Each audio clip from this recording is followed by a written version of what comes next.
Hello everyone. Welcome to my teaching learning session. We continue with BPCE with me Industrial and Organizational Psychology Unit 8 and we come down to Training and Development with me Sonal Singh Pawar.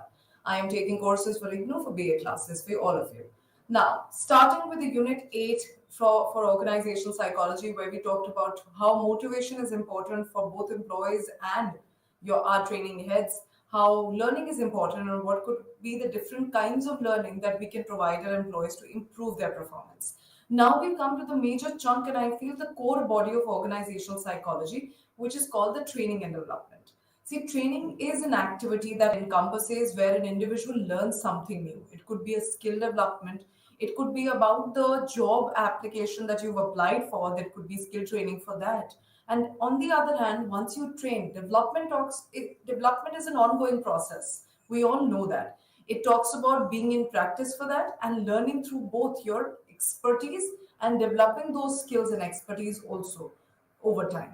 So training and development is one of the most important and core part of organizational psychology.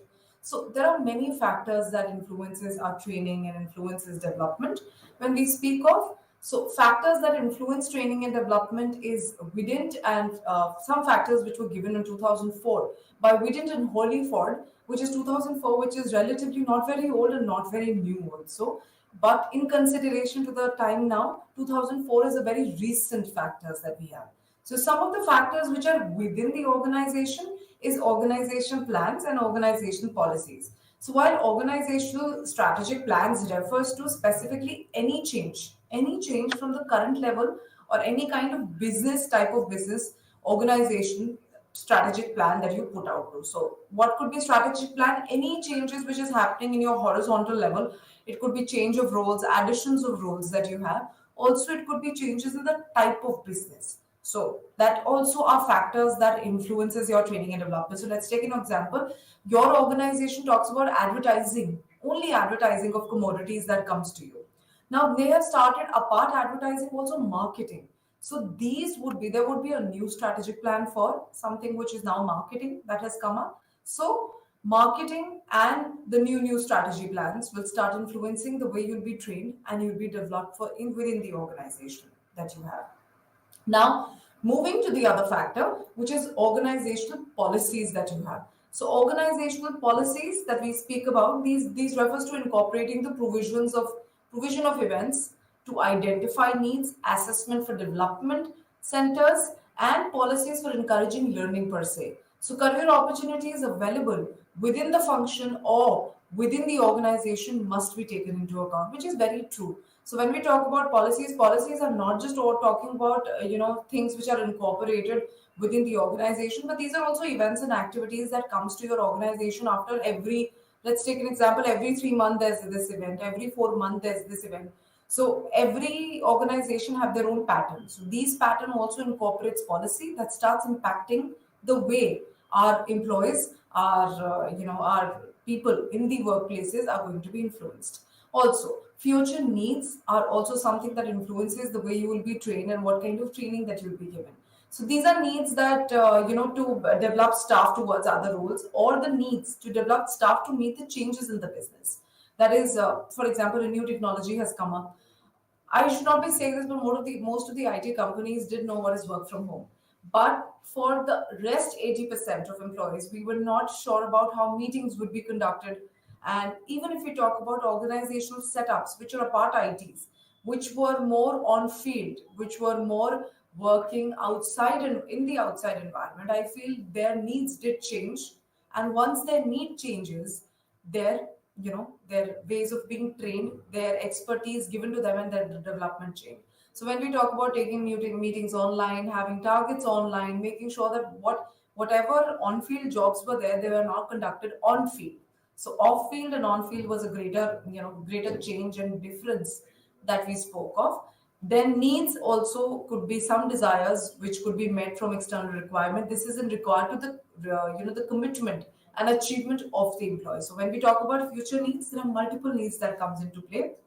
One is skill shortage, which refers to skills of the staff in which we do not have the current requirement. So let's take an example. We want to hire people, we did not get the correct kind of people, so but we are running out of the skills that are required in the organization.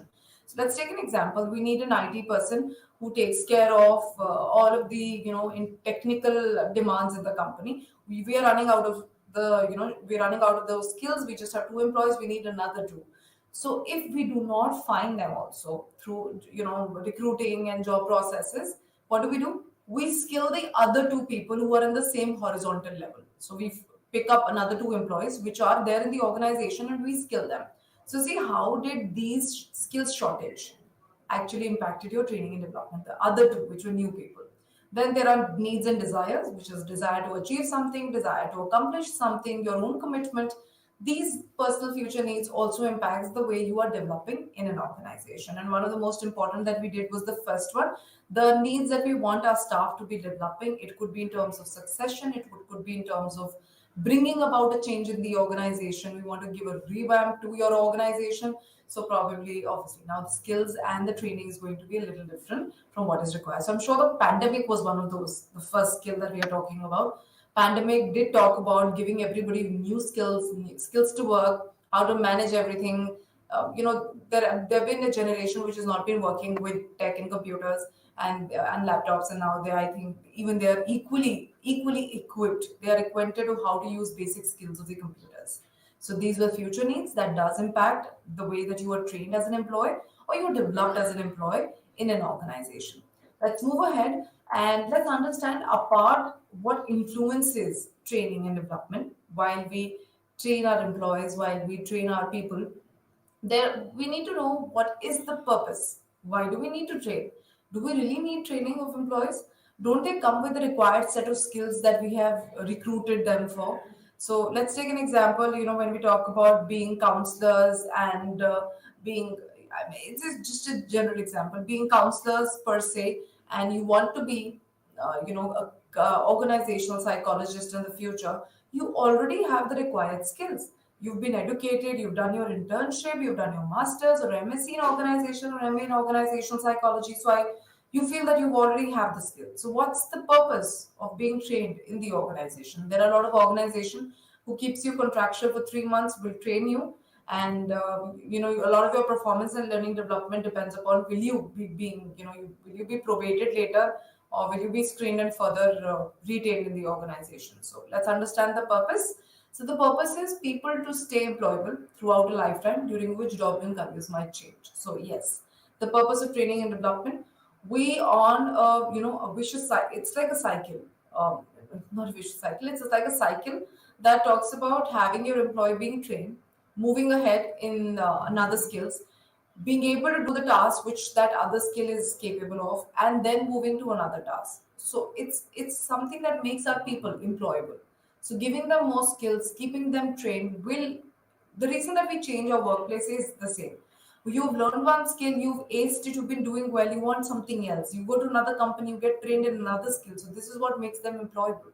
Then people's willingness to continue learning and development, which is becoming an essential part of employability. Yes, training and development is also coming because people, even employees in today's times, want to learn something new, want to be better than the others, and have more skills. They want to learn everything which is in on the plate in terms of what the organization can offer. So because learning is something that none of us can do away with. So employees to learn methods and techniques required to do specific tasks. That's something which is very basic. Why do we train people? Why do we, why development is such a ongoing process? Because there are some techniques which are required by the employees to do a specific task. So they need to be trained in that. Then people who are on a new job, people are having to use new equipments, processes, and procedures, which is very true.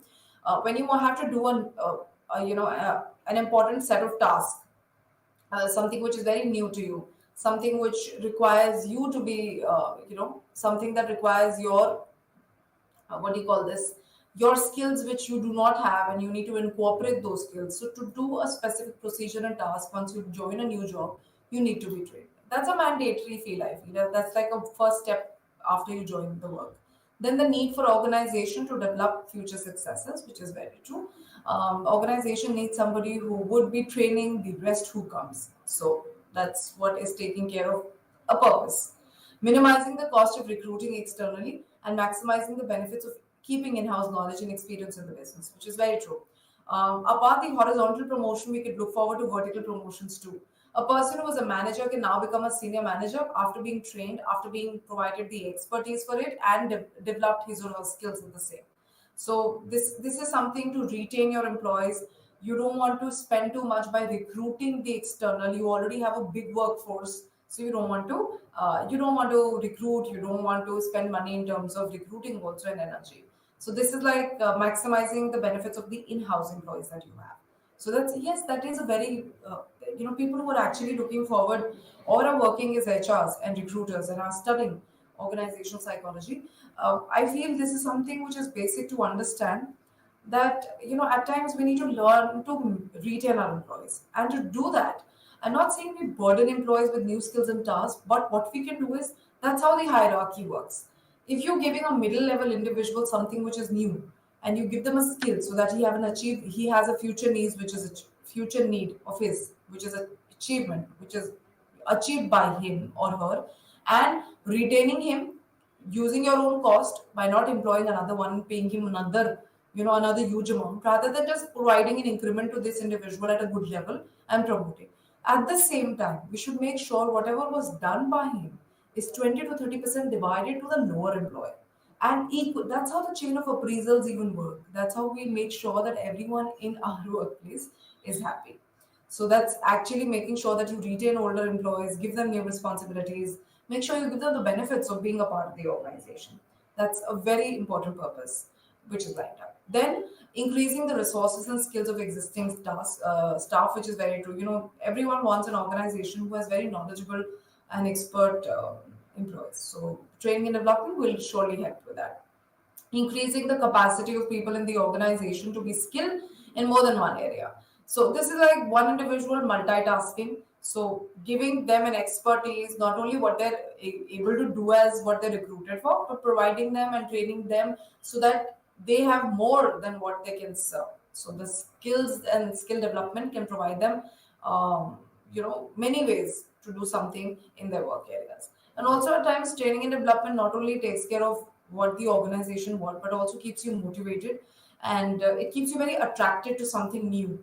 We all know newness does create curiosity, which is one of the biggest social need of human life. So that curiosity makes you work more, keeps you motivated, makes you look forward to another day. Today I'm going to be trained. Today I have this kind of training. So this is what again training and development takes care of. And the one of the last is fragmenting of the workforce, which is with the use of the outsourcing and contract staff continues as fewer people join the job market each year, which is very true. As the number of workplaces being fragmented, a lot of people are moving in some other set of things and some another set of things. We need to know for that. We need to continue to train people so that we can use with whatever we have. So there are times what each year is looking forward to, because of internet coming at a huge gush to this generation. A lot of people are just working on internet. They are utilizing that Mars force of the internet to reach to many and earn from there. So the amount of workforce which is joining has reduced with the passage of time. So when the workforce is reduced, we have to make sure we have to be contented with the fewer, develop and train the fewer with many skills. So that's how again comes down to retaining. And that retaining is because we do not have the similar amounts of workforce joining the work areas. Like let's take an example, an IT company sees, or let's take an example, there's a mechanical firm which is looking forward to 30 people who are joining every year as their workforce is increasing. But with the passing years, this 30 is reduced to 11, 20, 19, 17. Why? Because people are moving toward unconventional career phases where they are just working on the net, where there's just influencing people and earning their living out of it. So that's like a huge task force which has started doing careers which do not require training and development from the outer work areas. So the existing companies are going through a massive workforce loss. So what do we need for that? Train the fewer that you have and make sure that those become expertise and further become successes for the others. So this is like the major chunk, the major purpose of training and development. So when we understand training is the core of the organization, we need to know why it's the core. So that completes with the purposes, as we said. It supplies, it increases satisfaction, it teaches you, it retains employees, coaches you, addresses your weakness, you become a better individual, you improve your performance, like the image suggests, etc. Now, moving to the fact that we talk about training and development, let's move to the fact how do we train the staff, the recruits that come to us, how do we train them? So the quality of employees and their development through training and education are some of the major factors in the long term probability of any business. So the way you train them, the way you develop them, and the quality of employees on the other end also you're getting does make a difference. So what we are trying to say here, training is an important thing. It is the major chunk, training your staff, but also the quality of employees that you get and you further develop them will not only profit the organization, but it will profit everybody on stake in terms of that business. So not only the organization, but also the employees, also at a global market if the system or the company is. So that talks about training the staff. Now, what is the purpose of training the staff? So first is creating a pool of readily available and adequate replacements, which is very true. We train them so that we can replace the older ones with the newer ones, or when the older ones are going ahead, we can have the new ones. So, or at times, people are leaving the organization, they are probably moving to up the organization. So, all of that requires the training of the staff. Then, enhancing the ability of the organization to adopt and use advances in the technology because of sufficiently knowledgeable staff. So, say training is also required at times because of the advances that are coming in the technology. Training is needed by each and every staff in this, in this parameter of technology. Technology is changing every day. We do have workshops that we create for our, employees. Like when let's talk about teachers. Teachers have so many training workshops, not only in terms of taking behavioral changes in children at this time, but also how to use creative ways of learning with you, how to make sure that we involve all your senses and teach you. So that's why it is required so that we adopt and use all the advances that has come into the technology and that can impact the man force or the people coming ahead. Then, what is the importance of training of staff? Building more efficient and effective, motivated team, which is important. Until your team isn't motivated, isn't charged to do something, I'm sure the level of competition for any achievement is going to be very less. So if they're highly motivated, if they know they want to achieve something, they have a lot of vigor to do that. They have the skill to do that. The most important thing that they've been trained well and they have the skill to do that. See the level of competition that they will provide. It's going to be amazing. Then the next is ensuring an adequate human resource for expansion and new programs. Researchers have shown the benefit that an organization receives from training and development of its workers. These are, for example, increase in productivity, which is obviously, training and development not only helps in making sure that your workforce gets bigger and quality people come in, but also it increases the productivity of people because you're getting a new set of motivated, skilled people. It has obviously a reduced employee turnover and increased efficiency in the financial gains and decreased needs of supervision. So once your people are trained, let's take an example, the last level of employees have been trained, the staff has been trained. Remember, there is going to be lesser supervision for the higher hierarchy and the higher hierarchy to keep a watch on you. So what will happen? The energy that is expelled on simply watching people, supervising people, will get reduced. So this is what training staff really provides us. Not only performance, not only productivity, but also the amount of energy that goes in at every level reduces down, which is a benefit. These people can use it creatively somewhere, can help the organization, etc. Another point, when we talk about employee training development also helps in increasing their self-worth, their efficacy, and also their well-being. They feel valued that, okay, I've been selected to be trained on this expertise. That means I am valued and a valued employee of the organization. So it does bring about a lot of shift in your mind. If you have something negative that you're holding about yourself, there's going to be a shift. Then, generally, they will receive a greater share of material gains and result in productivity, which is obviously incentives that comes into play, and that what's retained helps them, produce more, provide you more in the later time.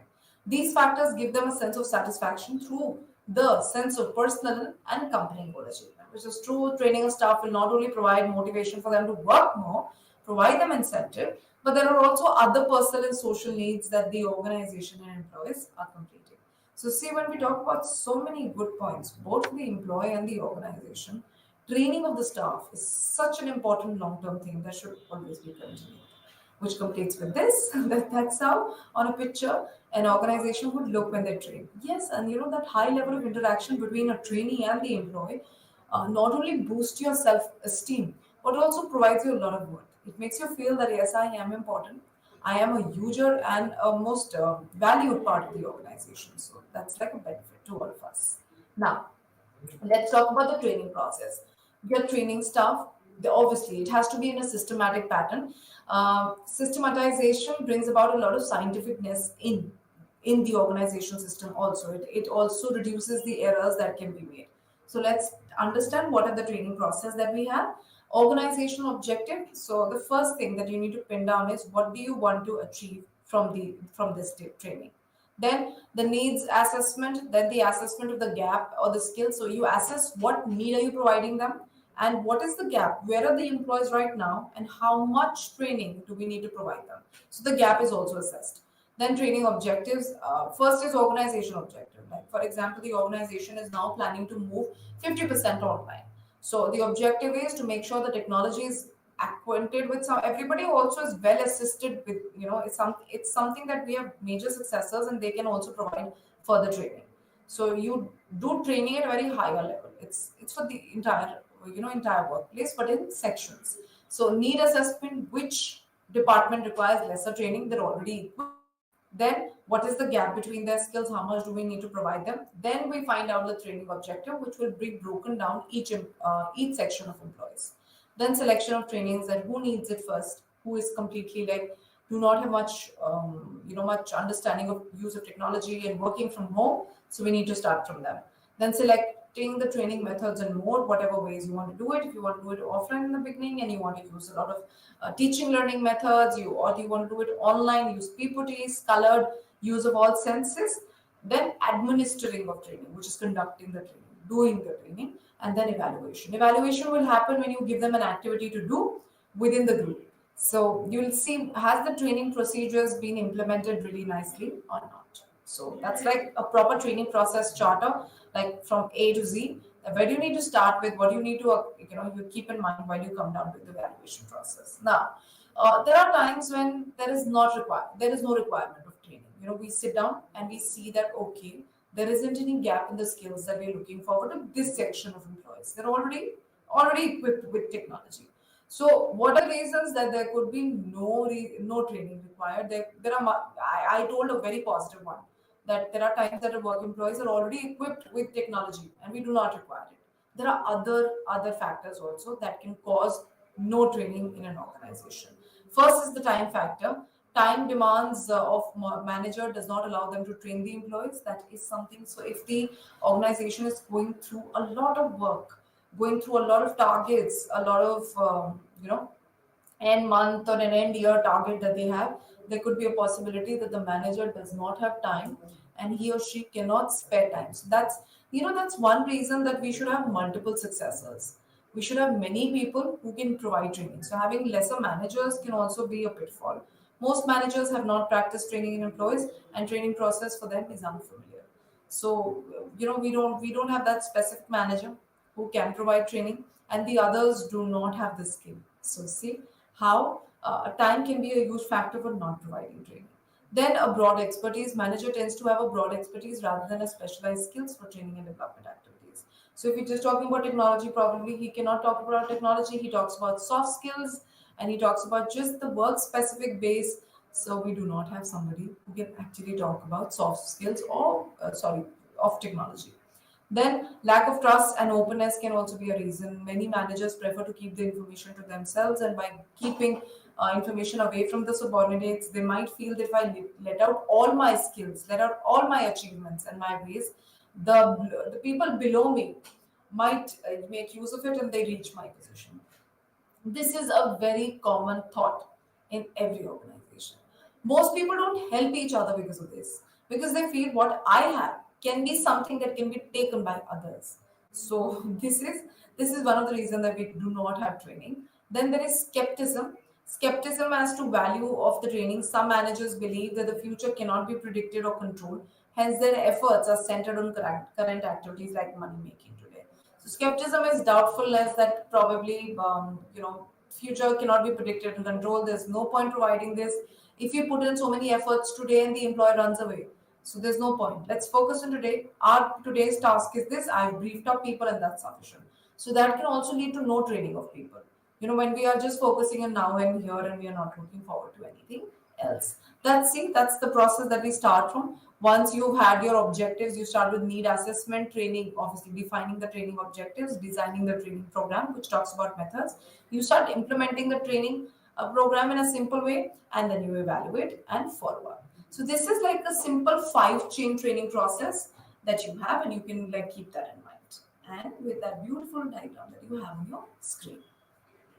So after everyone's had a look on the screen, let's move ahead with the training needs that can be assessed in 3 major human resource areas. So what are the training needs that we are looking forward to train, or needs that we need that needs to be assessed? First is the organization as a whole. So if you want to train somebody, what do we need to see as an objective? The organization, then the job characteristics, and then the needs of the individual. The organization has to begin with the current status of the company, that what do we need right now, what kind of skill and expertise is needed that we need to train. Then the job characteristic, like let's take an example, we've taken like 7 new employees, what are their jobs that they're doing and what kind of training will they require. And also as per their CVs and resume, you need to see that what are their skills already and what they can be trained further.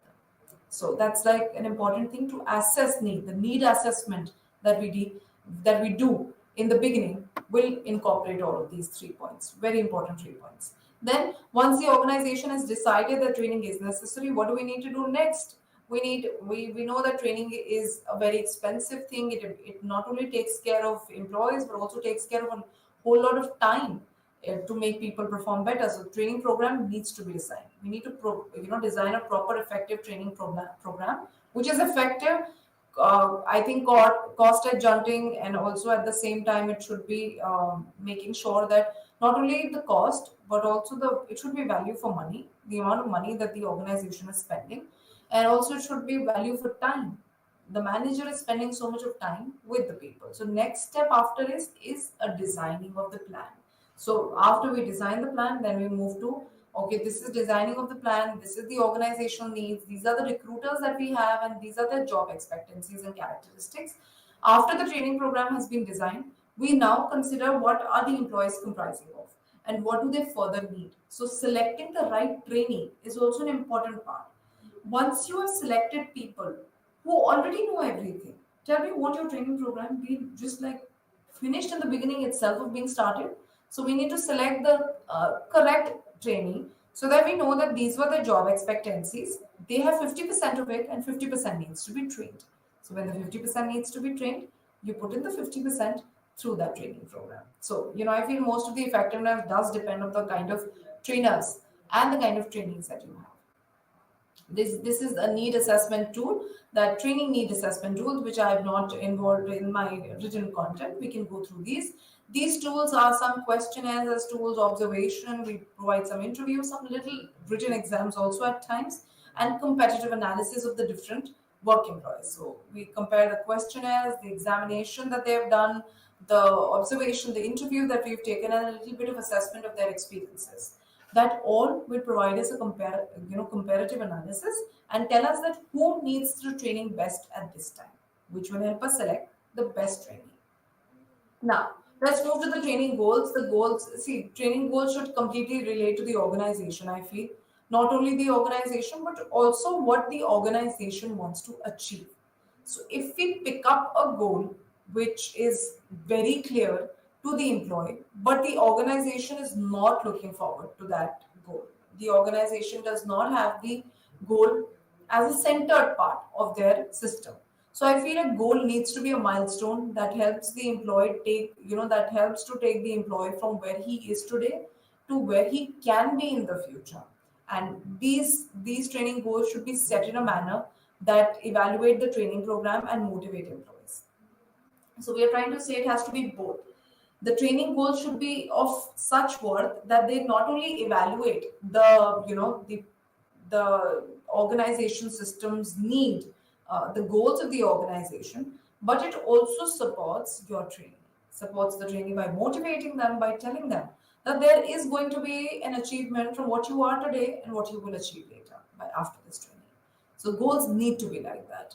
Also, allowing employees to participate in setting up goals is also, it increases the probability of achieving success. There are times that the employees have observed, have noticed more in an organization in a span of 10 to 15 days or a month or two, after which their training starts. So I feel having employees being a part of decision making and setting up of goals is a very good activity. Then let's start with some training methods.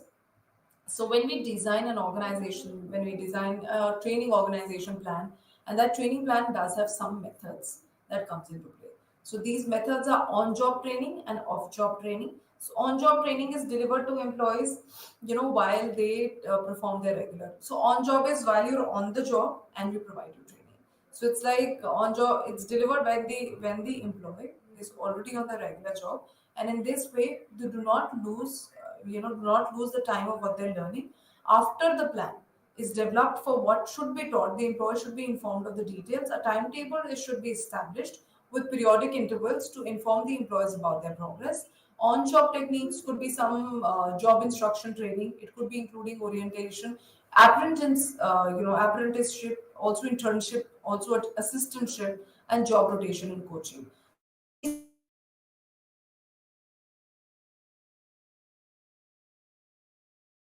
Coaching them, mentoring them, providing them a job rotation. Job rotation can be both horizontal and vertical. Let's talk about horizontal. The person is doing a task of this, we move them to a new setup. Let's the horizontal level is one is marketing, the other is advertising. Probably the other is finding the cost station, the other is providing that cost to the outer company. So once the person is marketing, we tell them to understand what advertisement brings about. So what are we doing? When we rotating job, we are making sure that our employee knows the entire horizontal level, right from marketing, advertising, cost station, providing the cost station to the external company, and getting us, good clients, etc. So that entire thing is an on-job process that can be done on job, providing and taking out time. Time management is required. That's why it said a timetable needs to be scheduled for the employee. Now, let's come to, and also when we talk about on jobs, we need to make sure that there are on job things, on job techniques should be very specific that tells our client what are you doing, when are you doing. They need to be measurable. That means should not be out of bounds and out of counts. Attainable, that means it should be attainable in the stipulated time that you've been given, should be relevant, and as I said, it should be timely. That makes on jobs. Now let's move to the next technique of it, which is called the off job techniques. Off job techniques be on a Sunday and a Saturday. We could have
Then the key members in the department, so the number of departments, who are the bosses of those organize of that department.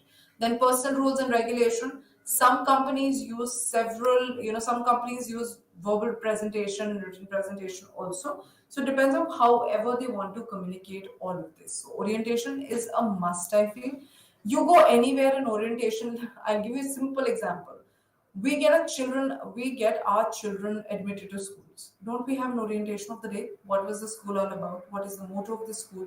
From when it's been established, what is their core achievements? What do they look forward in children to develop in, etc. So, and what are the number of classes, the acre of school that it's built on, etc. So this is like the amenities, facilities, everything provided to the parent. Similarly, we need to do it with employees. If you want to retain employees, if you want to tell them that they're at a safer place and they've been paid well, they've been taken care of well, and they're valued, we need to do all of this for them. A perfect orientation, not a perfect, I feel, but a very, quality information and the correct information about the organization, its objective is extremely important. Now, these are some on jobs and off job methods. On jobs, as I said, it could be job rotation, understanding, mentoring, teaching, coaching, apprenticeship, and GIT, which is job instruction training. How to do this set of things. This is your new task. These are the ways that you will follow. So, this is called job instruction training.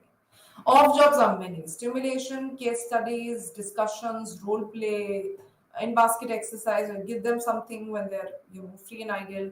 Seminars, group discussions. Seminars can be online, can be offline. Training, sensitivity training, and syndicates.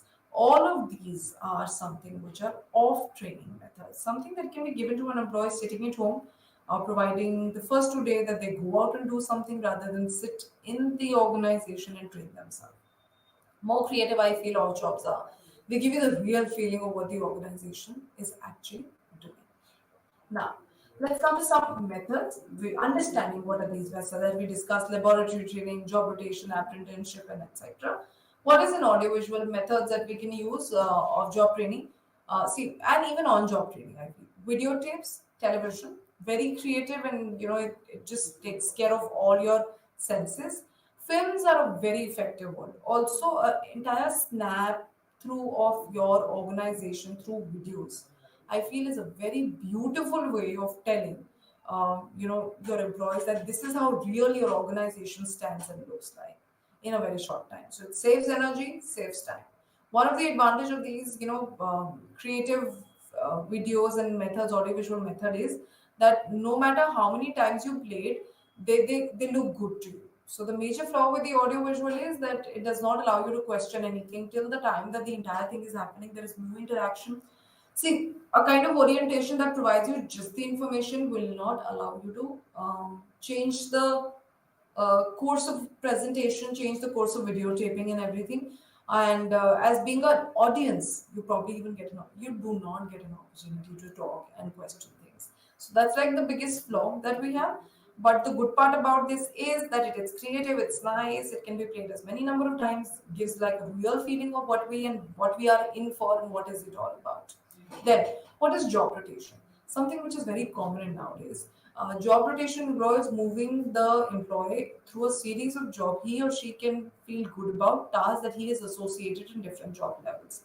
So the same level, horizontal level, different kind of jobs. Apprenticeship is employees who can do many different tasks. So it's like multitasking from the employees. Their own work is something which is presentation. You give them multiple other things which is associated to presentation. So that's like an apprenticeship. Then there are some programmed learning, some computer aided instructions, and interactive videos that has come up like in the recent times, and they're very common.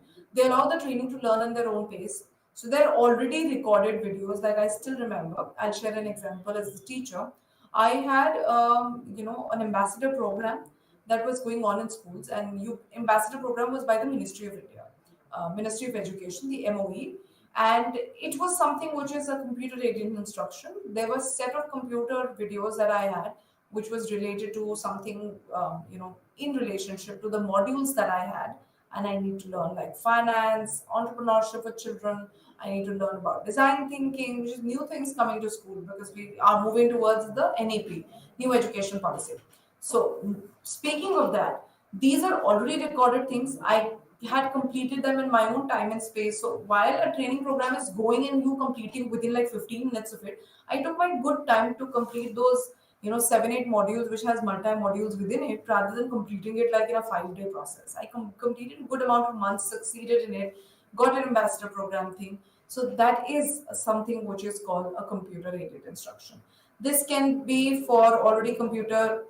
Nowadays, IIT is also providing design thinking courses, and it's a computerized thing. You will get a set of recordings that you need to go through, and yes, there are interactive videos, but interactive videos are by the end of the program. So the only difference from the above one is that you do get an opportunity, and the material is yours. You can keep going through the material again and again if you have difficulties in understanding. So that's like a computer aided thing. Then laboratory training is conducted by, for groups by skilled trainers, and it is conducted at a neutral site and used for upper and the middle management training to develop a spirit of teamwork and increased ability, which is like, laboratory training of giving you something to do with other employees. So it develops compassion, cooperativeness, teamwork amongst you, and reduces too much of competition among the management. So this is done by the management to make you feel together. So there are some other employee training methods that I've mentioned, like instruction-led e-learning. E-learnings are very similar to computer-aided programs. Shadowing with someone always looking forward to you. What are you doing? What are you not? Stimulation, role plays, role play activities, job rotation. We have spoken about coaching and mentoring. Again, having someone who's always training you. Social learning is telling them what is right at what point of time. Video learning, lectures. Blended learning is, taking two kinds of tasks together and getting them online. The individual is doing their task activities also and providing them a new one which can be blended and give you a new out product. And case studies and group studies too, group discussions too, having different trainees sit together and talk about the case study that they did. So it's like a hands-on thing. So these training methods are very, I feel that they look very good. And if applied well, I'm sure they're going to give you a very good training designed method. Now, let's move to an effective training program with follow these steps, and which we've done even before. You need to know what is the organizational objectives, determine the needs of the training program, why are you creating this program, define the training goals that by the end of it, I need to have this by my employees. Methods should be concretely discussed before. You need to decide whom you need to train, decide who should do the training, administer the training, evaluate the training program. So this is like something, deciding that who you should be training, administer the training, like conduct it nicely, and evaluate the training program. So this is something that we talk about as an effective, what an effective, program will look like to us. Now, moving ahead, we have evaluation of training. Like I feel this is like a core of it. Once you've done the training and you completed with the training program, evaluation comes at the end. And being at the last most thing, this is also a time that if your program has been, found that it's not been good, did not get the result, we start again. So evaluation is that important. So evaluation is training should be evaluated several times through the process. At times, it should be, if there are managers, there are people who can evaluate these programs in between, like in between the training process. It's going to be great because at different stages, evaluation is done and must be decided in advance. Like evaluation done must be decided in advance that these are the stages that we are going to evaluate. We find a pitfall, we'll start again. We'll devise goals again. So employees should be evaluated by comparing their new skills, to what they started, to what they've learned after one course, what they've learned after the second course. So if you evaluate in between, you first get to know, is your employee really willing, your trainee really willing to be a part of it. So that's like, happening after every program that you're doing. So the skills are defined by the goals of the training program. Any discrepancy that is noticed should be adjusted, made to the training program to enable to meet the specific goals. So if you feel there is something which is not being achieved, you want to redo this level with some other activity. So you did a lecture method, you want to start with a case study. So after finishing the lecture method, you evaluated, you found no, the course of learning has not happened. You might use a computer aided program, which is a video which is being running, or you can put up a case study, which gives a hands on learning to the training. And we look forward to the results again. See, the major purpose of training the employees reaching the goals, specified goals that the organization has set, not only for the training, but also for himself or herself, which is the organization. So that is evaluation of training that we talk about. After evaluation of training, we've evaluated people, we have formed a design, people after training go back to the respective work is a performance appraisal. I feel this is something everyone is looking forward to, not only the employees, but also the employee. They also look forward to it. Who do we need to appraise? Who is the best performer, etc. So, good performance appraisal system must follow this following objective. To identify, you need to first to appraise somebody needs to know the SWOT of them, their strength, weaknesses, and with the view of overcoming such weaknesses, improve his or her strength, and thereby improve their performance in their department. Generating a good feedback system, guidance from the reporting officers, then contribute to the growth and development of the employee through his or her realistic goals.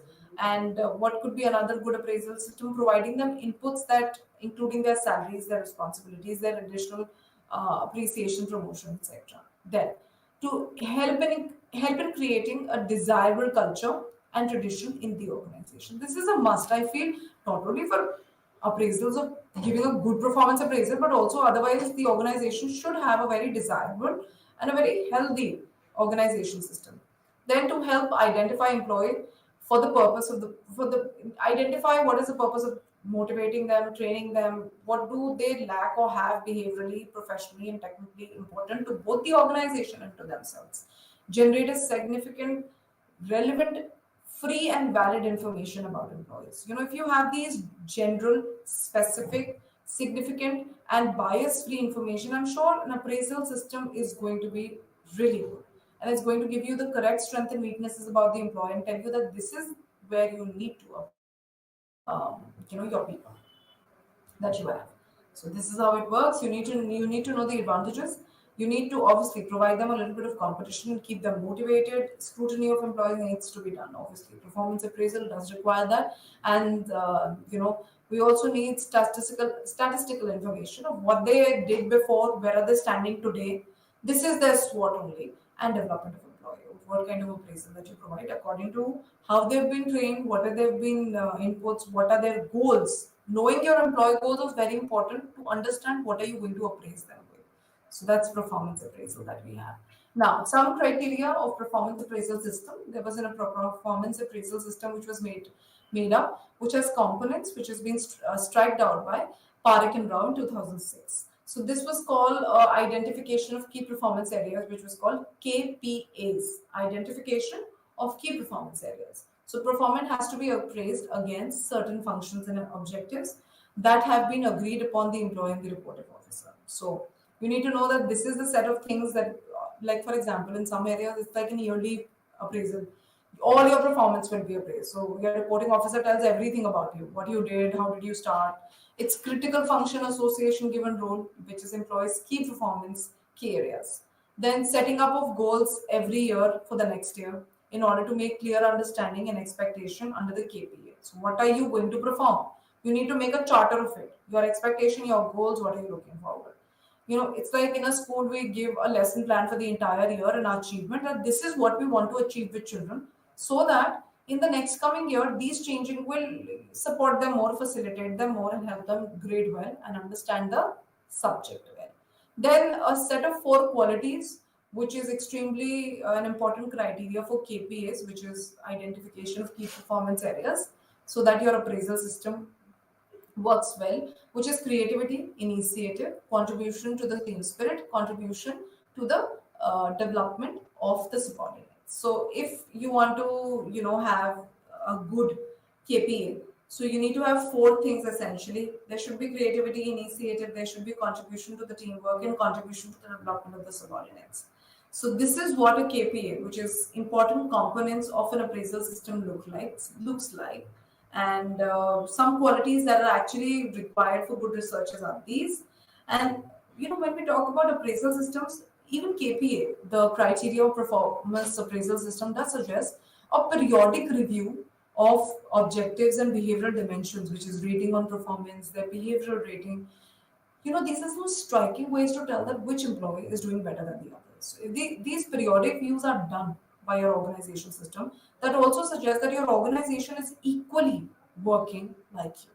So that's another criterion thought given by the CPAS, which is Criterion Performance Appraisal System. The periodic reviews in some forms where you review their behavioral outputs, rate their performance. You can have a peer rating if you want, a situational rating test for them, or a general behavior review that we can provide. So this is something which could be a sudden but a very good exchange of what they were expecting and what they've got. Right? Now, identification of facilitating factors for performance. So if you want to appraise when what are the ways that we can appraise performance, this is equivalent to the the criteria of given by Pratik and Rao, that how do we, what could be a form of a performance appraisal system? Identification of facilitating and inhibiting factors in performance. So we need to know what are the factors that get their performance well, and what are the factors. So well appraisal system will have both the factors. Somewhere it challenges you, and somewhere it gives you good performance all the time. Opportunity to facilitate communication. This is a must. Your appraisal systems should be in a way that you get an opportunity to tell your view. This is what I wanted to do. This is my performance expectation. This is what I'm looking forward to. This is what should be my later time. So it an open communication between the two is extremely important.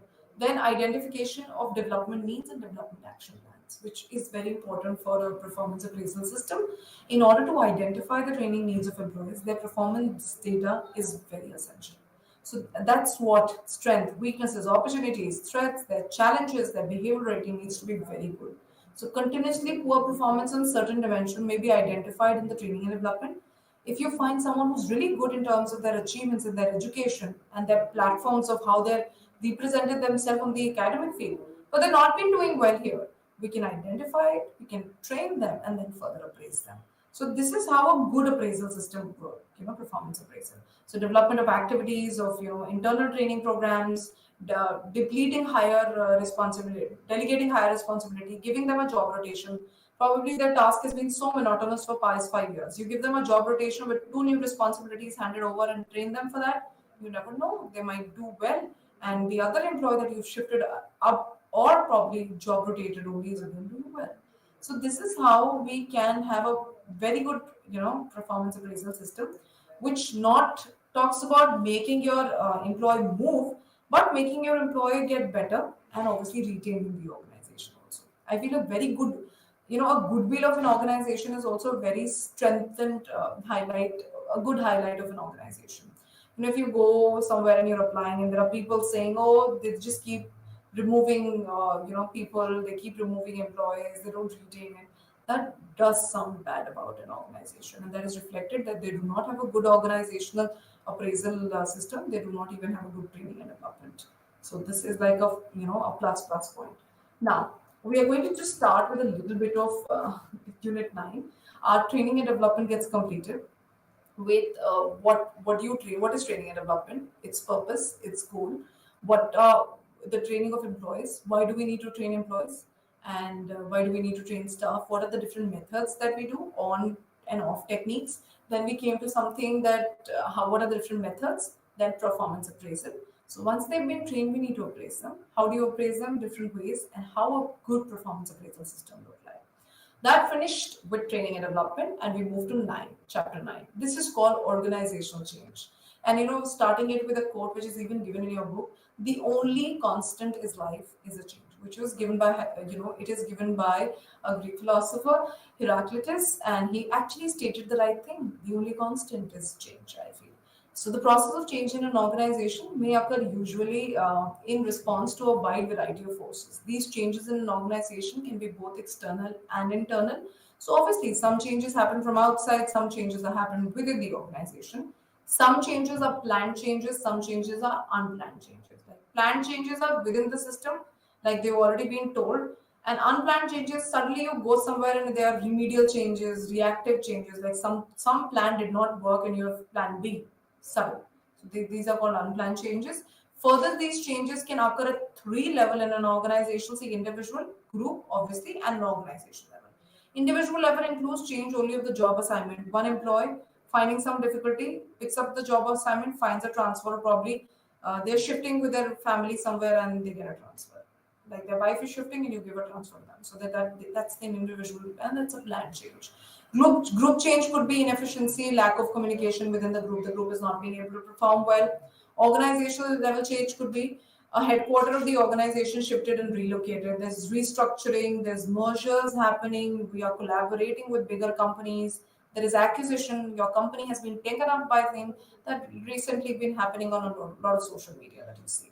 I don't want to name any. I'm sure students are smart. There have been so many collaborations, so many acquisition of one company taken up by the other company. That's why shelving of employees have been happening lately because new owners have come up for them. So obviously these are organizational level change, and obviously individual because they've been removed, they've been transferred somewhere. That's an individual change. So this is what organizational changes are: external, internal, individual, group, and organization. Some are planned, some are unplanned. So these are some external forces that we see. We did not talk about it. External forces, and when we talk about external changes, what could be that change being brought about? See, some external forces are general social environment, social and cultural environment of the place that automatically makes changes by the way we cannot put up work till this time because that's how the environment works here. Then demographic, obviously, the number of people, what is their criteria of age, space, etc. Political environment does play an important role with the way an organization system works. Today we are a developing country, so do see how recession and everything and political commandments and demands here and there changes the way people look at company. The agreements which are signed at the political level by the ministers does change the way we are paying taxes, the way newer joints of food eating business coming to India and launching themselves. So that does create a lot of change in the workplaces also. Like a simple thing, when we talk about petrol makes so much of difference. The hiking and the lowering of petrol makes so many changes in the other organization system. It's external, it's very political also, and economic. So economic is, I gave an example of petrol. Technological would be, I feel pandemic was an external change. Pandemic was a huge external change that we all saw, and it was a technological change. I'm sure it's a boon for everybody, not a bash. That's what I'm expecting. And then moving to internal forces that can bring about some change, which could be both planned and unplanned, is low performance and low satisfaction. You're probably not satisfied with the kind of performance appraisals that we've been getting in the organization. New leadership, which is unplanned. Suddenly, a new person comes in, and you're like, oh my God, I had some other owner of the company. Now the company is being owned by somebody else. So that's a new leadership. You might have to change your ways of working. You might have to change the way of presenting your work to the person now. So that does bring about changes both at a group, individual, and organization level, which is new leadership. Then conflicts. Conflicts are both planned and unplanned. Conflicts at times can be at individual level, can be at group level. Group level, it could be planned because at times we know we're not going to work well with these people and we end up doing it. And there's a conflict, there's so much of frustration, there's anger, probably you do not reach the goal with this company, etc. Then, all of these little external and internal forces does impact our business environment.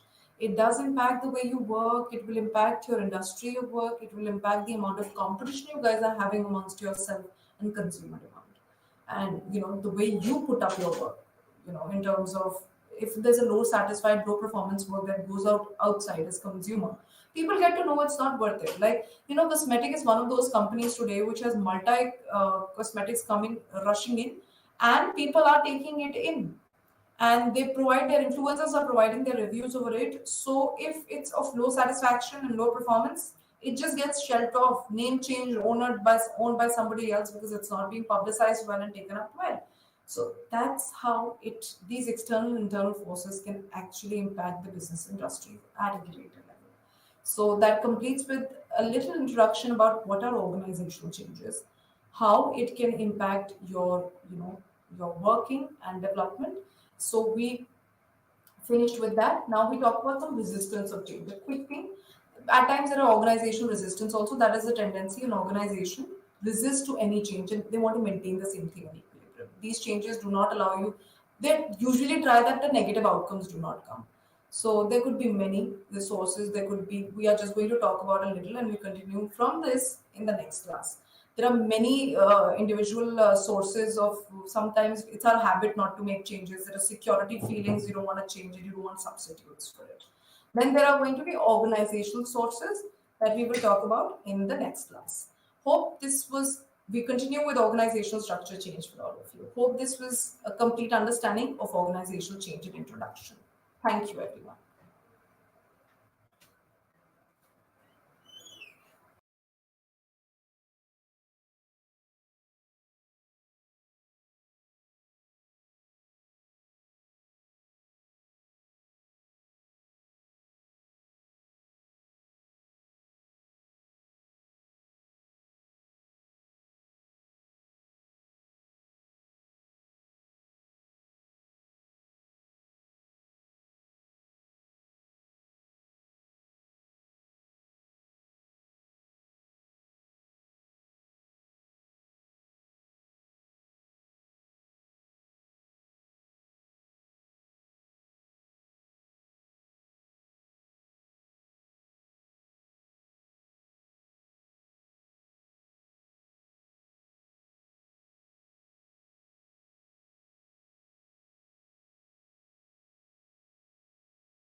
ఈరోజు aggregate supply, సమిష్టి supply. మరి సమిష్టి supply భావన, ఈ సమిష్టి supply అంశం ఎక్కడి నుండి వచ్చింది, ఎలా వచ్చింది, సమిష్టి సప్లై అంటే ఏమిటి, దాని ప్రాధాన్యత ఏమిటి, మరి సమిష్టి సప్లై అనేది స్వల్పకాలంలో ఎలా ఉంటుంది, దీర్ఘకాలంలో ఎలా ఉంటుంది, మరి సమిష్టి డిమాండ్కు సమిష్టి సప్లైకి ఉన్నటువంటి సంబంధం ఏమిటి, సమిష్టి సప్లై అనేది సమిష్టి డిమాండ్ని, తర్వాత సార్థక డిమాండ్ని ఎంతవరకు ప్రభావితం చేస్తుంది అనేటువంటి అంశాలని ఈరోజు ఈ క్లాస్లో మనం వివరంగా తెలుసుకుందాం. సాధారణంగా స్థూల ఆర్థిక అంశాలను, స్థూల ఆర్థిక విశ్లేషణలో కీన్స్ ప్రతిపాదనలు, కీన్స్ యొక్క సిద్ధాంతాలు, కీన్స్ సూత్రాలు, కీన్స్ ఒరవడికం, అంటే ప్రతి ఆధునిక అర్థశాస్త్ర సమస్యలో పరిష్కారంలో కీన్స్కు సంబంధించినటువంటి ఒక ఒరవడి అన్నది ఉంటుందని మనం భావించవచ్చు. సాధారణంగా సమిష్టి సప్లై అంటే ఏమిటి, మరి సమిష్టి డిమాండ్ అంటే ఏమిటి, మరి సమిష్టి సప్లైకి సమిష్టి డిమాండ్కి ఉన్నటువంటి సంబంధం ఏమిటి, మరి సార్థక డిమాండ్ అనేటువంటి భావన ఎలా వచ్చింది, దీనికంటే ముందుగా మనం ఒక 2 నిమిషాలు ఈ సిద్ధాంతానికంటే ముందుగా సాంప్రదాయక వాదులు, సాంప్రదాయక అర్థశాస్త్రవేత్తలు వారు ప్రతిపాదించినటువంటి సూత్రాలు, ప్రమేయాలు, వారి యొక్క విధానాలు, మరి అప్పుడు ఉన్నటువంటి లెజా ఫెయిర్ జోక్యం చేసుకో, అంటే ప్రభుత్వం అనేది ఎలా ఉండాలి అంటే నామమాత్రంగా ఉండాలి, ఆర్థిక కార్యకలాపాల లోపల ప్రభుత్వం జోక్యం చేసుకోవద్దు అనేటువంటి విధంగా, ఉత్పత్తి కార్యకలాపాల లోపల ప్రభుత్వం జోక్యం చేసుకోవద్దు అనే విధంగా మరి లెజా ఫెయిర్ ఈ విధానాన్ని అవలంబించినటువంటి సందర్భం. ఆ సందర్భం నుండి మరి సాంప్రదాయకవాదులైనటువంటి జేబీసే, జేఎస్ మిల్, ఏసీపీకు, Malthus, David Ricardo, Adam Smith, వీరందరూ కూడా మరి వీరి యొక్క ఒరవడిలో అనేక సిద్ధాంతాలు ప్రతిపాదించినప్పటికీ అందులో అత్యంత ప్రాధాన్యత కలిగినటువంటిది సాంప్రదాయక ఉద్యోగిత సిద్ధాంతం. మరి సాంప్రదాయక ఉద్యోగిత సిద్ధాంతం లోపల మరి మార్కెట్ శక్తులు అనేటివి దీనిపైన ఆధారపడి ఉంటుంది. అంటే లేబర్ మార్కెట్ కావచ్చు, లేబర్ సప్లై కావచ్చు, లేబర్ డిమాండ్ కావచ్చు, మనీ మార్కెట్ కావచ్చు, మనీ డిమాండ్ కావచ్చు, మనీ సప్లై కావచ్చు, వస్తు మార్కెట్ కావచ్చు, వస్తు డిమాండ్ కావచ్చు, వస్తు సప్లై కావచ్చు, ఫ్యాక్టర్ మార్కెట్ కావచ్చు, ఫ్యాక్టర్ కారకం డిమాండ్ కావచ్చు, కారకం యొక్క సప్లై కావచ్చు. అంటే కారకాలు అన్నప్పుడు ఉత్పత్తి కారకాలు అయినటువంటివి మరి భూమి, శ్రమ, మూలధనం, వ్యవస్థాపన, భూమి, శ్రమ, మూలధనం, వ్యవస్థాపన, భూమికి బాటకాన్ని, శ్రామికుడికి వేతనాన్ని, మూలధనానికి వడ్డీని, వ్యవస్థాపకుడికి లాభాన్ని. అంటే ఏ విధంగా వ్యవస్థాపకుడు అనేవారు ఏం చేస్తారు అంటే భూమిని, శ్రామికులని, మూలధనాన్ని ఏం చేస్తాడు, కలెక్ట్ చేస్తాడు. కలెక్ట్ చేసి ఏం చేస్తాడు అంటే ఉత్పాదకాలుగా వినియోగించి ఉత్పత్తి కార్యక్రమాలలో కూడా వీటిని అనుసంధానం చేస్తాడు. అంటే ఉత్పత్తి జరుపుతాడు. ఉత్పత్తి జరిగిన తర్వాత ఏమవుతుంది, కొంత ఉత్పత్తి వస్తుంది. ఈ వచ్చినటువంటి ఉత్పత్తిని మార్కెట్లో ప్రవేశపెట్టినప్పుడు తిరిగి కొంత మొత్తం అనేది ఉత్పత్తిదారుడికి చేతికి అందుతుంది. దీనిని భూమికి బాటకాన్ని, శ్రామికుడికి వేతనాన్ని, మూలధనానికి వడ్డీని ఇవ్వగా పోగా మిగిలినది మొత్తాన్ని అతను లాభంగా స్వీకరిస్తాడు. అందుకే భూమికి వాటకం, శ్రామికులకి వేతనం, మూలధనానికి వడ్డీ మరియు వ్యవస్థాపకునికి లాభం. అంటే ఈ విధంగా 3 ఉత్పత్తి కారకాలకు ప్రతిఫలాలు చెల్లించగా పోగా మిగిలినటువంటి దానిని ఉత్పత్తిదారుడు, వ్యవస్థాపకుడు, నిర్వాహకుడు లాభంగా స్వీకరిస్తాడు. మరి లాభంగా స్వీకరించేటువంటి సందర్భంలో మరి ఉత్పత్తి అనేది మరి ఏ విధంగా ఉండాలి, ఎలా ఉండాలి, ఏ మేరకు ఉత్పత్తి జరగాలి, ఏ వస్తువు ఉత్పత్తి జరగాలి, ప్రస్తుత డిమాండ్ ఎలా ఉంది, భవిష్యత్తు ఫోర్కాస్టింగ్, డిమాండ్ ఫోర్కాస్టింగ్ ఎలా ఉంది, భవిష్యత్తులో మరి మార్కెట్ శక్తులు ఎటు ప్రభావితం చేయబోతున్నవి, ఎలా ప్రభావితం చేస్తున్నవి అనేటువంటి ఈ అంశాలన్నింటినీ కూడా మనకు ఆర్థిక నిపుణులైనటువంటి వీరి యొక్క సూత్రాలు, ప్రతిపాదనలు, వీరి యొక్క థీరీస్ పైనే ఎక్కువగా కూడా ప్రభావం కలిగి ఉంటుంది. అంటే ఇక్కడ సమిష్టి సప్లై, సమిష్టి డిమాండ్ రెండూ కలిసి సార్థక డిమాండ్ని ప్రభావితం చేస్తాయి, సార్థక డిమాండ్ను నిర్ణయిస్తాయి. మరి సమిష్టి డిమాండ్ ఆర్థిక వ్యవస్థలో ఉన్నటువంటి మొత్తం వస్తు రాశికి, ఆర్థిక వ్యవస్థలోనే ఉన్నటువంటి మొత్తం వస్తు రాశికి ఉన్నటువంటి మొత్తం డిమాండ్ని కలిపి సమిష్టి డిమాండ్ అంటారు. ఆర్థిక వ్యవస్థలోని మొత్తం వస్తు రాశికి ఉన్నటువంటి మొత్తం సప్లైని సమిష్టి సప్లై అంటారు. మరి ఈ సమిష్టి డిమాండ్, సమిష్టి సప్లైలు రెండు కలిసి సార్థక డిమాండ్ భావనని ఏర్పాటు చేస్తారు. సాధారణంగా సమిష్టి డిమాండ్ పెరిగితే సమిష్టి సప్లై పెరుగుతుందని, సమిష్టి సప్లై తగ్గితే సమిష్టి డిమాండ్ తగ్గుతుందని, సమిష్టి సప్లై, సమిష్టి డిమాండ్ రెండు సమానమైన చోట సమతుల్య బిందు ఏర్పడుతుందని, ఈ సమతుల్య బిందు అనేది మరి సార్థక డిమాండ్ భావనని ఏర్పాటు చేస్తుంది అని కీన్స్ భావించాడు, ప్రతిపాదించాడు అతని యొక్క ఉద్యోగిత సిద్ధాంతంలో కూడా. ఈ సందర్భంలోనే ఇక ఆర్థిక మాంద్యం ఏర్పడిన తర్వాత మరి సాంప్రదాయకవాదులు ఏర్పాటు చేసినటువంటి ప్రతిపాదనలు కొంత తప్పు అనేది భావించారు కీన్స్.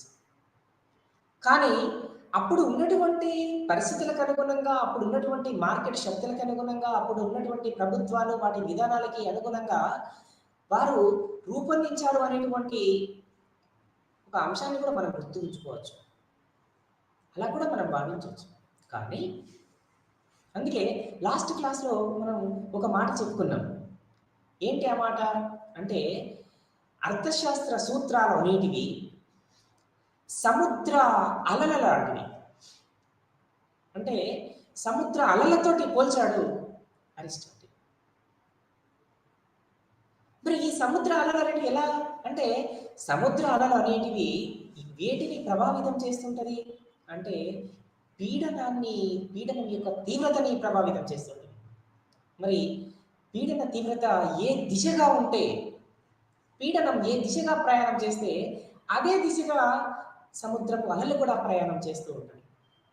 ఆ విధంగా మార్కెట్ శక్తులని ప్రభావితం చేసే విధంగా మరి అప్పుడు ఉన్నటువంటి పరిస్థితులకి అనుగుణంగా, అప్పుడు ఉన్నటువంటి ప్రభుత్వ విధానానికి అనుగుణంగా సాంప్రదాయకవాదులు వారి యొక్క సిద్ధాంతాలని, ప్రతిపాదనలని, సూత్రాలని ప్రతిపాదించాలని మనం భావించవచ్చు, చెప్పుకోవచ్చు.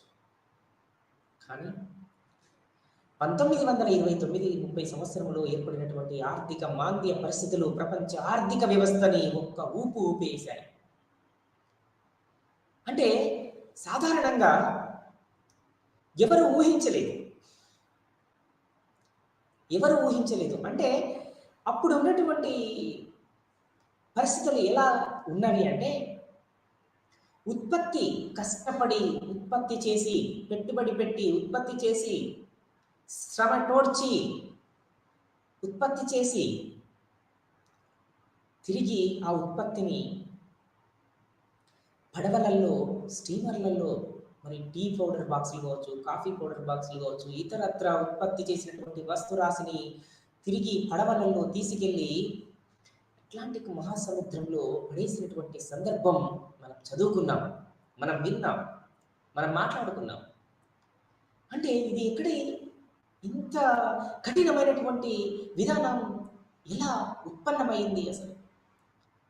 అటువంటి వ్యవస్థ నుండి మళ్ళీ తిరిగి ఉత్పత్తి రంగం ఎలా ఊపందుకుంటుంది, ఎలా ఒక మెయిన్ ట్రాక్ మీదకి వస్తుంది అనేటువంటి ఒక సందర్భం కూడా మన ముందు ఒక సవాలుగా మారిన కాలంలో జేఎం కీన్స్ అసలు ఆర్థిక మాంద్యం ఏర్పడడానికి ముఖ్య కారణాలు ఏంటివి?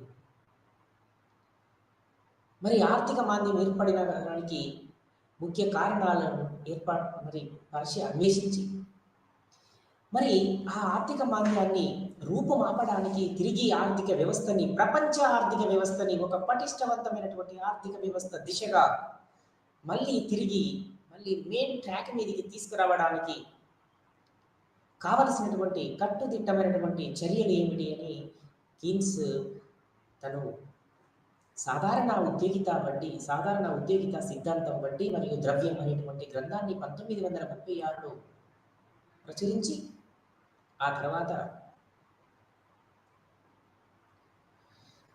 సాంప్రదాయక ఉద్యోగిత సిద్ధాంతం యొక్క ప్రతిఫలాలు, సిద్ధాంతం యొక్క ఫలితం ఇలా ఉంది.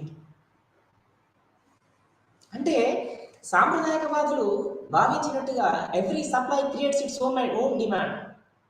అంటే ఏంటిది? మీరు ఉత్పత్తి చేయండి, గో హెడ్. ఉత్పత్తి తనంతట తానుగానే డిమాండ్ని సృష్టించుకుంటుంది. ఎప్పుడు కూడా ఓవర్ సప్లై, ఓవర్ ప్రొడక్షన్ అనేది ఉండదు.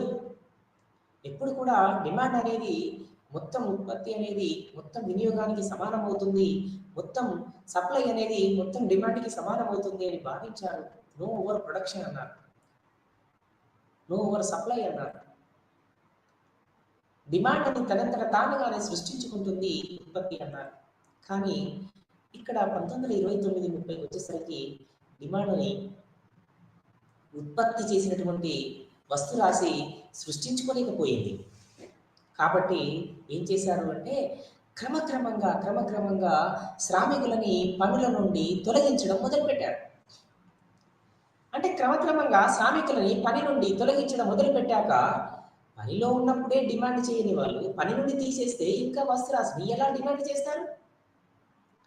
కాబట్టి ఇంకా ఉత్పత్తికి ఇంకా డిమాండ్ పడిపోయింది. ఉత్పత్తి చేసినటువంటి వస్తురాశికి ఇంకా డిమాండ్ తగ్గిపోయింది. ఈ కారణంగా మరి ఆర్థిక వ్యవస్థలో ఒక క్లిష్ట పరిస్థితులు ఎదురయ్యాయి. ప్రపంచ ఆర్థిక వ్యవస్థ ఎన్నడూ ఎదుర్కోని విధంగా మరి ఆర్థిక మాంద్య పరిస్థితులు ఆర్థిక వ్యవస్థని ఒక ఊపేశాయి, ఒక కుదిపేశాయి అని చెప్పుకోవచ్చు.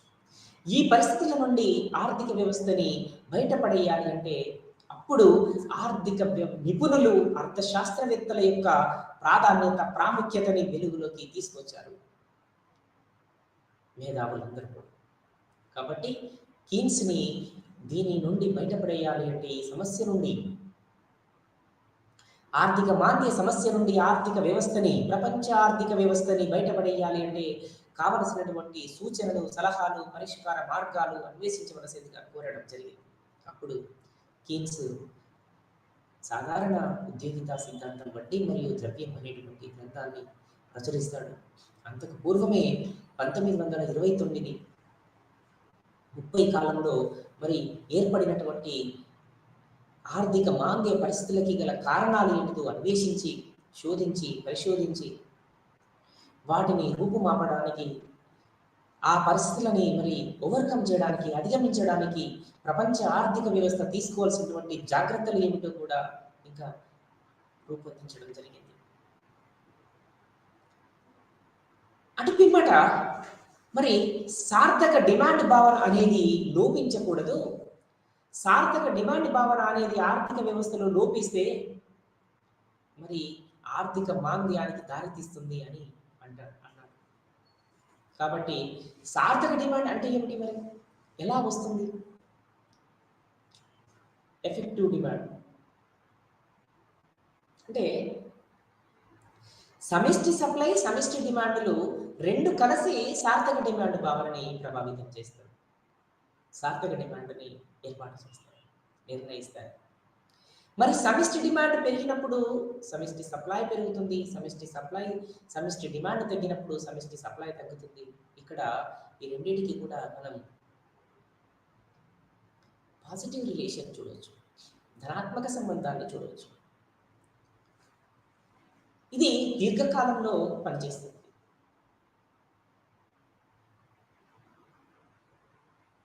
మరి సమిష్టి డిమాండ్ అంటే, సమిష్టి సప్లై అంటే ఏంటో మనం తెలుసుకుందాం. సాధారణంగా సమిష్టి డిమాండ్ కానీ సమిష్టి సప్లై కానీ రెండు కూడా మరి సార్థక డిమాండ్ని నిర్ణయించేటువంటి అత్యంత కీలకమైనటువంటి అంశాలు.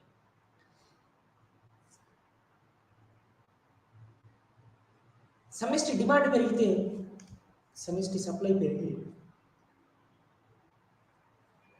సార్థక డిమాండ్ పెరుగుతుంది. సమిష్టి సప్లై తగ్గితే సమిష్టి డిమాండ్ తగ్గితే సమిష్టి సప్లై తగ్గి సార్థక డిమాండ్ తగ్గుతుంది. సార్థక డిమాండ్ తగ్గితే ఆర్థిక వ్యవస్థ లోపల ఉత్పత్తి తగ్గుతుంది, ఉద్యోగిత తగ్గుతుంది, ఆదాయ స్థాయి తగ్గుతుంది. సార్థక డిమాండ్ పెరిగితే ఆర్థిక వ్యవస్థ లోపల ఉత్పత్తి పెరుగుతుంది, ఉద్యోగిత పెరుగుతుంది, ఆదాయ స్థాయి పెరుగుతుంది.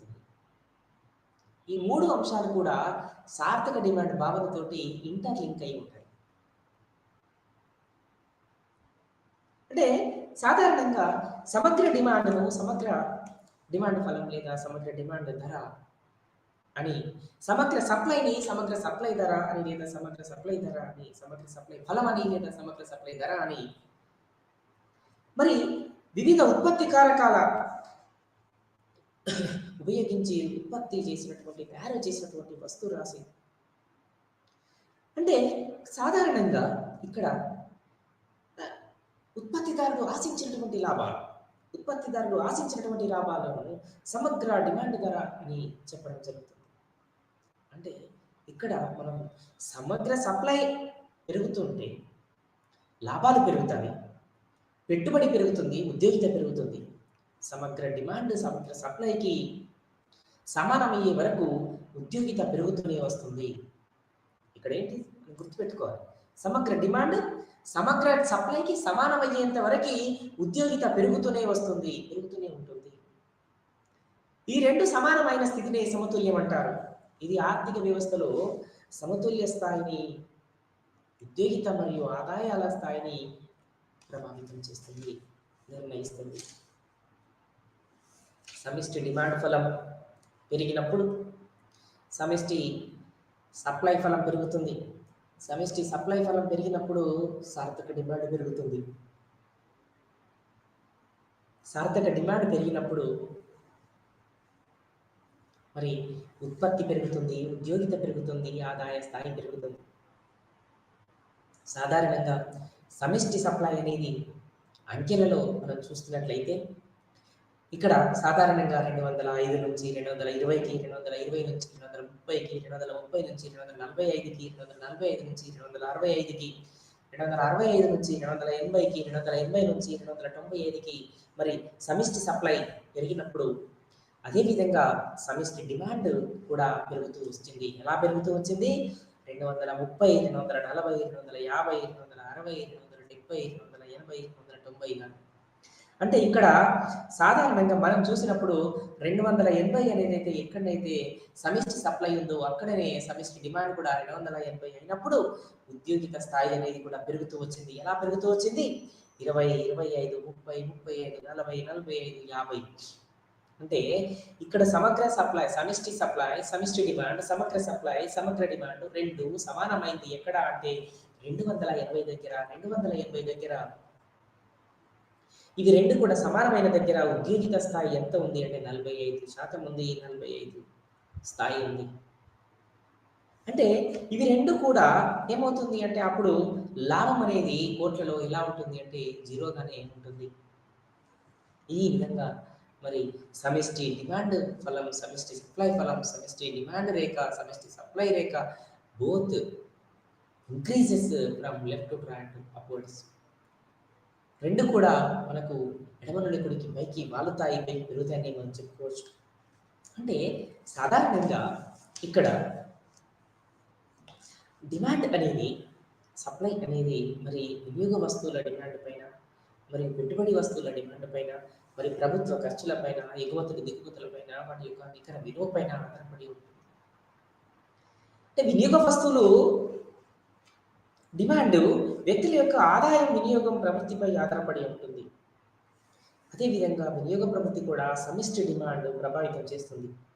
ఇంకా ప్రభుత్వం ఖర్చు పెంచినప్పుడు నికర విదేశీ పెట్టుబడులు సమిష్టి డిమాండ్ను ప్రభావితం చేస్తాయి.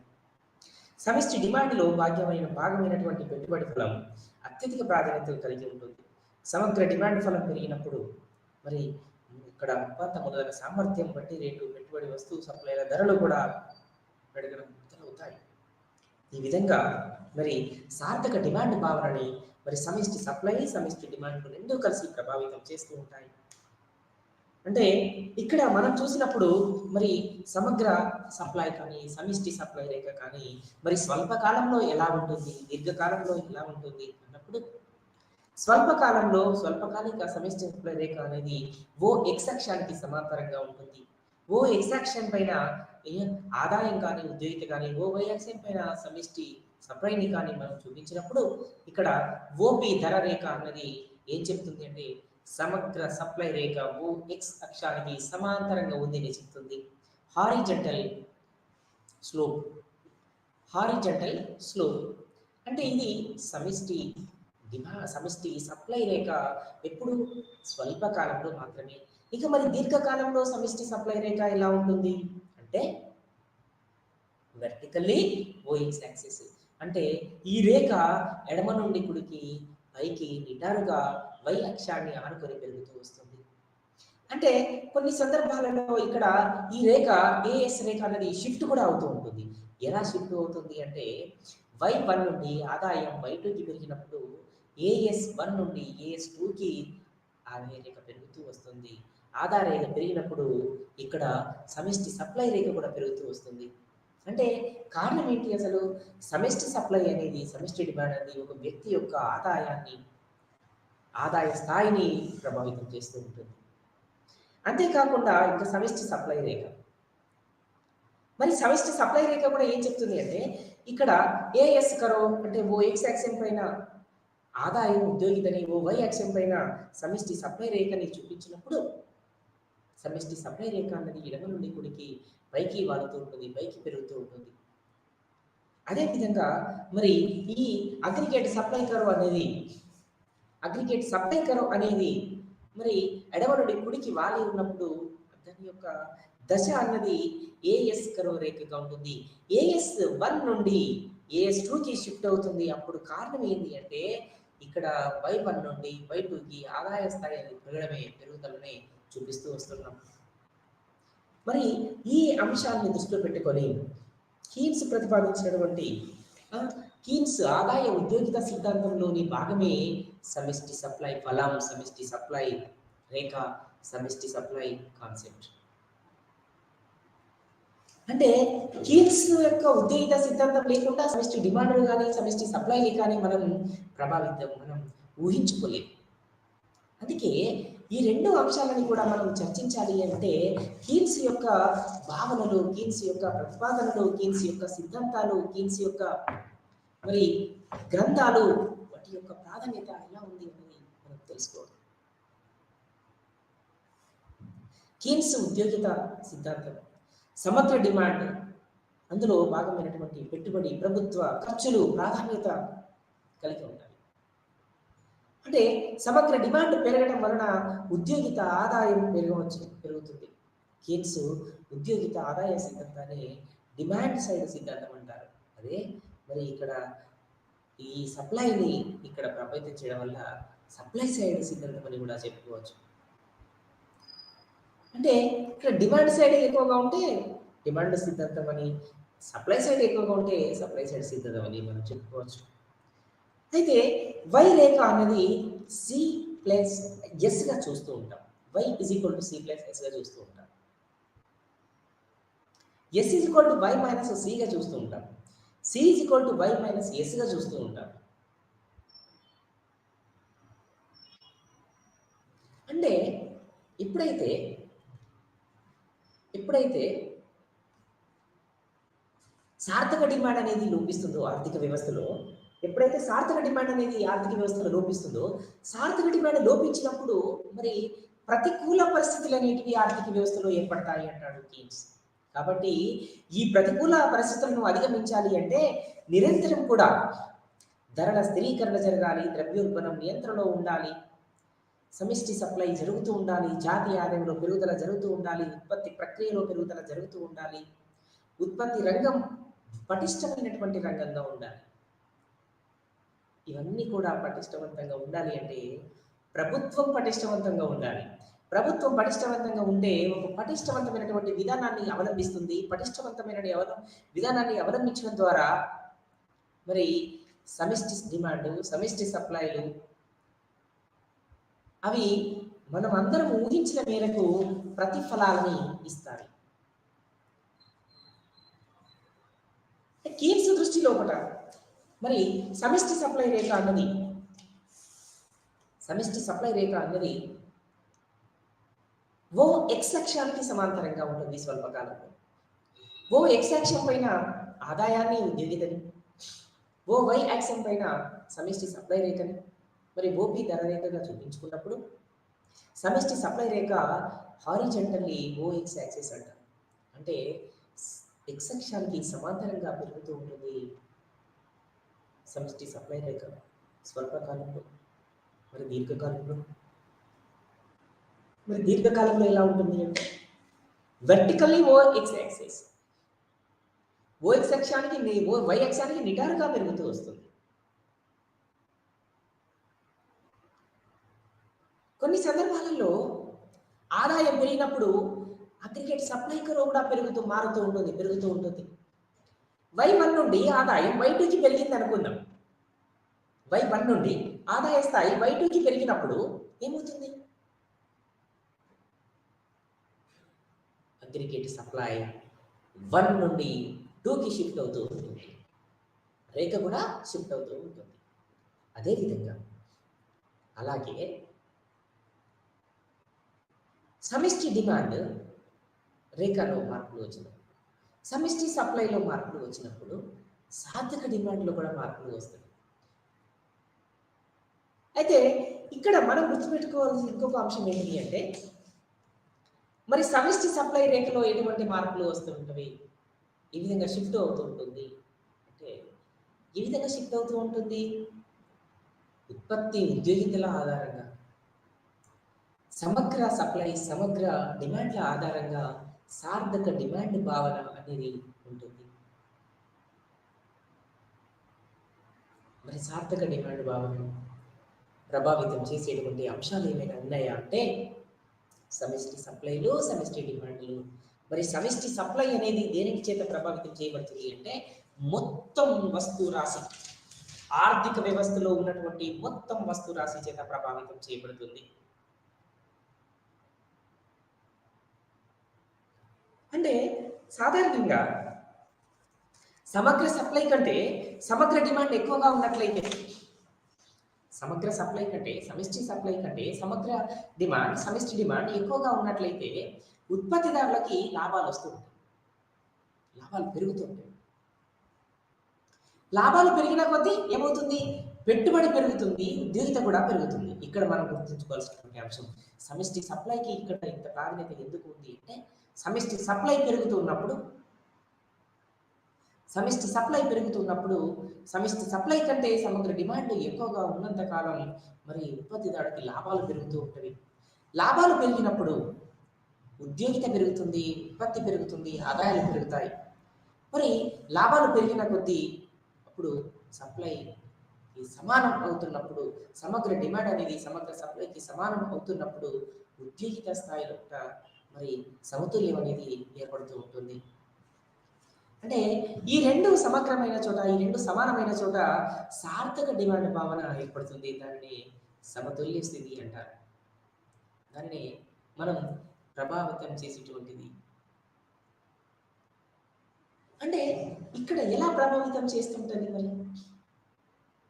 ప్రభావితం చేయడానికి ముఖ్యమైనటువంటి అంశం ఏంటి అంటే సమగ్ర సప్లై కంటే సమగ్ర డిమాండ్ అనేది ఎక్కువగా ఉన్నంత వరకు కూడా పెరిగే కొద్దీ పెట్టుబడి అనేది, ఉద్యోగిత అనేది పెరుగుతూనే వస్తూ ఉంటాయి. మరి సమగ్ర డిమాండ్ సమగ్ర సప్లైకి సమానమైన చోట సమతుల్యం ఏర్పడుతుంది. దానిని సార్థక డిమాండ్ భావన అంటారు. సార్థక డిమాండ్ భావన అంటారు. మరి సార్థక డిమాండ్ భావన ఏ విధంగా ఉంటుంది? సార్థక డిమాండ్ భావన దేన్ని ప్రభావితం చేస్తుంది? ఉత్పత్తిని, ఉద్యోగితని, ఆదాయ స్థాయిని, జీవన ప్రమాణ స్థాయిని, తలసరి ఆదాయ స్థాయిని, జాతీయ ఉత్పత్తిని, ఆర్థిక అభివృద్ధి విధానాన్ని, ధరల స్థిరీకరణని ప్రభావితం చేస్తుంది. అంటే ఈ విధంగా వివిధ ఆర్థిక వ్యవస్థలలో సమగ్ర సప్లై, సమగ్ర డిమాండ్, సమష్టి సప్లై, సమష్టి డిమాండ్లు రెండు కలిసి ఒక పటిష్టవంతమైనటువంటి ఆర్థిక విధానాన్ని, ఆర్థిక వ్యవస్థని రూపొందిస్తుంది. ఇవి రెండు కలిసిన చోట, సమతుల్యంలో ఏర్పడిన చోట మరి సార్థక డిమాండ్ భావన అనేది ఏర్పడుతుంది. ఈ సార్థక డిమాండ్ భావనని ఏమంటాం అంటే ఉద్యోగిత స్థాయి, ఆదాయ స్థాయి, ఉత్పత్తి స్థాయిని చూపించేటువంటి బిందువుగా మనం పిలుస్తూ ఉంటాం. సాధారణంగా మరి సమిష్టి సప్లై అనేది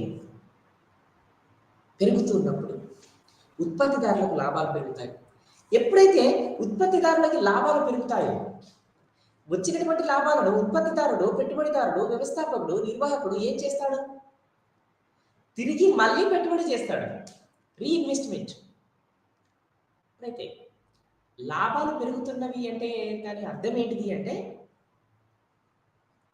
రీఇన్వెస్ట్మెంట్ జరుగుతుంది.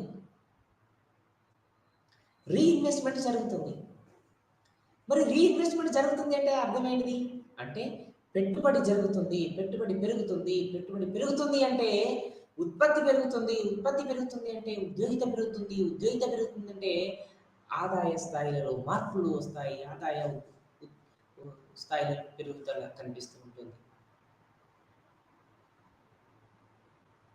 ఈ అంశాలన్నీ కూడా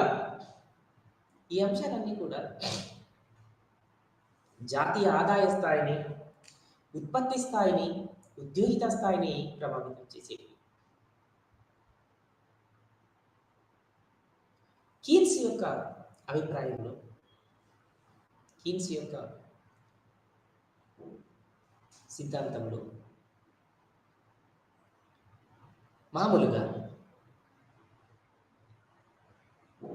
ఉత్పత్తి, ఉద్యోగిత స్థాయిలు నిలకడ స్థాయిలో ఉంటవి అంటే ఆర్థిక వ్యవస్థలో మరి కదలిక లేదు అంటే ఏమని అనుకోవాలి అంటే ఆర్థిక మాంద్య దిశగా ప్రయాణం జరుగుతుంది అని అనుకోవాలి. ఉదాహరణకి మొన్న సంభవించినటువంటి శ్రీలంక ఆర్థిక వ్యవస్థ, ఉదాహరణకి పాకిస్తాన్ ఆర్థిక వ్యవస్థ కూడా కావచ్చు. అంటే ఏ విధంగా ఆర్థిక వ్యవస్థలు మరి డెఫిసిట్లోకి పడిపోయినవి. అందుకు ప్రభుత్వాలు అవలంబించినటువంటి విధానాలు ఏమిటి? అసలు ప్రభుత్వాల విధానాల యొక్క మరి రూపం, వాటి యొక్క విధానాల యొక్క రూపకల్పన ఏ విధంగా ఉంది, ఆర్థిక వ్యవస్థని అవి ఏ విధంగా ప్రభావితం చేశాయి అనేటువంటి అంశాలని కీన్స్ ఎక్కువగా ప్రభావితం చేశాడు. అంతేకాకుండా కీన్స్ యొక్క ఉద్దేశంలో కూడా సార్థక డిమాండ్తో పాటుగా వినియోగ ఫలం, ఉపాంత వినియోగ ప్రవృత్తి, పెట్టుబడి గుణకం, ఉపాంత మూలధన సామర్థ్యం, పెట్టుబడి ఫల భావన, ద్రవ్యత్వాభిరుచి, ఈ సిద్ధాంతాలన్నింటినీ కూడా ఇతను అభివృద్ధి పరిచాడు.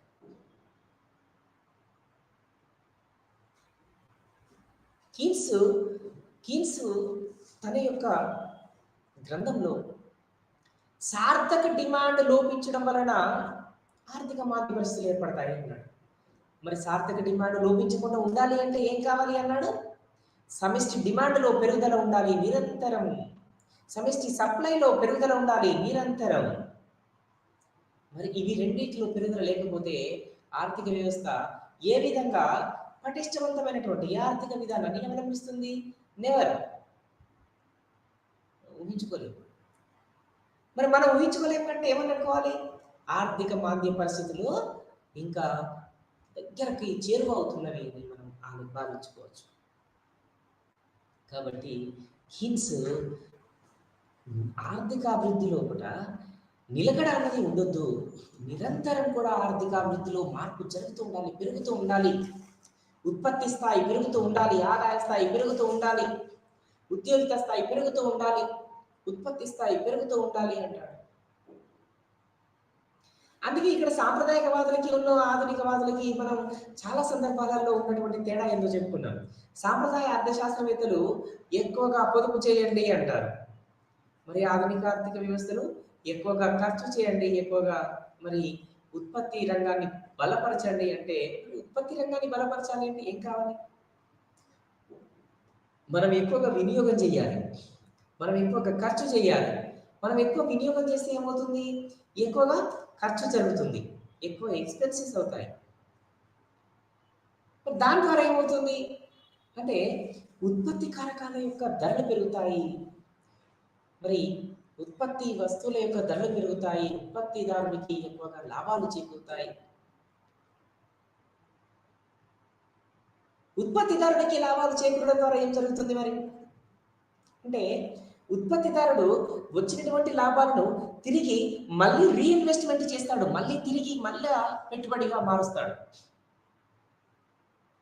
మళ్ళీ పెట్టుబడిగా మార్చడం ద్వారా ఏం జరుగుతుంది అంటే మళ్ళీ ఉత్పత్తి పెరుగుతుంది, మళ్ళీ ఉద్యోగిత పెరుగుతుంది. అందుకే ఇక్కడ మనం లాస్ట్ క్లాస్లో కూడా ఒక సీక్వెన్సీ ఇలా ఒక చైన్ సిస్టమ్ లాగా ఉంటుంది అని మనం చెప్పుకున్నాం. అంటే ఎలా? ఎప్పుడైతే ఒక వస్తువు యొక్క ధరలు తగ్గుతాయో ఆ వస్తువు యొక్క ధరలు తగ్గినప్పుడు డిమాండ్ పెరుగుతుందని, డిమాండ్ పెరిగినప్పుడు ఉత్పత్తి పెరుగుతుంది అని, ఉత్పత్తి పెరగడం ద్వారా ఉద్యోగిత పెరుగుతుంది అని, ఉద్యోగిత పెరగడం ద్వారా ఉత్పత్తి పెరగడం ద్వారా ఉద్యోగిత పెరుగుతుందని, మరి ఉద్యోగిత పెరగడం ద్వారా ఆదాయ స్థాయి పెరుగుతుంది అని కీన్స్ భావించారు. తన యొక్క గ్రంథం కూడా పేర్కొనడం జరిగింది. కాబట్టి కీన్స్ ప్రతిపాదించినటువంటి సూత్రాలన్నీ కూడా సాధారణంగా ఉత్పత్తి ఉద్యోగితలని పెంచేటివి, ఆదాయ స్థాయిని పెంచేటివి. తద్వారా ఏం జరుగుతుంది అంటే వినియోగం పెరుగుతుంది. అంతేకాకుండా కీన్స్ యొక్క దృష్టిలో మనం చూస్తూ ఉండొచ్చు. ఎలా అంటే కీన్స్ ప్రకారంగా y = c+s అంటాం, లేదా s = y - c అంటాం, c = y - s అంటాం. ఎలా అన్నా కూడా మొత్తం ఆదాయం అన్నది మొత్తం వినియోగంగా, మొత్తం పొదుపుగా విభజించబడుతుంది. మరి ఇక్కడ కీన్స్ ప్రకారంగా అందుకే ఇక్కడ జిఎంపిని కూడా మనం గుర్తు చేస్తూ ఉండాలి. ఎందుకు అంటే మొత్తం వినియోగం, మొత్తం పెట్టుబడి, మొత్తం ఉత్పత్తి, మొత్తం ఉద్యోగిత, మొత్తం ధరల స్థాయి, మొత్తం పెట్టుబడి, ఇవన్నీ కూడా ప్రభావితం చేసేటువంటివే. ఈ సందర్భం నుండి ఆర్థిక వ్యవస్థలని కాపాడడానికి Keynes the general theory of employment, interest and money, సాధారణ ఉద్యోగిత సిద్ధాంతం, వడ్డీ మరియు ద్రవ్యం అనేటువంటి గ్రంథాన్ని 1936లో ప్రచురిస్తాడు. ఆ ప్రచురణలోనే సార్థక డిమాండ్ భావనని వ్యాఖ్యానించడం జరిగింది. అంటే ఎప్పుడైతే సార్థక డిమాండ్ భావన పెరుగుతుందో, సార్థక డిమాండ్ భావన పెరుగుతుంది అంటే సమిష్టి సప్లై పెరుగుతున్నట్టే, సమిష్టి డిమాండ్ పెరుగుతున్నట్టే, వస్తు రాశి పెరుగుతున్నట్టే, ఉత్పత్తి పెరుగుతున్నట్టే, ఉద్యోగం పెరుగుతున్నట్టే, ఆదాయ స్థాయి పెరుగుతున్నట్టే. ఇంత ఇంటర్లింక్ కలిగి ఉంటుంది కీన్స్ యొక్క సూత్రాలతో. అంటే సాధారణంగా సమిష్టి సమతుల్య స్థితి అన్నమాట, సమతుల్య స్థాయి అన్నమాట. మరి ఈ సమతుల్య స్థాయి అనేది ఉత్పత్తి ఉద్యోగితలను సార్థక డిమాండ్ భావనని పెంచుకోవడం ఉపయోగపడుతుంది. అంటే సార్థక డిమాండ్ అనేది సంపూర్ణ ఉద్యోగిత అనేటువంటి భావనకి అందిపించినటువంటి, ఇటు ప్రైవేటు పెట్టుబడులు కావచ్చు, అటు ప్రోత్సాహంగా ఇచ్చేటువంటి సంస్థలు కావచ్చు, ఈ ప్రైవేట్ సంస్థలు ఇచ్చేటువంటి ఆల్రెడీ ప్రైవేటు రంగంలో కూడా ఇక మనం చూస్తూ ఉంటాం. అంటే ప్రభుత్వమే ఎక్కువగా ఇన్వాల్వ్ కావాలి అంటారు ఆధునిక అర్థశాస్త్రవేత్తలైనటువంటి కీన్స్ కూడా. అంటే ఉత్పత్తి రంగం అనేది పటిష్టవంతంగా ఉండాలంటే ప్రభుత్వమే ఇన్వాల్వ్ కావాలి. మరి అప్పుడు మాత్రమే ఎక్కువగా పెట్టుబడి జరుగుతుంది, ఉత్పత్తి జరుగుతుంది, ఉద్యోగిత జరుగుతుంది, ప్రజల యొక్క ఆదాయ స్థాయిలో మార్పులు వస్తాయి. ఈ సందర్భంలో తిరిగి ఆర్థిక వ్యవస్థ సమతుల్య స్థాయికి చేరుకుంటుంది. అప్పుడు మరి ఏమవుతుంది అంటే కీన్స్ ప్రకారంగా సమతుల్య బిందువు ఈ బిందువు వద్ద సార్థక డిమాండ్ అనేది ఏర్పడుతుంది. దాని ద్వారా ఏమవుతుంది అంటే ఇక్కడ ప్రేరిత సిద్ధాంతం అనేది మళ్ళీ వెలుగులోకి వస్తూ ఉంటుంది.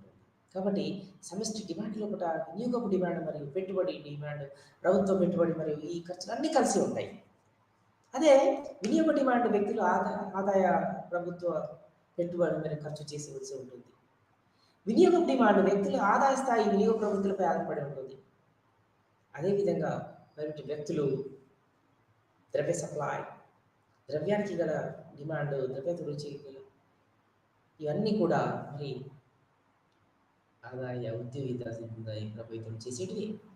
ఆదాయ ఉద్యోగిత సిద్ధాంతం లేదా ఉత్పత్తి ఉద్యోగిత సిద్ధాంతం ఇక్కడ మనం గుర్తుపెట్టుకోవాలి. కీన్స్ అభివృద్ధిపరిచినటువంటి ఈ ఆర్థిక వ్యవస్థకే స్థూల ఆర్థిక విశ్లేషణతో పాటుగా దీనినే ఆధునిక అర్థశాస్త్రం అని, ఆదాయ ఉద్యోగిత సిద్ధాంతం అని, ఉత్పత్తి ఉద్యోగిత సిద్ధాంతం అని కూడా మనం పిలవచ్చు. ఈ అంశాలన్నీ కూడా ఈ భాగంలో ఇమిడి ఉన్నటువంటివి. అంటే కీన్స్ ప్రకారంగా కీన్స్ యొక్క ఉద్దేశం అంటే పూర్తిగా సమగ్ర సప్లై, సమగ్ర డిమాండ్ రెండు కూడా, అంటే సంపూర్ణ ఉద్యోగిత స్థాయి సాధారణంగా ఉండదు అంటారు, కానీ దానికి చేరువలో కావడానికి దోహదపడతాయి అంటారు. ఆర్థిక వ్యవస్థలో ఎప్పుడు కూడా సంపూర్ణ ఉద్యోగిత స్థాయి కంటే తక్కువ స్థాయి వద్దనే ఉంటాయి, సమతుల్య స్థితిలో ఉంటాయి. సార్థక డిమాండ్ వినియోగ ఫలం, ఉత్పాద వినియోగ ప్రవృత్తి, పెట్టుబడి గుణకం కావచ్చు, ఉత్పన్న సామర్థ్యం కావచ్చు, ఇంకా ద్రవ్యత అభిరుచి కావచ్చు, పెట్టుబడి ఫలం కావచ్చు, ద్రవ్యత అభిరుచి కావచ్చు, ఇవన్నీ కూడా మరి ద్రవ్యత్వ అభిరుచితో పాటుగా కీన్స్కు ఉండగలిగినటువంటి ఒక సంపూర్ణ ఉద్యోగిత స్థాయికి, సాధారణంగా అసలు సంపూర్ణ ఉద్యోగిత అనేది సాధ్యం కానటువంటి అంశం అంటాడు, కానీ సంపూర్ణ ఉద్యోగిత స్థాయికి చేరువలో ఉండొచ్చు అంటాడు కీన్స్. కానీ అదే సాంప్రదాయవాదులు క్లియర్గా చెప్పేశారు, ఇప్పుడు కూడా ఆర్థిక వ్యవస్థ సంపూర్ణ ఉద్యోగిత స్థాయిలోనే ఉండాలి అని. కానీ ఇక్కడ కీన్స్ ప్రతిపాదించిన విధంగా తన యొక్క సిద్ధాంతం ప్రకారంగా,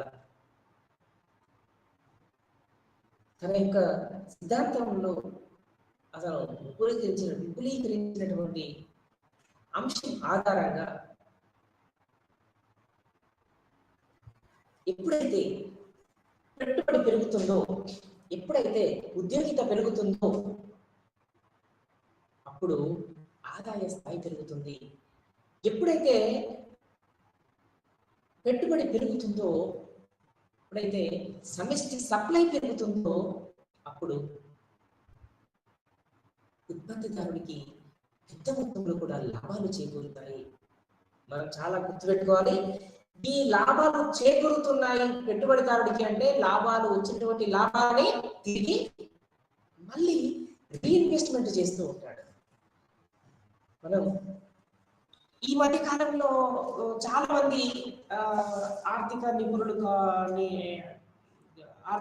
నిపుణుల ప్రతిపాదించేటువంటి సూత్రాలని ఆధారంగా చేసుకుని మాట్లాడినట్టుగానే ఎవరైతే పెట్టుబడిదారులు ఉన్నారో వాళ్ళ యొక్క ఆస్తులు మాత్రమే పెరుగుతున్నాయి, వాళ్ళ సంపద మాత్రమే పెరుగుతుంది. ఇక్కడ మనం అలా భావించుకోకూడదు.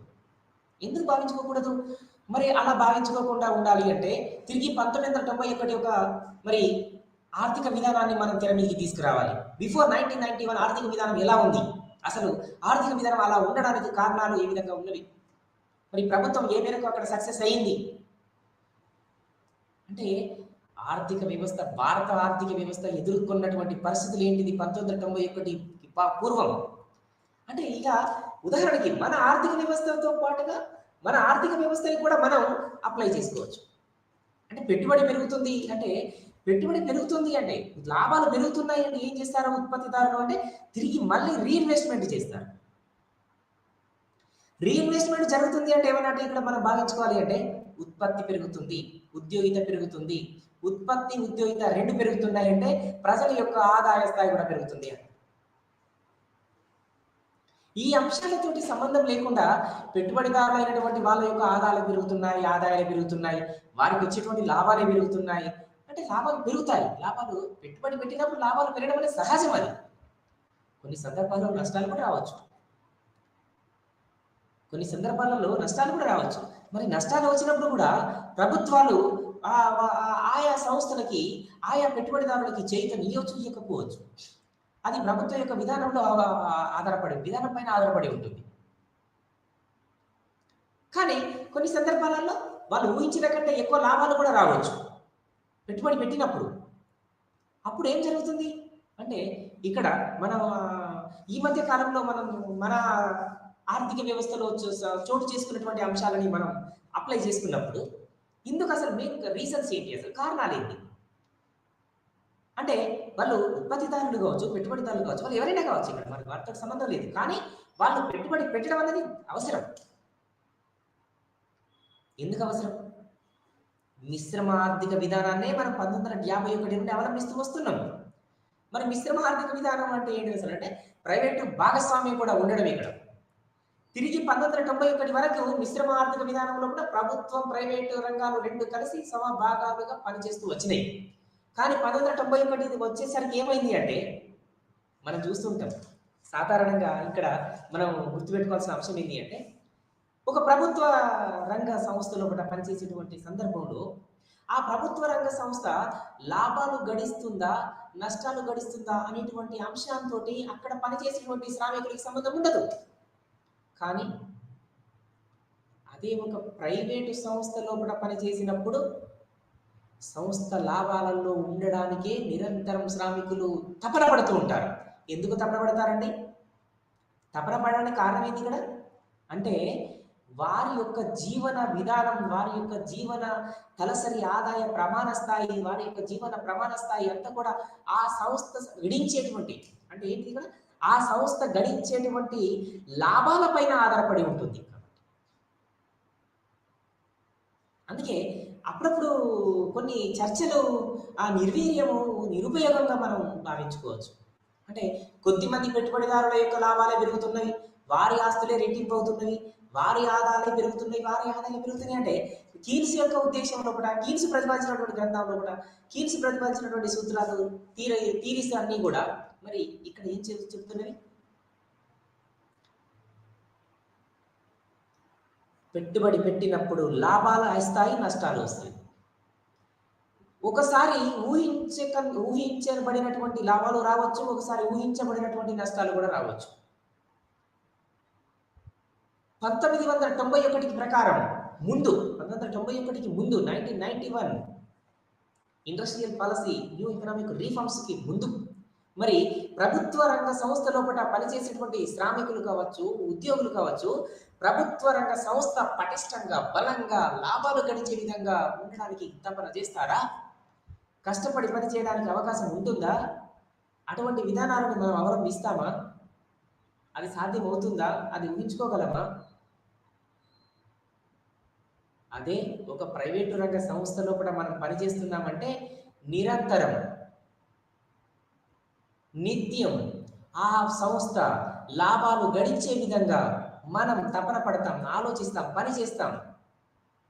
ఆ తపన ఆ తపన ఆ వర్క్ ఆ కమిట్మెంట్ నిరంతరం కొనసాగుతూ ఉంటుంది. దాని ద్వారా ఏమవుతుంది అంటే ఆ సంస్థ ఇంకా ఎక్కువ లాభాలు గడిస్తూ ఉంటుంది. ఇంకా ఎక్కువ లాభాలు గడిస్తుంటే ఏమవుతుందండి? తిరిగి మళ్ళీ ఆ వచ్చినటువంటి లాభాలను తిరిగి మళ్ళీ పెట్టుబడి పెడుతూ ఉంటారు. అంటే మరొక రంగంలో పెట్టుబడి పెట్టవచ్చు, అదే రంగంలో పెట్టుబడి పెట్టవచ్చు. ఆ విధంగా మళ్ళీ పెట్టుబడి పెట్టడం వలన ఆర్థిక వ్యవస్థకి ఇక్కడ లాభం ఏంటిది? ఆర్థిక వ్యవస్థకి ఇక్కడ లాభం ఏంటిది అని మనం ఆలోచించినప్పుడు ఎప్పుడైతే వచ్చిన లాభాలను తిరిగి పెట్టుబడులు పెడతారో అప్పుడు మళ్ళీ తిరిగి లాభాలు వచ్చే విధంగా మళ్ళీ ఉత్పత్తి జరుగుతుంది, మళ్ళీ ఉద్యోగిత జరుగుతుంది, మళ్ళీ ఆదాయ స్థాయి పెరుగుతుంది, తిరిగి ఉత్పత్తిదారుడికి మళ్ళీ లాభాలు చేకూరుతాయి. ఇదంతా ఇంటర్నల్ గా ఆర్థిక వ్యవస్థలో జరుగుతున్నటువంటి ఒక పరిణామ క్రమం మాత్రమే అనుకోవాలి మనం. ఆ విధంగానే మనం ఆలోచించాలి, ఆ విధంగానే మనం చూడాలి. మరి వేరే ఎవరో ఒక ఇక్కడికి వచ్చి ఇక్కడ పెట్టుబడులు పెట్టినప్పుడు వాళ్ళు పెద్ద మొత్తంలో లాభాలు, విదేశీయులు వచ్చి ఇక్కడ సంస్థలు ఇక్కడ పెట్టుబడులు పెట్టి ఇక్కడ లాభాలు గడించినప్పుడు మరి వాళ్ళకి కూడా లాభాలు వచ్చినప్పుడు పెట్టుబడులు పెట్టినప్పుడు లాభాలు వస్తాయి. ఇక్కడ ప్రస్తుత విషయాలని దృష్టిలో పెట్టుకొని మనం కీన్స్ యొక్క ప్రతిపాదించినటువంటి సిద్ధాంతాలని మనం ఇక్కడ అప్లై చేసుకున్నట్లయితే ఇగో ఇంత చర్చ జరుగుతూ ఉంటుంది. అంటే ప్రస్తుత యొక్క ఉన్నటువంటి ఆలోచన విధానాలకి మనం ప్రస్తుతం ఉన్నటువంటి పాలసీ మ్యాటర్కి మనం ఇక్కడ అప్లై చేసినప్పుడు మాత్రమే ఈ చర్చ అవసరం వస్తుంది. లేదు ఈ ప్రస్తుతం మన దేశ ఆర్థిక వ్యవస్థలో ఉన్నటువంటి ప్రస్తుత అవసరాలు ప్రస్తుత పరిస్థితులకి మనం అప్లై చేయనప్పుడు ఈ చర్చతోటి మనకు సంబంధం లేదు. కీన్స్ అభివృద్ధి చేసినటువంటి ఈ సిద్ధాంతంలో కూడా సమిష్టి సప్లై పెరిగినప్పుడు సమిష్టి సప్లై పెరుగుతున్న మేరకు లాభాలు పెరుగుతూ ఉంటాయి, సమిష్టి సప్లై పెరుగుతున్న మేరకు ఉద్యోగిత పెరుగుతూ ఉంటుంది, సమిష్టి సప్లై పెరుగుతున్న మేరకు ఆదాయ స్థాయి, ఉత్పత్తి స్థాయి, ఉద్యోగిత స్థాయి పెరుగుతూ ఉంటుంది. ఎప్పుడైతే సమిష్టి సప్లై స్థాయి అన్నది సమిష్టి డిమాండ్ స్థాయికి సమానమవుతుందో అక్కడ ఆర్థిక వ్యవస్థ సమతుల్య స్థాయికి చేరుకుంటుంది. ఆ సమతుల్య స్థాయిని మనం సార్థక డిమాండ్ భావన, సార్థక డిమాండ్ అని మనం పిలుస్తూ ఉంటాం. మరి ఆర్థిక శాస్త్ర సూత్రాలన్నీ కూడా ఆర్థిక వ్యవస్థలకి అప్లై చేసుకునేటువంటివి. అందుకే ఇంతసేపు మనం డిస్కస్ చేశాము. పెట్టుబడి పెట్టడం అన్నది మరి దేనికోసం పెట్టుబడి పెడతారు ఎవరైనా అంటే లాభాలు గడించడం కోసం మాత్రమే పెట్టుబడి పెడతారు. అసలు ప్రైవేటు వ్యక్తుల యొక్క ముఖ్య ఉద్దేశం ఏంటిది, ప్రభుత్వం యొక్క ముఖ్య ఉద్దేశం ఏంటిది అన్నది స్పష్టంగా ప్రతి పౌరుడికి తెలియాలి. దానిపైన ఒక క్లారిటీ ఉండాలి. ఏంటిది ఆ క్లారిటీ అంటే ప్రైవేటు పెట్టుబడి యొక్క ముఖ్య ఉద్దేశం గరిష్ట లాభార్జన, ప్రభుత్వ పెట్టుబడి యొక్క ముఖ్య ఉద్దేశం గరిష్ట సంక్షేమం, welfare, maximum welfare, maximum benefit, maximum social advantage, maximum social benefit. ఇక్కడ ఈ చర్చ అన్నది కూడా అవసరమే. కీన్స్ యొక్క ఎందుకు అవసరము అంటే కీన్స్ ప్రతిపాదించినటువంటి సమిష్టి డిమాండ్, సమిష్టి సప్లైల భావనని మనం హైలైట్ చేయాలి అంటే మరి ఈ చర్చని ప్రస్తుత అవసరాలకి మనం అప్లై చేసుకున్నప్పుడు ఈ చర్చని మనం విజయవంతంగా అర్థం చేసుకున్న వాళ్ళం, సక్సెస్ఫుల్గా మనం అర్థం చేసుకున్న వాళ్ళం అవుతాం, సక్సెస్ఫుల్గా మనం వివరణాత్మకంగా మనం చర్చించిన వాళ్ళం అవుతాం. కానీ 1991కి పూర్వం ఆర్థిక వ్యవస్థ ఏ విధంగా మరి మిశ్రమ ఆర్థిక విధానాన్ని అవలంబించుకుంటూ వచ్చినప్పటికీ కూడా ఇక్కడ మనం ఆలోచించాలి కారణం ఏంటి అసలు. ఈరోజు భారతదేశ ఆర్థిక వ్యవస్థే కాదు, ప్రపంచ ఆర్థిక వ్యవస్థ అమెరికా కావచ్చు, లేదా దాదాపుగా సుమారుగా 90% దేశాలు కూడా ఈరోజు ప్రైవేటు పెట్టుబడికి, ప్రైవేటు వ్యక్తులకి, ప్రైవేటు సంస్థలకి, ప్రైవేటు యాజమాన్యానికి, ప్రైవేటు పెట్టుబడులకి ఎందుకు ఇక్కడ వాళ్ళు మరి రెడ్ కార్పెట్ వేస్తున్నారు? దానికి కారణం ఏంది అసలు అంటే పెట్టుబడులు పెట్టాలి అని. మరి పెట్టుబడులు పెట్టాలి అంటే ఏం కావాలి? అభివృద్ధి చెందినటువంటి దేశాలన్నీ కూడా వివిధ దేశాలలో పెట్టుబడులు పెట్టాలని మరి రెడ్ కార్పెట్ ఇస్తున్నారు, అందులో డౌటే లేదు. మరి అటువంటి సందర్భంలో కూడా కీన్స్ ప్రతిపాదించినటువంటి సిద్ధాంతాన్ని మనం ప్రస్తుత పరిస్థితులకి కూడా ఇంతసేపు ప్రస్తుత పరిస్థితికి మనం అన్వయించుకొని మాట్లాడుతున్నాం. ఇది ఎకనామిక్ పాలసీస్ అన్ని కూడా ఎకనామిక్స్ థీరీస్కి అప్లై చేసేటివి, ఎకనామిక్స్ థీరీస్కి అప్లై చేసేటువంటివి. ఎకనామిక్స్ పాలసీస్ అన్ని కూడా ఏదో ఒక ఎకనామిక్ థీరీకి రిలేటెడ్గానే ఉంటుంది, అందులో ఎటువంటి సందేహం లేదు. అంటే ఇక్కడ మనం అర్థం చేసుకోవాల్సింది 1951 నుండి 1991 వరకు కూడా అవలంబించినటువంటి విధానాలు ఏం చేశాయి? 1991లో 1981 నుండి దాదాపుగా 91 మధ్య కాలంలో భారతదేశ ఆర్థిక పరిస్థితి ఏంటి అసలు అంటే ఎంత ఆర్థిక వృద్ధి ఎంత మందగించింది, ఎంత మందగమనంలో కొనసాగింది. అత్యంత తక్కువ విదేశీ మారక నిల్వలు మనం కొనసాగింది. రాజకీయ అస్థిరతకు, ఆర్థిక అస్థిరతకు దారి తీసింది.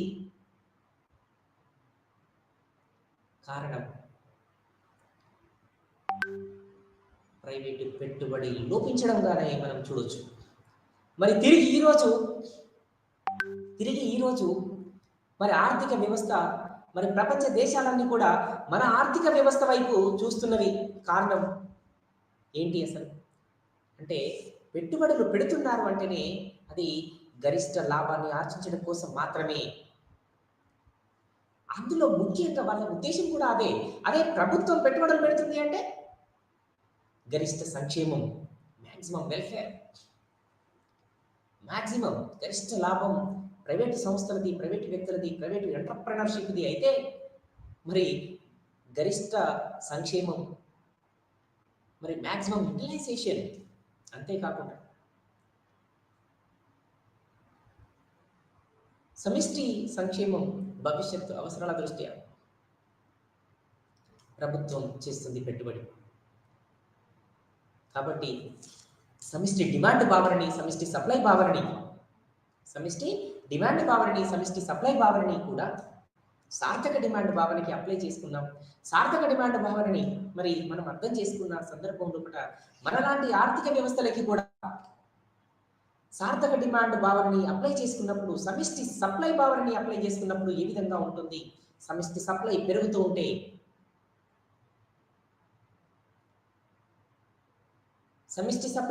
పెరుగుతూ ఉంటే ఉద్యోగిత పెరుగుతుంది, ఉపాధి అవకాశాలు పెరుగుతాయి, ఉత్పత్తి పెరుగుతుంది, ఆదాయ స్థాయి పెరుగుతుంది. అంటే ఆదాయ స్థాయి, ఉత్పత్తి స్థాయి, ఉద్యోగిత స్థాయి, ఇవి మూడు కూడా మరి ఒక దేశ ఆర్థిక వ్యవస్థకి పట్టుకొమ్మలు. అంటే ఆయా దేశాలు అవలంబిస్తున్నటువంటి విధానాలు, సంక్షేమము, ఇవన్నీ కూడా విధానాల అమలు, విధానాల రూపకల్పన, ఇవన్నీ కూడా అంతిమంగా మ్యాక్సిమం ప్రభుత్వాల యొక్క లక్ష్యం ఏమై ఉంటుంది అంటే ఉత్పత్తిలో పెరుగుదల, ఉద్యోగితలో పెరుగుదల, ప్రజల ఆదాయ స్థాయిలో పెరుగుదల. కాబట్టి ఖచ్చితంగా సమిష్టి సప్లై అన్నది ఆర్థిక వ్యవస్థలని ప్రభావితం చేసేటువంటి అంశమే. సమిష్టి సప్లై, సమిష్టి డిమాండ్ రెండు కలిసి సాధారణ భావాన్ని ప్రభావితం చేస్తాయి. ఈ ఈ కీన్స్ ప్రతిపాదించినటువంటి అన్ని సూత్రాలు కూడా ఆధునిక ఆర్థిక వ్యవస్థలకి అన్వయించుకోవడానికి వీలైనటువంటి సిద్ధాంతాలే, సూత్రాలే అని మనం చెప్పుకోవచ్చు.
শিক্ষাৰ্থীসকল, মই উৎপল ডেকা, কৃষ্ণকান্ত সন্দিকৈ ৰাজ্যিক মুক্ত বিশ্ববিদ্যালয়ৰ অৰ্থনীতি বিভাগত কাম কৰোঁ মই।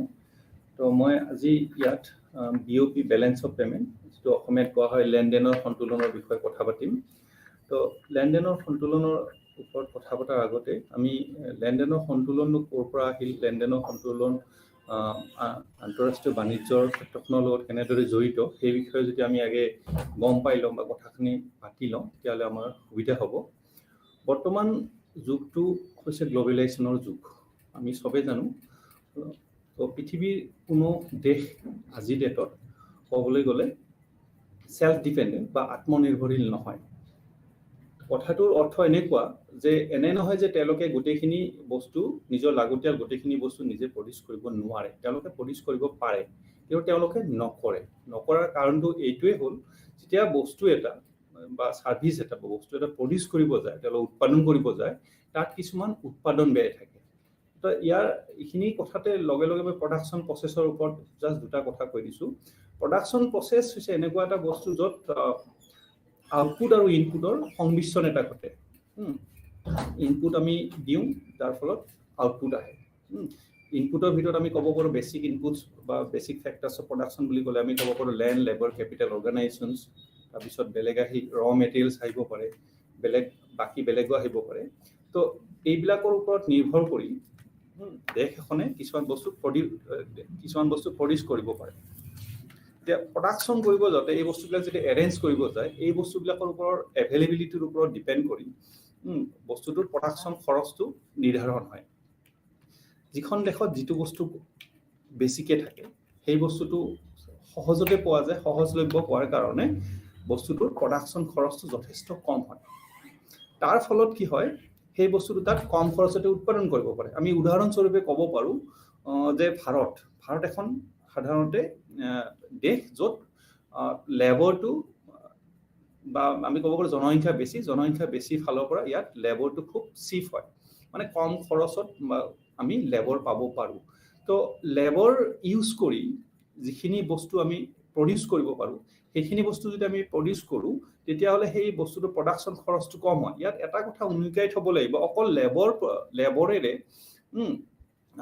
আমি ভূমি, শ্ৰম, মূলধনৰ সংগঠনৰ ভিতৰত অকল শ্ৰমেৰে কিবা বস্তু এটা প্ৰডিউচ কৰিব নোৱাৰোঁ।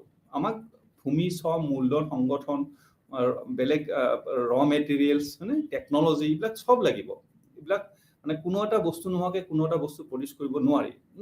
কিন্তু যদি আমি সেই বাকীবিলাক বস্তু যিবিলাক আমাৰ ইয়াতে এভেইলেবল নহয়, সেই বস্তুবিলাক যদি আমি কমকৈ ব্যৱহাৰ কৰোঁ আৰু যিটো বস্তু আমাৰ ইয়াতে চিপ হয়, যিটো বস্তু আমি কম খৰচত পাওঁ, সেইটো যদি বেছিকৈ ব্যৱহাৰ কৰিব পাৰোঁ, তেতিয়া তাৰ উৎপাদন খৰচটো কম হয়। তো ভাৰতৰ কাৰণে যিহেতু লেবাৰটো চিপ হয়, তো ভাৰতে যদি সাধাৰণতে কি কৰে যে ইয়াত এগ্ৰিকালচাৰেল ক্ষেত্ৰত বা কৃষিৰ ক্ষেত্ৰত আমি বেছি লেবাৰ দৰকাৰ, চ' কৃষিজাতীয় বস্তুৰ ক্ষেত্ৰত যদি আমি বেছি গুৰুত্ব প্ৰদান কৰোঁ, যে আমাৰ যিহেতু লেবাৰ বেছি, কৃষিৰ ক্ষেত্ৰত বেছি গুৰুত্ব প্ৰদান কৰিছোঁ, তাত টেকনলজি কমকৈ ইউজ হয়, তাত বেলেগ ৰ মেটেৰিয়েলছতকৈ লেবাৰটো বেছি দৰকাৰী। তো কৃষি আমি বেছিকৈ প্ৰডিউচ কৰিব পাৰোঁ আৰু কৃষিৰ পৰা উৎপাদিত উৎপাদনখিনি কি হ'ব, দামটো যথেষ্ট কম হ'ব বেলেগ দেশৰ তুলনাত, য'ত লেবাৰ এভেইলেবিলিটিটো আমাৰ দেশৰ দৰে নাই, হয়তো আমাৰ দেশৰ তুলনাত কম। তো ভাৰতৰ দৰে দেশ এখনত সাধাৰণতে কি হয়, য'ত লেবাৰ বেছি, তাত আমি যদি লেবাৰ ব্যৱহাৰ কৰি, লেবাৰ ইণ্টেনচিভ টেকনিক ব্যৱহাৰ কৰি যিবিলাক বস্তু প্ৰডিউচ কৰিব পাৰোঁ, সেইবিলাক যদি উৎপাদন কৰোঁ, তাৰ খৰচটো কম হ'ব। আৰু তেনে ক্ষেত্ৰত আৰু যিখিনি লাগে আমি ব্যৱহাৰ কৰিলেও নালাগাখিনি যদি আমি বাহিৰত পঠাওঁ, তেতিয়াহ'লে আমি লাভান্বিত হ'ব পাৰোঁ। ঠিক তেনেকৈ আমি উদাহৰণস্বৰূপে ক'ব পাৰোঁ যে জাপান আচলতে জাপানত কি, তেওঁলোকৰ কেপিটেল এণ্ডাউমেণ্ট, মানে মূলধনৰ সেইটো বেছি, লেবাৰটো কম। তো তেওঁলোকে যেতিয়া প্ৰডাকশ্যন প্ৰচেছত আগবাঢ়িব, তেওঁলোকে বেলেগ বেছিক ফেক্টৰ্ছ অফ প্ৰডাকশ্যনত গুৰুত্ব দিবই, ন' ডাউট। সেইবিলাক নহ'লে প্ৰডিউচ কৰিব নোৱাৰে। তাৰ উপৰি তেওঁলোকে যদি কেপিটেলত বেছি গুৰুত্ব দিয়ে, তেওঁলোকে যদি কেপিটেল ইণ্টেনচিভ টেকনিক ইউজ কৰি যিবিলাক বস্তু প্ৰডিউচ কৰিব পাৰে, সেইবিলাক বস্তু প্ৰডিউচত তেওঁলোকে বেছি গুৰুত্ব দিয়ে, কাৰণ সেইবিলাক বস্তু প্ৰডিউচ কৰিলে তেওঁলোকৰ খৰচটো কি হয়, যথেষ্ট কম হয়। তো ইয়াৰ কথাটোৰ অৰ্থ এনেকুৱা যে যিখন দেশ পৃথিৱীৰ যিখন মই আগে ক'লো যে পৃথিৱীৰ কোনো দেশ বৰ্তমান সেলফ ডিপেন্ডেন্ট নহয়, আত্মনিৰ্ভৰশীল নহয়। প্ৰত্যেকখন দেশে ইখনে সিখনৰ ওপৰত নিৰ্ভৰশীল কৰি চলিব লাগে because of the production process বা বেলেগ কাৰণত। তো যিখন দেশে যিটো বস্তু কম খৰচত প্ৰডিউচ কৰিব পাৰিব, কম খৰচত কেতিয়া প্ৰডিউচ কৰিব পাৰিব, যেতিয়া তেওঁলোকৰ তাতে সেই বস্তুটো প্ৰডিউচ কৰিবৰ কাৰণে দৰকাৰী সামগ্ৰীখিনি বা দৰকাৰী বাতাবৰণটো তাত থাকে, তেতিয়া তেওঁলোকে কম খৰচত প্ৰডিউচ কৰিব পাৰিব। প্ৰডিউচ এনেকেই কৰিব যাতে নিজক লাগাখিনি নিজে ইউজ কৰিলে, নালাগাখিনি বেলেগ দেশত পঠাই বেলেগ দেশত তেওঁলোকে এক্সপৰ্ট কৰি তেওঁলোকৰ পৰা পইচা বা বিদেশী মুদ্ৰা অৰ্জন কৰিব পাৰে। আৰু সেই মুদ্ৰাৰে বেলেগ বস্তু যিবিলাক তেওঁলোকে উৎপাদন কৰিলে খৰচ বেছি হয়, সেই বস্তুবিলাক যাতে বেলেগ দেশৰ পৰা লৈ আহিব পাৰে। তো কথাটোৰ মিনিং এইটোৱে যে কোনো দেশ এতিয়া সেলফ ডিপেন্ডেন্ট নহয়, প্ৰত্যেকৰ ওপৰত নিৰ্ভৰশীল, হয়নে? তো এই যিটো বাতাবৰণ সৃষ্টি হৈছে, প্ৰতিখন দেশে নিজৰ ভূখণ্ডৰ বা নিজৰ চাৰিসীমাৰ বাহিৰত গৈ তেওঁলোকে বেলেগ দেশৰ লগত সম্পৰ্ক স্থাপন কৰিব লগা হৈছে, ট্ৰেডৰ বা বাণিজ্যৰ সম্পৰ্ক স্থাপন কৰিব লগা হৈছে। এই বস্তুখিনিকে সাধাৰণতে কি বুলি কোৱা হয়? ইণ্টাৰনেশ্যনেল ট্ৰেড বুলি কোৱা হয়, আন্তঃৰাষ্ট্ৰীয় বাণিজ্য বুলি কোৱা হয়, মানে। আৰু এই আন্তঃৰাষ্ট্ৰীয় বাণিজ্যৰ মূল বস্তুটো হৈছে স্পেচিয়েলাইজেশ্যন বা বিশেষীকৰণ কি অলপ আগে মই যি ক'লো, আমাৰ দেশখন যিটো বস্তুত চহকী, আমাৰ দেশখনত যিটো বস্তু বেছিকে আছে, তো সেই বস্তুটো ইউটিলাইজ কৰি যিবিলাক বস্তু প্ৰডিউচ কৰিব পাৰি, সেই বস্তুবিলাক আমি বেছিকে প্ৰডিউচ কৰোঁ আৰু ইমান বেছিকে প্ৰডিউচ কৰোঁ যাতে ৰৈ যোৱাখিনি যিখিনি সাৰপ্লাছ আমি ইউজ কৰিব নোৱাৰোঁ সেইখন বাকী দেশত পঠাব পাৰোঁ আৰু বাকী দেশত উৎপাদিত কম খৰচত উৎপাদিত বস্তু আমি লৈ আহিব পাৰোঁ, মানে। কথাটোৰ মিনিং এইখিনিতে যে যিখিনি বস্তু আমি নিজেও হয়তো প্ৰডিউচ কৰিব পাৰোঁ, মানে জাপানে হয়তো এগ্ৰিকালচাৰেল কমোডিটি প্ৰডিউচ কৰিব নোৱাৰা নহয়, তেওঁলোকে কৰিব পাৰে, কিন্তু উৎপাদন কৰাৰ ফলত যিখিনি তেওঁলোকৰ প্ৰতি উৎপাদনত খৰচ হ'ব, সেই উৎপাদনটো ভাৰতৰ পৰা নিয়াতকে তাত বেছি হ'ব। ছাপোজ তাত 1 কেজি আলু প্ৰডিউচ কৰিলে হয়তো খৰচ হ'ব 100 টকা, কিন্তু ভাৰতৰ পৰা সেই আলু কেজি নিলে তেওঁলোকে পাব হয়তো 20 বা 25 টকা বা 30 টকা।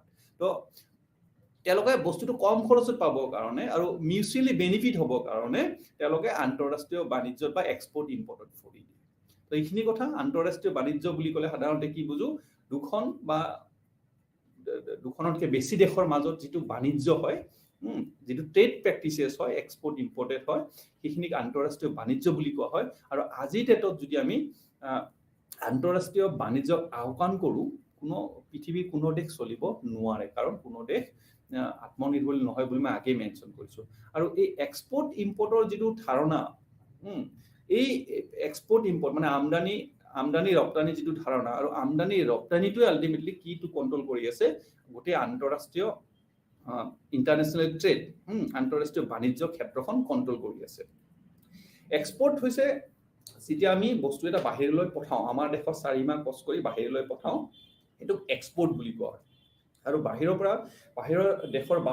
চাৰিসীমাৰ পৰা বা পৃথিৱীৰ বিভিন্ন দেশৰ পৰা যেতিয়া আমি বস্তুটো লৈ আহোঁ, তাক কি বুলি কোৱা হয়? তাক ইম্পৰ্ট বুলি কোৱা হয়, হয়নে? আৰু এক্সপৰ্টটোৰ পৰা সাধাৰণতে আমি কি কৰোঁ? এই যে তাৰ পৰা আমি চ'ৰ্চ অফ ৰিচিপ্ট, তাৰ পৰা কিছু বস্তু বৈদেশিক মুদ্ৰা আমি অৰ্জন কৰিব পাৰোঁ। আৰু যেতিয়া আমি ইম্পৰ্ট কৰিব লগা হয়, বেলেগ দেশৰ পৰা কিবা এটা বস্তু আমি আনিব লগা হয়, তেতিয়া সেই বেলেগ দেশখনক আমি কিছু মুদ্ৰা পেমেণ্ট কৰিব লাগে, মানে। তো এক্সপৰ্টটোৰ পৰা আমি ৰিচিভ কৰোঁ কাণ্ট্ৰি এখনে বৈদেশিক মুদ্ৰা, আৰু ইম্পৰ্ট কৰিবলৈ আমি বস্তুটোক তেওঁলোক পেমেণ্ট কৰিব লগা হয়। আৰু আমি জানো ৰিচিভটো সদায় পেমেণ্টতকৈ ভাল। চ' কাণ্ট্ৰি এখনৰ যেতিয়া এক্সপৰ্ট বেছিকৈ হয় ইম্পৰ্টতকৈ, তো কাণ্ট্ৰিখনৰ অৰ্থনৈতিক অৱস্থাটো টনকিয়াল বুলি কোৱা হয় তেতিয়াহে। ইয়াৰ লগে লগে আমি জানিব লাগিব এক্সপৰ্ট আৰু যেতিয়া ইম্পৰ্টৰ কথাখিনি আমি ক'ব লগা হয়, এক্সপৰ্ট বা ইম্পৰ্ট দুটা ধৰণৰ হ'ব পাৰে, ফিজিবল বা ইনভিজিবল। এক্সপৰ্ট আৰু ইম্পৰ্ট সাধাৰণতে ফিজিবল বা ইনভিজিবল হ'ব পাৰে। এতিয়া ফিজিবল এক্সপৰ্ট কেনেকুৱা? যেতিয়া সাধাৰণতে বস্তুবিলাক আমি যিবিলাক বস্তু বেলেগ এখন দেশত পঠাওঁ বা বেলেগ এখন দেশৰ পৰা আনো, সেইবিলাক সাধাৰণতে হয়তো যিকোনো বন্দৰেদি, নদী বন্দৰেদি যাব পাৰে, জাহাজেদি যাব পাৰে, হয়নে? বা আমাৰ এৰোপ্লেনেৰে আহিব পাৰে।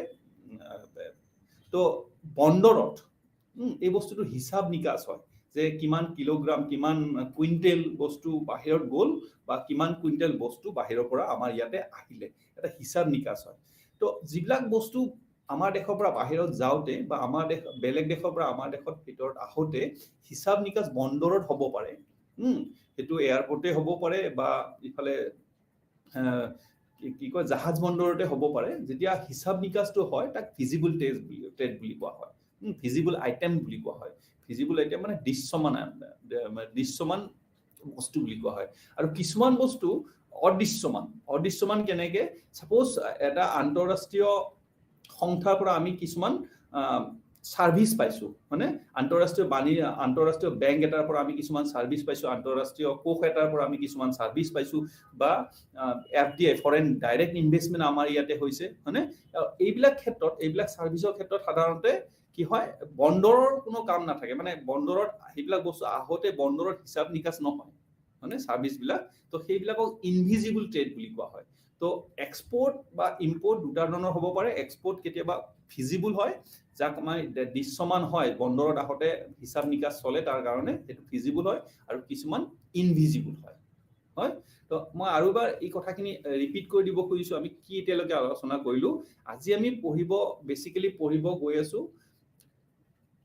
BOP balance of payment মানে ইয়াৰ অৰ্থটো হ'ল লেনদেনৰ সন্তুলন ব্যালেন্স অফ পেমেন্ট পঢ়িব যোৱাৰ আগতে আমি পঢ়িব চালো যে আন্তঃৰাষ্ট্ৰীয় বাণিজ্য কি আৰু আন্তঃৰাষ্ট্ৰীয় বাণিজ্য কিয় সৃষ্টি হ'ব লগা হ'ল পৃথিৱীৰ আমি তাৰ লগে লগে কৈ গৈছো যে পৃথিৱীৰ প্ৰতিখন দেশ যদি ব্যৱসায় বাণিজ্যত সেলফ ডিপেন্ডেন্ট হ'ব পাৰে আত্মনিৰ্ভৰশীল হ'লহেঁতেন যে নিজক প্ৰয়োজনীয় বস্তুখিনি নিজে প্ৰডিউস কৰে বেলেগ দেশৰ লগত লিংক নাই তেতিয়া হলে আন্তঃৰাষ্ট্ৰীয় বাণিজ্যৰ সৃষ্টি নহ'ল মানে কিন্তু আজিৰ গ্লোবেলাইজেশনৰ যেটো এৰা চলি আছে যিখিনি সময় চলি আছে সেই গ্লোবেলাইজেশনৰ সময়ত পৃথিৱীৰ কোনো দেশ আত্মনিৰ্ভৰশীল বা সেলফ ডিপেন্ডেন্ট নহয় অৰ্থাৎ নিজক প্ৰয়োজনীয় বস্তুখিনি তেওঁলোকে নিজে প্ৰডিউস নকৰে বা পাৰিলেও তেওঁলোকে কিনি কৰিব চেষ্টা নকৰে কিহৰ কাৰণে কৈছো বিকজ যেটো বস্তু উৎপাদনৰ লগত যেটো কষ্ট অফ প্ৰডাকশন জড়িত হৈ থাকে উৎপাদন খৰচ জড়িত হৈ থাকে সেই খৰচটো নিৰ্ভৰ কৰে দেশ এখনত থকা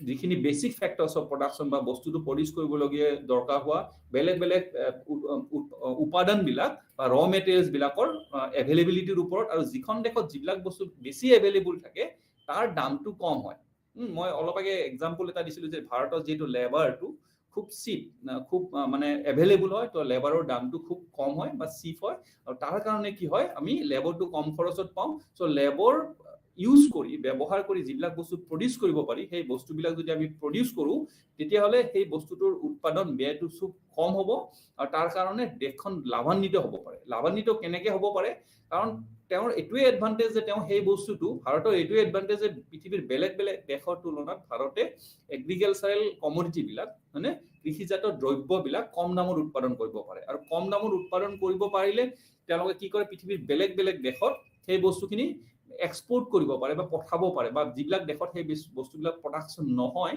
সেই দেশবিলাকত ভাৰতে সেই বস্তুবিলাক এক্সপোর্ট কৰিব পঠাব পাৰে আৰু পঠালে কি হয় যথেষ্ট কম দামত দিব পাৰে কেনেকৈ কম দামত দিব পাৰে যিখন দেশত পঠাই আছো তেওঁলোকক সেই বস্তুটো প্ৰডিউস কৰিলে যিখিনি খৰচ হয় তাতকে উৎপাদন কৰিবলৈ যিখিনি খৰচ হয় তাতকে আমি কম খৰচত আমাৰ ইয়াৰ পৰা দিব পাৰো সো আমি মিউচুৱেলি আলটিমেটলি যে সেই দেশখনো আমাৰ পৰা বেনিফিট হ'ল আৰু আমিও সেই দেশখনৰ পৰা বেনিফিট হলো কেনেকৈ সেই দেশখনে আমাৰ পৰা কম খৰচত বস্তুটো পালে আৰু সেই দেশখনৰ পৰা তাৰ বিনিময়ত আমি কিছুমান বৈদেশিক মুদ্ৰা অৰ্জন কৰিলো মানে তো ইন্টাৰনেশনাল ট্ৰেডৰ পৰা আলটিমেটলি দুইখন দেশে কি হ'ব পাৰে লাভান্বিত হ'ব পাৰে ইয়াৰ লাভান্বিত হোৱাৰ সুযোগ আছে আৰু তাৰ কাৰণে ইন্টাৰনেশনাল ট্ৰেডৰ গুৰুত্ব দিনে দিনে বাঢ়ি গৈছে আৰু ইন্টাৰনেশনাল ট্ৰেডৰ ক্ষেত্ৰত মন কৰিবলা বিষয়টো মেইন পাৰ্ট বা যেটো কম্পোনেন্ট বুলি কোৱা হয় তাৰ কম্পোনেন্ট দুটা এটা হৈছে এক্সপোর্ট আৰু ইম্পোর্ট মানে নিজৰ দেশৰ বাহিৰত সেই দেশখনে যিখিনি বেপাৰ বাণিজ্য কৰে মানে বেপাৰ বাণিজ্য কৰিব পাৰে কিহৰ মাধ্যমেৰে হয় ইম্পোর্টৰ মাধ্যমেৰে বা এক্সপোর্টৰ মাধ্যমেৰে আৰু এই এক্সপোর্ট কৰা মানে তেওঁলোকে কান্ট্ৰিখনত কি হৈ আছে বিদেশী মুদ্ৰা হুমাই আছে দেশখনে বিদেশী মুদ্ৰা অৰ্জন কৰি আছে আৰু ইম্পোর্ট কৰা মানেটো কি হ'ল কান্ট্ৰিখনৰ পৰা বিদেশী মুদ্ৰা লিকেজ হৈ আছে মানে কান্ট্ৰিখনৰ পৰা বিদেশী মুদ্ৰা গৈ আছে মানে তো যোৱাটো সদায় সাপোজ টু বি গুড সদায় ভাল নহয় আৰু আহাটো সদায় কাম্য মানে ভাল বুলি কোৱা হয় তো ৰিসিভটো সদায় ভাল কাটকে পেমেন্টতকে সো যিখন কান্ট্ৰিয়ে এক্সপোর্ট বেছি কৰিব পাৰে মানে কাটকে ইম্পোর্টতকে সেই তেতিয়া দেশখনৰ কি হয় অৰ্থনৈতিক স্থিতিটো খুব সবল হয় আন্তঃৰাষ্ট্ৰীয় ক্ষেত্ৰত বা এনেও অৰ্থনৈতিক স্থিতিটো খুব সবল হয় তো এই বস্তুখিনিকে আলটিমেটলি আমি এতিয়া কিহত বস্তুখিনি শিকাৰ পিছত আমি শিকিলো যে প্ৰথমে শিকিলো এক্সপোৰ্ট ইম্পোৰ্ট কেনেকৈ কম্পনেণ্ট হয় কাৰ আন্তঃৰাষ্ট্ৰীয় বাণিজ্য নেক্সট আন্তঃৰাষ্ট্ৰীয় বাণিজ্য কি নেক্সট আন্তঃৰাষ্ট্ৰীয় বাণিজ্যত কিয় দেশ এখনে স্পেচিয়েলাইজেশ্যন কৰে এতিয়া লাহে লাহে আমি আমাৰ মূল যিটো বিষয়বস্তু হৈছে লেনদেনৰ সন্তুলনৰ ফালে লৈ যাম মানে আমি লেনদেনৰ সন্তুলন বুলি কৈ নাথাকো বেলেঞ্চ অফ পেমেণ্ট বা বিঅপি বুলি কওঁ এই বিঅপি আৰম্ভ কৰাৰ আগে মই এটা কথা উনিকিয়াই দিব বিচাৰিছো ইয়াৰ ইম্পৰ্টেণ্টৰ বিষয়ে ক'ব বিচাৰিছো 1991 চনত ভাৰতত যেতিয়া ইকনমিক ৰিফৰ্ম মেজাৰ্ছ আৰম্ভ কৰিছিলে পি.ভি. নৰসিংহ ৰাওৱে তেতিয়াৰ বিত্তমন্ত্ৰী আছিল মনমোহন সিঙে যেতিয়া ৰিফৰ্মছ আৰম্ভ কৰিছিল ৰিফৰ্মছ আৰম্ভ কৰাৰ কি হৈছিল ভাৰতৰ অৰ্থনৈতিক অৱস্থাটো খুব বেয়া পিনে গতি কৰিছিলে মানে ভাৰতত ইনফ্লেশ্যন ৰেট বা বেলেগ যিবিলাক ইকনমিক ফেক্টৰ আছিলে খুব বেয়াৰ ফালে গৈছিলে আৰু তাৰ এটা ইম্পৰ্টেণ্ট কম্পনেণ্ট আছিলে বিঅপি ক্ৰাইচিছ এই সময়ত বেলেঞ্চ অফ পেমেণ্টৰ খুব ক্ৰাইচিছ এটা ভাৰতত দেখা দিছিলে তাৰ কাৰণে ৰিফৰ্মছৰ দৰকাৰ হৈছিলে তাৰমানে এক্সপৰ্টটো খুব কম আছিলে আৰু ইম্পৰ্টটো খুব বেছি হৈছিলে যাৰ ফলত কি হ'ল এটা বিঅপি ক্ৰাইচিছে দেখা দিছিলে তো মই এই কথাটো মেনশ্যন এইটো কাৰণেই কৰিছো যে ইকনমিক ৰিফৰ্ম ভাৰতৰ 1991 চনত যেতিয়া চৰকাৰে তেতিয়া পি.ভি. নৰসিংহ ৰাওৰ চৰকাৰে যেতিয়া ইন্ট্ৰডিউচ কৰিছিলে তাৰো এটা মূল কাৰণ আছিলে কি এই balance of payment crisis so balance of payment এখন দেশৰ কাৰণে অত্যন্ত গুৰুত্বপূৰ্ণ বস্তু হয়নে আৰু আমি অৰ্থনীতি ছাত্ৰ হিচাপে ইয়াক যদি বেলেঞ্চ অফ পেমেণ্টটো বুজি নাপাওঁ বা বেলেঞ্চ অফ পেমেণ্টটো আন্তঃৰাষ্ট্ৰীয় বাণিজ্যৰ লগত কেনেকৈ জড়িত হ'লে এই কথাখিনি বুজি নাপাওঁ তেতিয়াহ'লে আমি আন্তঃৰাষ্ট্ৰীয় বিত্ত বা ইণ্টাৰনেশ্যনেল ট্ৰেড মানে এই বিষয়টো সম্পূৰ্ণভাৱে বুজাত সমৰ্থ হ'ম তো আজি আমাৰ শ্ৰেণীটো যথেষ্ট গুৰুত্বপূৰ্ণ মই ৰিপিটেডলি কথাখিনি কৈ আছো যে আন্তঃৰাষ্ট্ৰীয় বাণিজ্য কি আন্তঃৰাষ্ট্ৰীয় বাণিজ্যৰ লগত স্পেচিয়েলাইজেশ্যন কেনেকৈ জড়িত আৰু স্পেচিয়েলাইজেশ্যনৰ লগত আল্টিমেটলি ইণ্টাৰনেশ্যনেল ট্ৰেডটো কেনেকৈ জড়িত ইণ্টাৰনেশ্যনেল ট্ৰেডৰ লগত এক্সপৰ্ট ইম্পৰ্ট কেনেকৈ জড়িত আৰু এক্সপৰ্ট ইম্পৰ্টৰ পৰা আল্টিমেটলি কেনেকৈ বিঅপি আহে এইখিনি কোৱাৰ পিছত আমি মূল বিষয়টো লৈ যাম আমাৰ আজি মূল বিষয়টো হৈছে কি লেনদেনৰ সন্তুলন আমি যিটো জাত বুলি কোৱা হওঁ বেলেঞ্চ অফ পেমেণ্ট বুলি কোৱা হওঁ লেনদেনৰ আমি প্ৰথমতে লেনদেনৰ সন্তুলনৰ ধাৰণাটো আমি ইয়াত পঢ়িম ধাৰণাটো পঢ়াৰ পিছত মানে লেনদেনৰ সন্তুলন মানে বিঅপি ধাৰণা what is the concept of BOP খিনি পঢ়ি ল'ম পঢ়াৰ পিছতে বেলেঞ্চ অফ পেমেণ্ট আৰু বেলেঞ্চ অফ ট্ৰেডৰ মাজত যিখিনি পাৰ্থক্য আছে সেই বস্তুখিনি আমি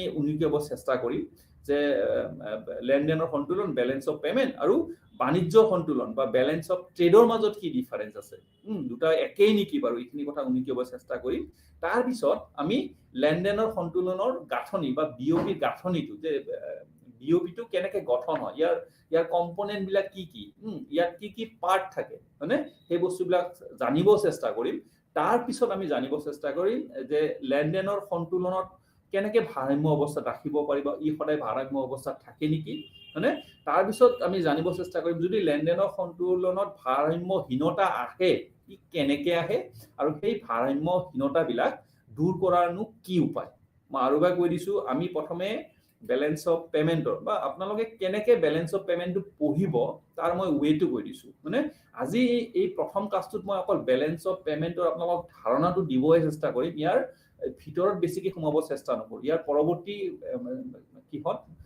পৰৱৰ্তী পৰ্যায়ত মই বেলেঞ্চ অফ পেমেণ্টৰ বিষয়ে মানে ভিতৰত বেছিকৈ সোমাই যাব চেষ্টা কৰিম ধাৰণাটোৰ উপৰিও আজি আপোনালোকক মই খালি বেলেঞ্চ অফ পেমেণ্টৰ লগত জড়িত কৰিম অৰ্থনীতিৰ ছাত্ৰ হিচাপে আপোনালোকক বেলেঞ্চ অফ পেমেণ্টৰ লগত জড়িত কৰাৰ মোৰ উদ্দেশ্যে আজি মই ক্লাছটো আৰম্ভ কৰিম তো প্ৰথমে আমি পঢ়িম কি বেলেঞ্চ অফ পেমেণ্টৰ ধাৰণা তাৰপিছত বেলেঞ্চ অফ পেমেণ্ট আৰু বেলেঞ্চ অফ ট্ৰেডৰ মাজত যিটো পাৰ্থক্য আছে তাৰপিছত বেলেঞ্চ অফ পেমেণ্টৰ গাঁথনিটো কি কি কম্পনেণ্ট থাকে কেনেকৈ গঠন হয় ইয়াৰ ষ্ট্ৰাকচাৰটো কি তাৰপিছত আমি পঢ়িম লেনদেনৰ সন্তুলন বা বেলেঞ্চ অফ পেমেণ্টৰ ভাৰসাম্যহীনতা কিবা থাকে নেকি ইয়াত কিবা ডিসইকুইলিব্ৰিয়াম বা ডিসবেলেন্সৰ কিবা ফেক্টৰ থাকে নেকি বা যদি তাৰপিছত আমি পঢ়িম লেনদেনৰ সন্তুলনত যদি কিবা ভাৰসাম্যতা বা ডিসবেলেন্স বা ডিসইকুইলিব্ৰিয়াম আহে তাক কেনেকৈ নোহোৱা কৰিব পাৰিম এতিয়া প্ৰথমে যেতিয়া আমি লেনদেনৰ সন্তুলন বুলি কওঁ খুব মই স্পেচিফিক কোনো কিতাপৰ লেংগুৱেজত ক'ব নাযাওঁ খুব সহজ ভাষাত ক'ব বিচাৰিছোঁ লেনদেনৰ সন্তুলন মানে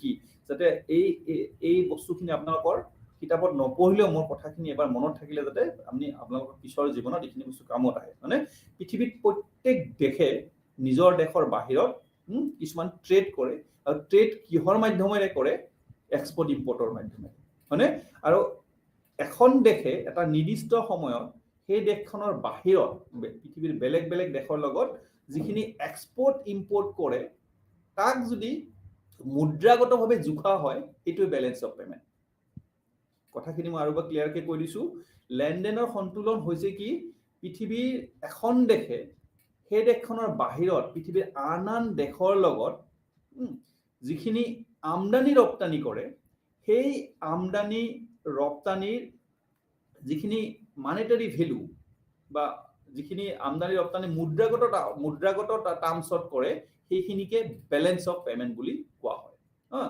বেলেন্স অফ পেমেন্ট সাধাৰণতে হৈছে এছৱা নিৰ্ধাৰিত সময়ত অৰ্থাৎ আমি সাধাৰণতে ইয়াক এবছৰ বুলিয়ে কওঁ একোখন দেশে বিশ্বৰ বাকী অংশৰ মাজত কেনেকৈ অৰ্থনৈতিক আদান প্ৰদান কৰে তাৰ প্ৰণালীবদ্ধ তথ্য এটা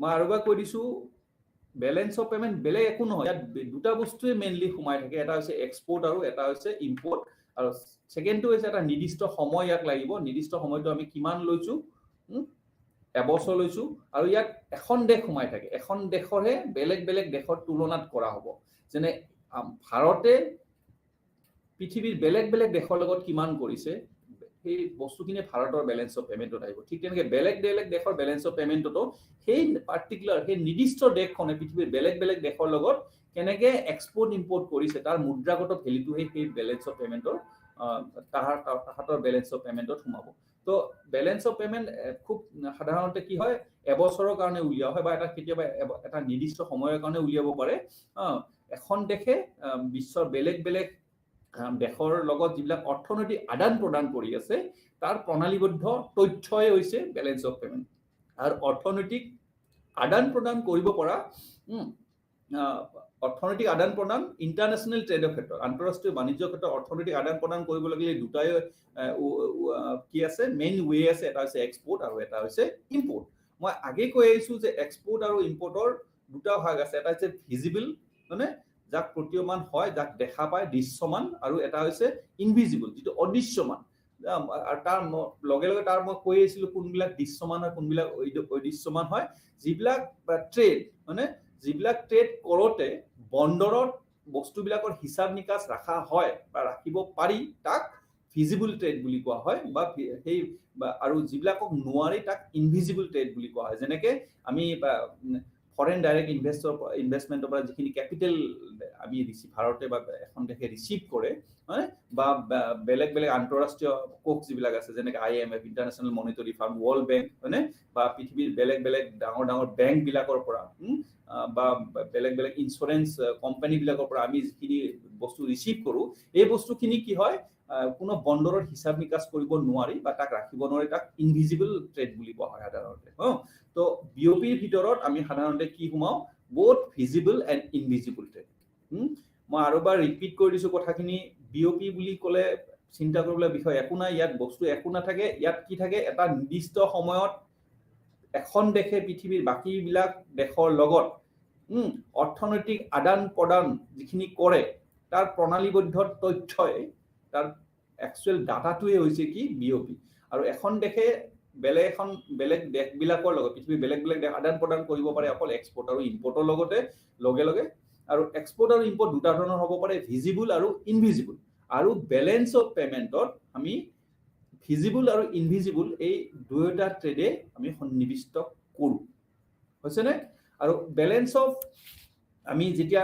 ট্ৰেডৰ কথা পাতো তেতিয়া যদি ইয়াক ডাঙৰ অৰ্থত ক'ব বিশাল অৰ্থত ক'বলৈ যাওঁ যে ক'ব পাৰো it is the difference between foreign receipts and foreign payment মানে এখন দেশে পৃথিৱীৰ বিভিন্ন দেশৰ পৰা যিখিনি ৰিচিভ কৰিলে আৰু তেওঁ পৃথিৱীৰ বিভিন্ন দেশক যিখিনি পেমেন্ট কৰিলে তাৰ ডিফাৰেন্সটোৱে হৈছে বিওপি সো সাধাৰণ ভাষাত we can say BOP as the difference between foreign receipts and foreign payment মানে তো এই ধৰণে যদি আমি বস্তুখিনি ক'ব যাওঁ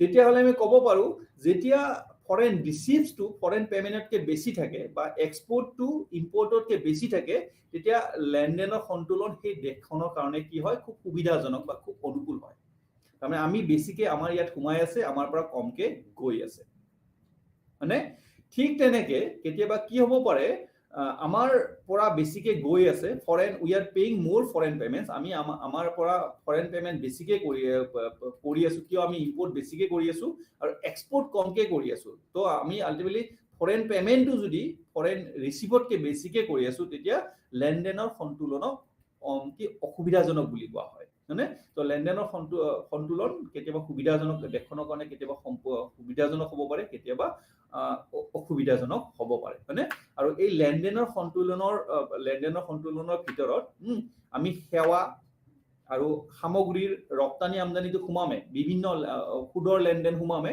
আৰু মূলধনী হিচাপও ইয়াত অন্তৰ্ভুক্ত কৰা হয় ক্যাপিটেল ৰিসিভছও ইয়াৰ ভিতৰত কৰা হয় ইয়াৰ ভিতৰত আমি কি বুলি ক'লো যে প্ৰথমে গুডছ মানে বস্তু তাৰ পিছত কি সাৰ্ভিসেস যিবিলাক সেৱা এইবিলাক আৰু আমদানি ৰপ্তানি গুডছ এণ্ড সাৰ্ভিসৰ যিখিনি আমদানি ৰপ্তানি হয় সেই বস্তুখিনি সোমামে তাৰ উপৰিও কি সুদৰ লেনদেন মানে পৃথিৱীৰ বিভিন্ন দেশৰ পৰা আমি ধাৰ ল'ব পাৰো সেইটো পেমেন্ট কৰিব লাগে বা আমি পৃথিৱীৰ বেলেগ বেলেগ দেশক কিছুমান পেমেন্ট মানে সুদ দিবও পাৰো ন সেই সুদৰ লেনদেন বিলাক আৰু কি মূলধনী হিচাপত আমাৰ দেশত ক্যাপিটেল ৰিসিভছ পৃথিৱীৰ বেলেগ বেলেগ দেশৰ পৰা আমাৰ দেশত যিখিনি ক্যাপিটেল ৰিসিভড হৈছে সেই বস্তুখিনি সোমাই আলটিমেটলি আমি ব্যালেন্স অফ পেমেন্ট কৰো তো আমি প্ৰথমে পঢ়িললো যে ব্যালেন্স অফ পেমেন্ট কি আৰু ব্যালেন্স অফ পেমেন্ট কেতিয়া সুবিধাজনক আৰু কেতিয়া অসুবিধাজনক হয় মই কথাটো আৰু এবাৰ ৰিপিট কৰি দিছো ব্যালেন্স অফ পেমেন্ট বা আমি যেটো লেনদেনৰ সন্তুলন বুলি কওঁ পৃথিৱীৰ এখন দেশে আন দেশৰ লগত যেটো অৰ্থনৈতিক আদান প্ৰদান কৰে এই অৰ্থনৈতিক আদান প্ৰদানৰ প্ৰণালীবদ্ধ তথ্যই হৈছে ব্যালেন্স অফ পেমেন্ট বা সহজ ভাষাত ক'বলৈ গ'লে এখন নিৰ্দিষ্ট দেশে এটা নিৰ্দিষ্ট সময়ত পৃথিৱীৰ বেলেগ বেলেগ দেশৰ লগত কৰা আমদানি আৰু ৰপ্তানিৰ মুদ্ৰাগত যেটো হিসাব এই হিসাবটোই হৈছে কি ব্যালেন্স অফ পেমেন্ট কাৰণ ব্যালেন্স অফ পেমেন্টত মুদ্ৰাগত নহলে ক'ব আমি সোমাবই নোৱাৰো যে আমি এক্সপোর্ট কৰো কিমান টকাৰ কিমান কোটি টকাৰ কিমান লাখ টকাৰ আমি এক্সপোর্ট কৰিছো কিনি বস্তুৱে সোমাব অকল যদি গুডছটো থাকে ইমান কেজি তাক আমি দামত কনভাৰ্ট কৰিব নোৱাৰো তেতিয়া হলে তাক ব্যালেন্স অফ পেমেন্টত সোমাব নোৱাৰিম so balance of payment is a monetary measures কিয় ইয়াৰ যেতিয়া আমি আলটিমেটলি স্টেটমেন্টটো উলাম তাত তেতিয়া অকল মনিটৰী ভ্যালুখিনি এক্সপোর্ট ইম্পোর্ট বা বেলেগ বেলেগ যিবিলাক সোমাব আমি পৰৱৰ্তী পৰ্যায়ত যেতিয়া পঢ়িম আমি শিকিম বস্তুখিনি তেতিয়া বুজি পাম যে অকল মনিটৰী মেজাৰটোহে ইয়াৰ ভিতৰত সোমোৱা হয় এক্সপোর্ট ইম্পোর্টৰ মনিটৰী ভ্যালুটো ইয়াৰ এই স্টেটমেন্টত এই প্ৰণালীবদ্ধ স্টেটমেন্টটোত আহে তো ইয়াৰ পিছত আমি সাধাৰণতে জানিব চেষ্টা কৰিম যে ব্যালেন্স অফ পেমেন্ট লেনদেনৰ সন্তুলন আৰু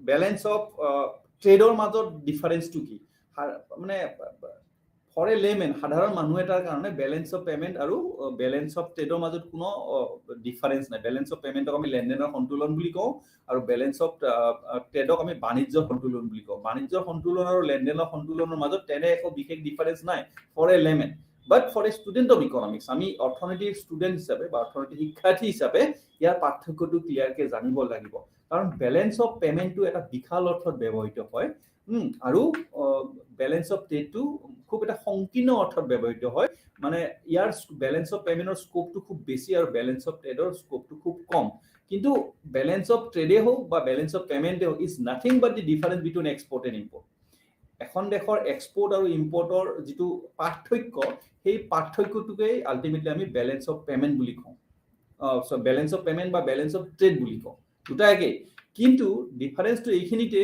যে ব্যালেন্স অফ পেমেন্টত এই যে এক্সপোর্ট ইম্পোর্টৰ ব্যালেন্স অফ পেমেন্ট মানে is the difference between export and import export minus import is equal to balance of payment কিন্তু সেই এক্সপোর্ট এন্ড ইম্পোর্ট খিনিত আমি ভিজিবল আৰু ইনভিজিবল আইটেমস যদি গুটেখিনি সোমাইছো তেতিয়া হলে সেইখিনি ব্যালেন্স অফ পেমেন্ট আৰু সেই এক্সপোর্ট এন্ড ইম্পোর্টত অকল যদি ভিজিবল আইটেমস খিনি সোমাইছো ইনভিজিবলস আইটেমস খিনি সোমোৱা নাই তেতিয়া হলে কি হয় তাক ব্যালেন্স অফ ট্ৰেড বুলি কোৱা হয় সো ব্যালেন্স অফ ট্ৰেডৰ এক্সপোর্ট আৰু ইম্পোর্টত আমি অকল ভিজিবল ট্ৰেডটো সোমাও আৰু ব্যালেন্স অফ পেমেন্টৰ এক্সপোর্ট আৰু ইম্পোর্ট দুটা কম্পোনেন্ট থাকে তাত আমি ভিজিবল আৰু ইনভিজিবল মানে দৃশ্যমান আৰু অদৃশ্যমান গোটেই গুডছ এণ্ড সাৰ্ভিস বিলাক আমি অন্তৰ্ভুক্তি কৰো এনে বুজি পালে একেবাৰে সহজ আৰু এটো যদি এবাৰ বুজি পোৱা যায় ইয়াক পাহৰা নাযায় নেক্সট আমি পঢ়িব পাৰো যে লেনদেনৰ সন্তুলন মানে আমি যে ক'লো ষ্টেটমেণ্ট এটা মানে প্ৰণালীবদ্ধ তথ্য এটা তথ্য মানে কি ডাটা মানে ডাটা সদায় এটা ষ্ট্ৰাকচাৰত থাকিব লাগিব ডাটাবিলাক যেতিয়া সিঁচৰিত হৈ থাকে ডাটাৰ কোনো মিনিং নাথাকে চ' বেলেঞ্চ অফ পেমেণ্টৰ মেইন মুখ্য অংশ দুটা এক্সপৰ্ট আৰু ইম্পৰ্ট মানে এক্সপৰ্ট ইম্পৰ্টক আৰু বিভিন্ন কম্পনেণ্ট থাকে বিভিন্ন বস্তুৱে এক্সপৰ্ট ইম্পৰ্টৰ ভিতৰত সোমাই থাকে তো ডাটা বুলি ক'লে সেই গোটেই বস্তুবিলাকক কেনেকৈ আমি কি ষ্ট্ৰাকচাৰ দিম সেই বস্তুখিনে এটা আনুমানিক সূচী এখন আমি ইয়াত আমি চাব পাৰোঁ আনুমানিক সূচী মানে কেনেকুৱা যে প্ৰথমে আমি পাঁচটা কলুন বনাই ল'লো পাঁচটা ঘৰ বনাই ল'লো হয়নে প্ৰথম ঘৰটো আমি ক্ৰমিক নাম্বাৰ দিলোঁ আৰু দ্বিতীয়টোত আমি কি দিলোঁ কি বস্তু প্ৰধান হিচাপ নিকাচৰ তাৰ ভিতৰত সোমাম কি আইটেম তাৰ ভিতৰত সোমাম তো প্ৰধান হিচাপ নিকাচৰ ভিতৰত কি সোমাম আৰু নেক্সটটো হৈছে আমি কি যিবিলাক বাকী যিবিলাক আমাৰ পাওনা আছে সেইখিনি বস্তু সোমাব পাৰোঁ নেক্সটটো আমাৰ যিখিনি দেনা আছে আমি বেলেগ বেলেগ দেশত যিখিনি পেমেণ্ট কৰিব লগা আছে সেইখিনি বস্তু সোমাব পাৰোঁ আৰু লাষ্টৰ কলমটোত আমি কি সোমাব পাৰোঁ এই দেনা আৰু পাওনাৰ যিটো ডিফাৰেঞ্চ হয়তো উদ্ধৃত হ'ব পাৰে সাৰপ্লাছ হ'ব পাৰে হয়তো ডেফিচিট হ'ব পাৰে এই বস্তুখিনি প্লাছ বা মাইনাছ আকাৰে সোমাব পাৰোঁ তো আমি প্ৰথম সূচী এখন যখন সূচী প্ৰস্তুত কৰিব খোজো সেই সূচীখনত কেইটা থাকিব লাগিব সাধাৰণতে 5টা কলম থাকিব লাগিব মানে 5টা কলমৰ প্ৰথমটো কমিক নম্বৰ 1 2 3 4 এনেকৈ যাব আৰু তাৰ নেক্সটটো তোমাৰ প্ৰধান হিচাপ নিকাচ আমি কি বস্তু তাত সোমাব খুজিছো সেই আইটেমবিলাক এটা এটাকে গুচি যাব আৰু সেই আইটেমৰ এগেইনষ্টত নিৰ্দিষ্ট দামবিলাক যেনেকৈ প্ৰথমটো আমি বাকি লাইবিলিটি মানে বা এছেট সোমাব পাৰোঁ দুটা বস্তুৱে থাকে এছেটছ আৰু লাইবিলিটি মানে বাকি আৰু দেনা আমি বেলেগ বেলেগ দেশক কি দিম সেইটো দেনা পৰ্যায়ত সোমাম আৰু বেলেগ বেলেগ দেশৰ পৰা আমি কি পাম সেইটো বাকিত সোমাই গ'লে কি হয় যিখন টেবুল প্ৰস্তুত হ'ব সেই টেবুলখনকে কি বুলি কয় এটা নিৰ্দিষ্ট বেলেঞ্চ অফ পেমেণ্টৰ ষ্টেটমেণ্ট বুলি কোৱা হয় তো প্ৰথমে আমি সোমাব পাৰোঁ সামগ্ৰীৰ হিচাপ মানে সামগ্ৰীৰ হিচাপ মানে কি বস্তু আমি এক্সপৰ্ট এণ্ড ইম্পৰ্ট কৰিছোঁ সাপোজ এক্সপৰ্ট কৰিছোঁ আমি এক্সপৰ্টৰ কাৰণে আমি সাধাৰণতে পাইছোঁ 200 টকা এক্সপৰ্ট কৰি আমি 200 টকা পাইছোঁ তেতিয়াহ'লে এইটো বাকিত সোমাব হয়নে আৰু যদি আমি কি ইম্পৰ্টৰ কাৰণে কৰিব লগা হৈছে 175 টকা বা 175 কৰিব লগা হৈছে তেতিয়া এই দুটাৰ মাজত ডিফাৰেন্স কি আহিলে আমি এক্সপৰ্ট কৰিছোঁ 200 টকা আৰু ইম্পৰ্ট কৰিছোঁ 175 টকা মাজত এটা ডিফাৰেন্স কি আহিলে আমাৰ বেনিফিট কিখিনি আছে আমাৰ সাৰপ্লাছ কিখিনি আছে 25 মানে ইয়াত মই টকা টাৰ্মছত কৈছোঁ দেই ভুলকে বুজিব নালাগে এইবিলাক কোটি টকা টাৰ্মছত কোৱা হয় ইয়াত 200 বুলি কোৱালৈ 200 কেজি বুজোৱা নাই 200 টকা বুজাইছে যেতিয়া যিকোনো বস্তু বেলেঞ্চ অফ পেমেণ্টৰ যেতিয়া আমি ষ্টেটমেণ্ট এটা সোমাব লাগে অকল টকা টাৰ্মছত জুখিব পৰা বস্তুবিলাকে সোমাব পাৰি বাকীবিলাক সোমাব নোৱাৰে তো প্ৰথমে আমি কি কৰিছোঁ যে আইটেম কোনটো কি আমি কৰিছোঁ যিবিলাক সামগ্ৰী আমি এক্সপৰ্ট বা ইম্পৰ্ট কৰিছোঁ এক্সপৰ্ট কিমান কৰিছোঁ আমি এক্সপৰ্ট 200 টকাৰ কৰিছোঁ তো কিয় সোমাইছে এইটো এছেটত সোমাইছে আমাৰ হয়নে আৰু লাইবিলিটিত কি সোমাব দেনাত কি সোমাব আমি কি ইম্পৰ্ট কৰিলোঁ ইম্পৰ্ট কিমান কৰি 175 টকা চ' লাষ্ট যিটো কলম থাকে সেইটো কি যে বেলেঞ্চ কি হ'ল মানে আমাৰ কিবা সাৰপ্লাছ বা কিবা ডেফিচিট আছে নেকি ইয়াত আমাৰ কি আছে সাৰপ্লাছ যে 200 টকাৰ কৰিছোঁ আৰু 100 টকা আমি কি কৰিছোঁ ইম্পৰ্ট কৰিছোঁ চ' 25 টকা এটা কি আছে আমাৰ সাৰপ্লাছ আছে ইয়াত প্লাছটো কি হ'ব 25 হ'ব ঠিক তেনেকৈ আমি নেক্সট আইটেমটো সোমাব পাৰোঁ সেৱা মানে যিবিলাক সাৰ্ভিস ইম্পৰ্ট বা এক্সপৰ্ট কৰি সেইবিলাক সোমাব পাৰোঁ সাপোজ আমি ধৰি লৈছোঁ 150 টকাৰ আমি কি কৰিলোঁ সাৰ্ভিস ইম্পৰ্ট কৰিছোঁ আৰু 250 টকাৰ সাৰ্ভিস আমি এক্সপৰ্ট কৰিছোঁ এই ক্ষেত্ৰত আমাৰ কি হ'ব 100 টকা এটা কি হ'ব আমাৰ ডেফিচিট হ'ব মানে আমি 250 টকাৰ বস্তু বেলেগৰ পৰা মানে সাৰ্ভিস বেলেগৰ পৰা লৈছোঁ আৰু 150 টকাৰ সাৰ্ভিস আমি বেলেগক দিছোঁ এই ক্ষেত্ৰত আমাৰ 100 টকা আমাৰ ডেফিচিটত থাকিল সো লাষ্টৰ কলমটোত -100 বুলি আমি লিখিব লাগিব নেক্সট আমি ল'ব পাৰোঁ ইয়াৰ সন্তুলনটো কি হ'ল মানে সন্তুলন মানে এই যে আমি এক্সপৰ্ট আৰু ইম্পৰ্টৰ গুডছ এণ্ড সাৰ্ভিসৰ ল'লো এই দুটা এজ এ হোল সন্তুলনটো কেনেকুৱা হ'ব যে প্ৰথমটোত আছিলে 25 টকা লাভ মানে আমি গুডছৰ ক্ষেত্ৰত আৰু সাৰ্ভিসৰ ক্ষেত্ৰত কি হৈছে আমাৰ 100 টকা এটা কি গৈছে আমি ডেফিচিটত আছিলোঁ সো আলটিমেটলি আমাৰ কি থাকিলে 75 টকা 75 रुपीस মাইনাছত আমি থাকিলো মানে এই ধৰণৰ বিভিন্ন হিচাপ আহিব পাৰে মানে চলিত হিচাপ নিকাচ আহিব তাৰ পিছত আহিব মূলধনী হিচাপ আহিব তাৰ পিছত আহিব হস্যমিয়াদি যদি আমি শৰ্ট টাৰ্ম লোন কিছুমান লৈছোঁ লং টাৰ্ম লোন কিছুমান লৈছোঁ মানে এই গোটেই বিলাক এটা এটাকে লিখি যাব লাগিব এটা পাওনাত লিখিব লাগিব এটা দেনাত লিখিব লাগিব আৰু পাওনা দেনাৰ ডিফাৰেন্সটো আমি আলটিমেটলি লাষ্ট যিটো কলুন আছে বিশুদ্ধ কলুন নেটত বা নেট কলম বুলি কোৱা হয় এইটো তাত আমি সাৰপ্লাস নে ডেফিসিট সাৰপ্লাস হলে প্লাস ডেফিসিট হলে মাইনাসত লিখি যাব লাগিব মানে আৰু আলটিমেটলি আমি এই গোটেইখিনি যদি বাকি দেনা আৰু পাওনা যদি আমি কলমবিলাক প্লাস কৰো দেনাটো বেলেগে পাওনাটো বেলেগে আমি প্লাস কৰো তেতিয়া হলে দেনাটো আৰু পাওনাটো সদায় কি হ'ব সন্তুলনত থাকিব সদায় সমান থাকিব আমি যদি সাপোজ 1000 টকা দেনা হয়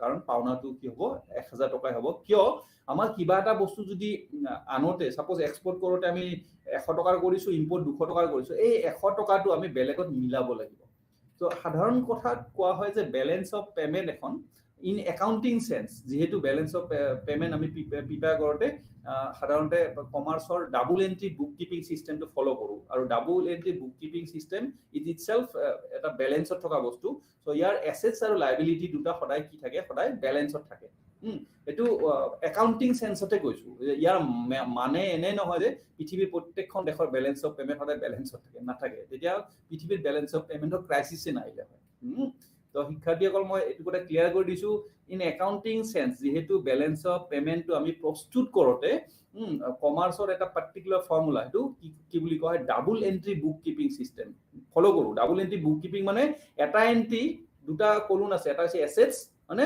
এসেটস আছে আৰু এটা হৈছে কি এসেটস আৰু লায়াবিলিটি মানে দেনা আৰু পাওনা তো দেনা আৰু পাওনা সদায় ব্যালেন্স কৰি নিব লাগিব ইয়াত যদি এটা বস্তু কম আছে ইয়াত সোমাব লাগিব ইয়াত যদি এটা কম আছে ইয়াত সোমাব লাগিব তো আলটিমেটলি একাউন্টিং সেন্সত দেনা আৰু পাওনা টোটাল কৰিলে ইয়াত 1000 পালে ইয়াত 1000 পাম ইয়াত 2000 পালে ইয়াত 2000 পাম সদায় কি থাকে ব্যালেন্সত থাকে এতিয়া আমি ইয়াৰ মানেটো অলৰেডি কৰিছি ইয়াৰ মানেটো এটো নহয় যে ব্যালেন্স অফ পেমেন্ট সদায় ব্যালেন্সত থাকে ব্যালেন্স অফ পেমেন্ট সদায় ব্যালেন্সত নাথাকে কেতিয়াবা থাকিব পাৰে কেতিয়াবা নাথাকে মানে এতিয়া আমি ব্যালেন্স অফ পেমেন্টৰ সন্তুলনৰ বা লেনদেনৰ সন্তুলনৰ গাঁথনিটো চাই লওঁ মানে ব্যালেন্স অফ পেমেন্টত প্ৰধানত দুটা হিসাব নিকাশ থাকে এটা হৈছে চলিত হিসাব যাক আমি কারেন্ট একাউন্ট বুলি কোৱা হয় আৰু এটা হৈছে মূলধনী হিসাব যাক ক্যাপিটাল একাউন্ট বুলি কোৱা হয় মানে দুটা ধৰণৰ একাউন্টৰ জৰিয়তে ব্যালেন্স অফ পেমেন্ট জুখা হয় এটা হৈছে কারেন্ট একাউন্ট বা চলিত হিসাব আৰু এটা হৈছে মূলধনী হিসাব ইয়াৰ পৰৱৰ্তী আমি শ্ৰেণীত কারেন্ট একাউন্ট আৰু ক্যাপিটাল একাউন্টৰ বিষয়ে ডিটেইলছ কি পঢ়িম আজি জাস্ট মই কনসেপ্টটো উনুকিয়াই দিব খুজিছো আমি যেটো চলিত হিসাব বা কারেন্ট একাউন্ট বুলি কওঁ ইয়াত সাধাৰণতে সেৱা আৰু সামগ্ৰী ৰপ্তানি আৰু আমদানি তাৰ পিছত সুদৰ লেনদেন আদি অন্তৰ্ভুক্ত কৰা হয় এই হিসাবত সামগ্ৰীসমূহৰ সামগ্ৰিক বাণিজ্যিক সন্তুলন অন্তৰ্ভুক্ত থাকে তো যেতিয়া আমি কারেন্ট একাউন্ট বুলি কওঁ কারেন্ট একাউন্টত কি হয় গুডস আৰু সাৰ্ভিসৰ এক্সপোর্ট আৰু ইম্পোর্ট যিখিনি হৈছে বা সুদৰ লেনদেন যিখিনি হৈছে সেইখিনি অন্তৰ্ভুক্ত কৰো মুঠতে এই হিসাবত সামগ্ৰীসমূহৰ সামগ্ৰিক বাণিজ্যিক সন্তুলন অন্তৰ্ভুক্ত কৰা হয় আৰু মূলধন হিসাবত মূলধনী বা ক্যাপিটাল একাউন্ট বুলি যেটো কৈছো ক্যাপিটাল একাউন্টৰ সাধাৰণতে বিভিন্ন কোম্পানীৰ ষ্টক বন্ড তাৰ পিছত বেংকিং একাউন্ট বা তাৰ পিছত স্টাবৰ সম্পত্তি তাৰ পিছত বিভিন্ন কাৰখানাৰ সম্পত্তি বা বিভিন্ন বিনিয়োগ বিভিন্ন ক্ৰয় বিক্ৰয় মানে এই লেনদেন বিলাক মূলধনী একাউন্টত সোমায় মানে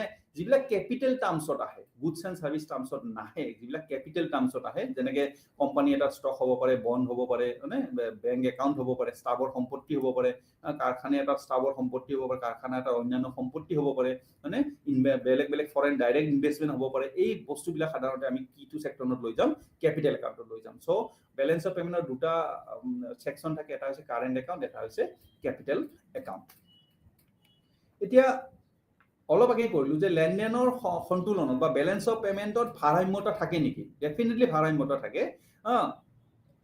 কাৰণ ব্যালেন্স অফ পেমেন্ট যদিও একাউন্টিং সেন্সত সদায় ব্যালেন্সত থকা বুলি কয় ইন এক্সুৱেল সেন্সত ই ব্যালেন্সত নাথাকে মানে ব্যালেন্সত কিয় নাথাকে একেটা লেনদেনৰ ৰাহি ভাৰসাম্যহীন অৱস্থাটো থাকিব পাৰে যেনেকে যেতিয়া ৰিসিপ্টটো ফৰেন ৰিসিপ্ট যিটো ফৰেন পেমেন্ট হয় তেতিয়া আলটিমেটলি কি থাকে ব্যালেন্সত থাকে মানে এখন কাউন্ট্ৰিৰ foreign receipt equal to foreign payment বিদেশৰ পৰা যিখিনি পাইছে আৰু যিখিনি দিছে সেইখিনি বস্তু সমান হোৱাৰ লগে লগে আলটিমেটলি কি হয় ব্যালেন্স অফ পেমেন্টটো ব্যালেন্সত থাকে কিন্তু এটো মানে সহজ বা ইমান সহজসাধ্য বস্তু নহয় সাধাৰণতে ব্যালেন্স অফ পেমেন্টত ডিসব্যালেন্সত থকা দেখা যায় পৃথিৱীৰ কিছুমান দেশৰ ক্ষেত্ৰত ফৰেন ৰিসিপ্টটো বেছি হয় তাতকে ফৰেন পেমেন্টতকে তেতিয়া কাউন্ট্ৰিখনৰ কাৰণে ব্যালেন্স অফ পেমেন্টৰ ক্ষেত্ৰত কি বুলি কোৱা ৰাহি বুলি কোৱা হয় আৰু এটো যথেষ্ট সুবিধাজনক বুলি কোৱা হয় দেশখনৰ কাৰণে আৰু কেতিয়াবা কি হয় ফৰেন পেমেণ্টটো কাণ্ট্ৰিখনৰ ফৰেন পেমেণ্টটো কাণ্ট্ৰিখনৰ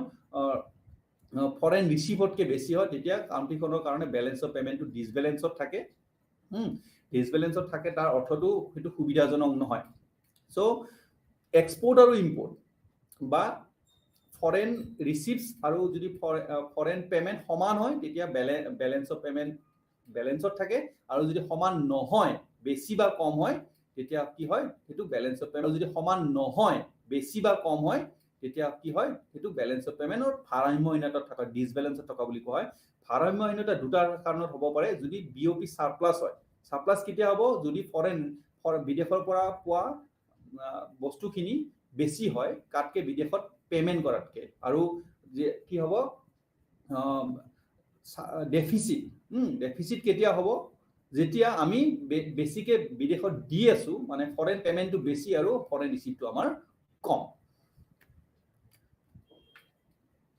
এতিয়া এই বস্তুখিনি যদি আমি কিহৰ টাৰ্মছত কওঁ বিঅটি টাৰ্মছত কওঁ তেতিয়াহ'লে কি হয় ট্ৰেড সাৰপ্লাছ আৰু ট্ৰেড ডেফিচিট বুলি কোৱা হয় যদি এক্সপৰ্টটো বেছি হয় ইম্পৰ্টতকৈ এইটো ট্ৰেড সাৰপ্লাছ আৰু যদি ইম্পৰ্টটো বেছি হৈছে এক্সপৰ্টতকৈ তেতিয়াহ'লে এইটো কি ট্ৰেড ডেফিচিট বুলি কোৱা হয় ইয়াৰ যেতিয়া মানে কাউন্ট্ৰি এখনে দিবলগীয়া সামগ্ৰীৰ সৰ্বমুঠ মূল্যতকৈ মানে পাবলগীয়া সামগ্ৰীৰ সৰ্বমুঠ মূল্য কম হয় তেতিয়া আল্টিমেটলি কি ভাৰসাম্যহীনতা আৰম্ভ হয় আৰু এইটো কাউন্ট্ৰিখনৰ কাৰণে যথেষ্ট অসুবিধাজনক মানে এতিয়া মেইন প্ৰব্লেম কি হৈছে আমাৰ দেশবিলাকৰ ক্ষেত্ৰত উন্নয়নৰ বয় যিটো ডেভেলপমেণ্ট কষ্ট আমাৰ ভাৰতৰ দৰে ঠাইত উন্নয়নৰ আমাক উন্নয়ন লাগে উন্নয়নৰ ফলত উন্নয়নৰ খৰচবিলাক যিটো উন্নয়নৰ খৰচবিলাক আনপ্ৰডাক্টিভ হয় ৰাস্তা ঘাট বনোৱা বা কিবা বনোৱা এই উন্নয়নৰ লগত জড়িত খৰচবিলাক যথেষ্ট বেছি হৈছে মানে যন্ত্ৰপাতি লাগিল আমাক প্ৰযুক্তি লাগিল এইবিলাক আমদানি কৰিব লগা হৈছে মানে বা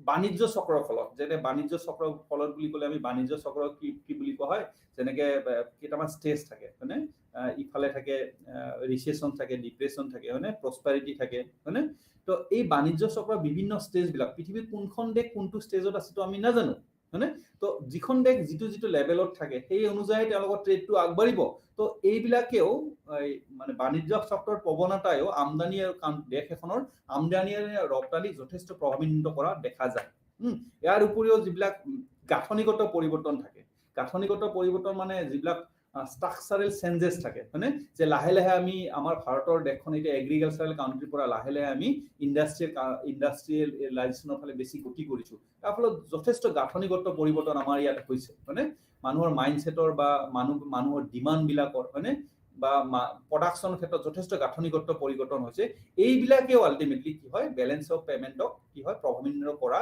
দেখা যায় ইয়াৰ উপৰিও ইম্পৰ্টেণ্ট ফেক্টৰ এটা ক'ব পাৰে ৰাজনৈতিক অনিশ্চয়তা দেশখনত যদি সঘনে চৰকাৰ পৰিৱৰ্তন হৈ থাকে বা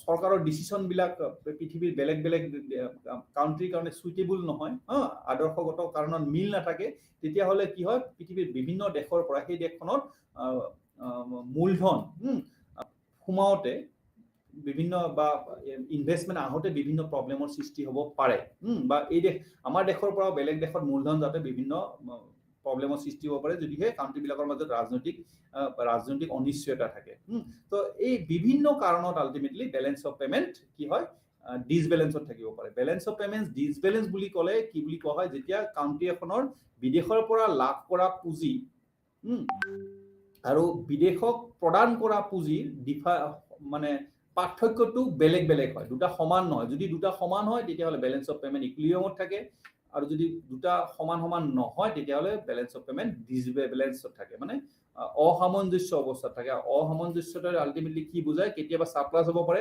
যদি আমি ৰিচিভ বেছিকে কৰিছো পেমেণ্টত কাউন্ট্ৰিখনৰ কাৰণে এইটো কি সাৰপ্লাছ ৰাহি আৰু কেতিয়াবা কি হ'ব পাৰে ডেফিচিট হ'ব পাৰে ডেফিচিট মানে ঘাটি হ'ব পাৰে ঘাটি কেনেকে আমি পেমেণ্ট বেছিকে কৰি আছো আমাৰ কি ৰিচিভ কমকে কৰি আছো তো এই গোটেইবিলাক কাৰণ মেইনলি আমাৰ দৰে আণ্ডাৰ ডেভেলপমেণ্ট কাউন্ট্ৰিত সৃষ্টি হয় বিভিন্ন কাৰণত তাৰ মূল কাৰণবিলাক আমাৰ হ'ব পাৰে আমাৰ উন্নয়নৰ ব্যয় মই অলপ আগে কৈ আহিছো যে উন্নয়নৰ ব্যয়বিলাকৰ ফলত এইটো হ'ব পাৰে বা বাণিজ্য চক্ৰৰ বিভিন্ন ষ্টেজবিলাকেও ইয়াক এক্সপৰ্ট ইম্পৰ্টক প্ৰভাৱিত কৰা দেখা যায় মানে আমাৰ যিটো গাঁথনিগত পৰিৱৰ্তন হৈ আছে ডেভেলপ কাউন্ট্ৰিবিলাকৰ বা ডেভেলপিং কাউন্ট্ৰিবিলাকৰ ক্ষেত্ৰত সিও কাউন্ট্ৰিখনৰ ফৰেন ট্ৰেডৰ ক্ষেত্ৰত বা এক্সপৰ্ট ইম্পৰ্টক প্ৰভাৱিত কৰিব পাৰে, যাৰ ফলত বেলেঞ্চ অফ পেমেণ্টত কিছু কি আহিব পাৰে, পৰিৱৰ্তন আহিব পাৰে।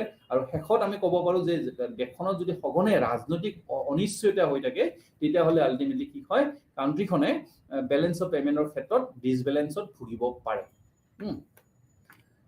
এতিয়া লেনদেনৰ সন্তুলনত যিবিলাক আমি ভাৰসাম্য মানে ডিছবেলেঞ্চ, ডিসইকুইলিব্ৰিয়াম দেখি আহিছোঁ, বিভিন্ন ধৰণৰ দেখি আহিছোঁ। আমি যদি ইয়াক বিশাল অৰ্থত বা বহল অৰ্থত ক'বলৈ যাওঁ, তেতিয়া আমি ইয়াক গোটেইখিনি বস্তু সামৰি ইয়াক তিনি ধৰণৰ বুলি ক'ব পাৰোঁ। মানে ভাৰসাম্যহীনতাৰ, বেলেঞ্চ অফ পেমেণ্টৰ ভাৰসাম্যহীনতাৰ কাৰণ তিনি ধৰণৰ বুলি ক'ব পাৰোঁ।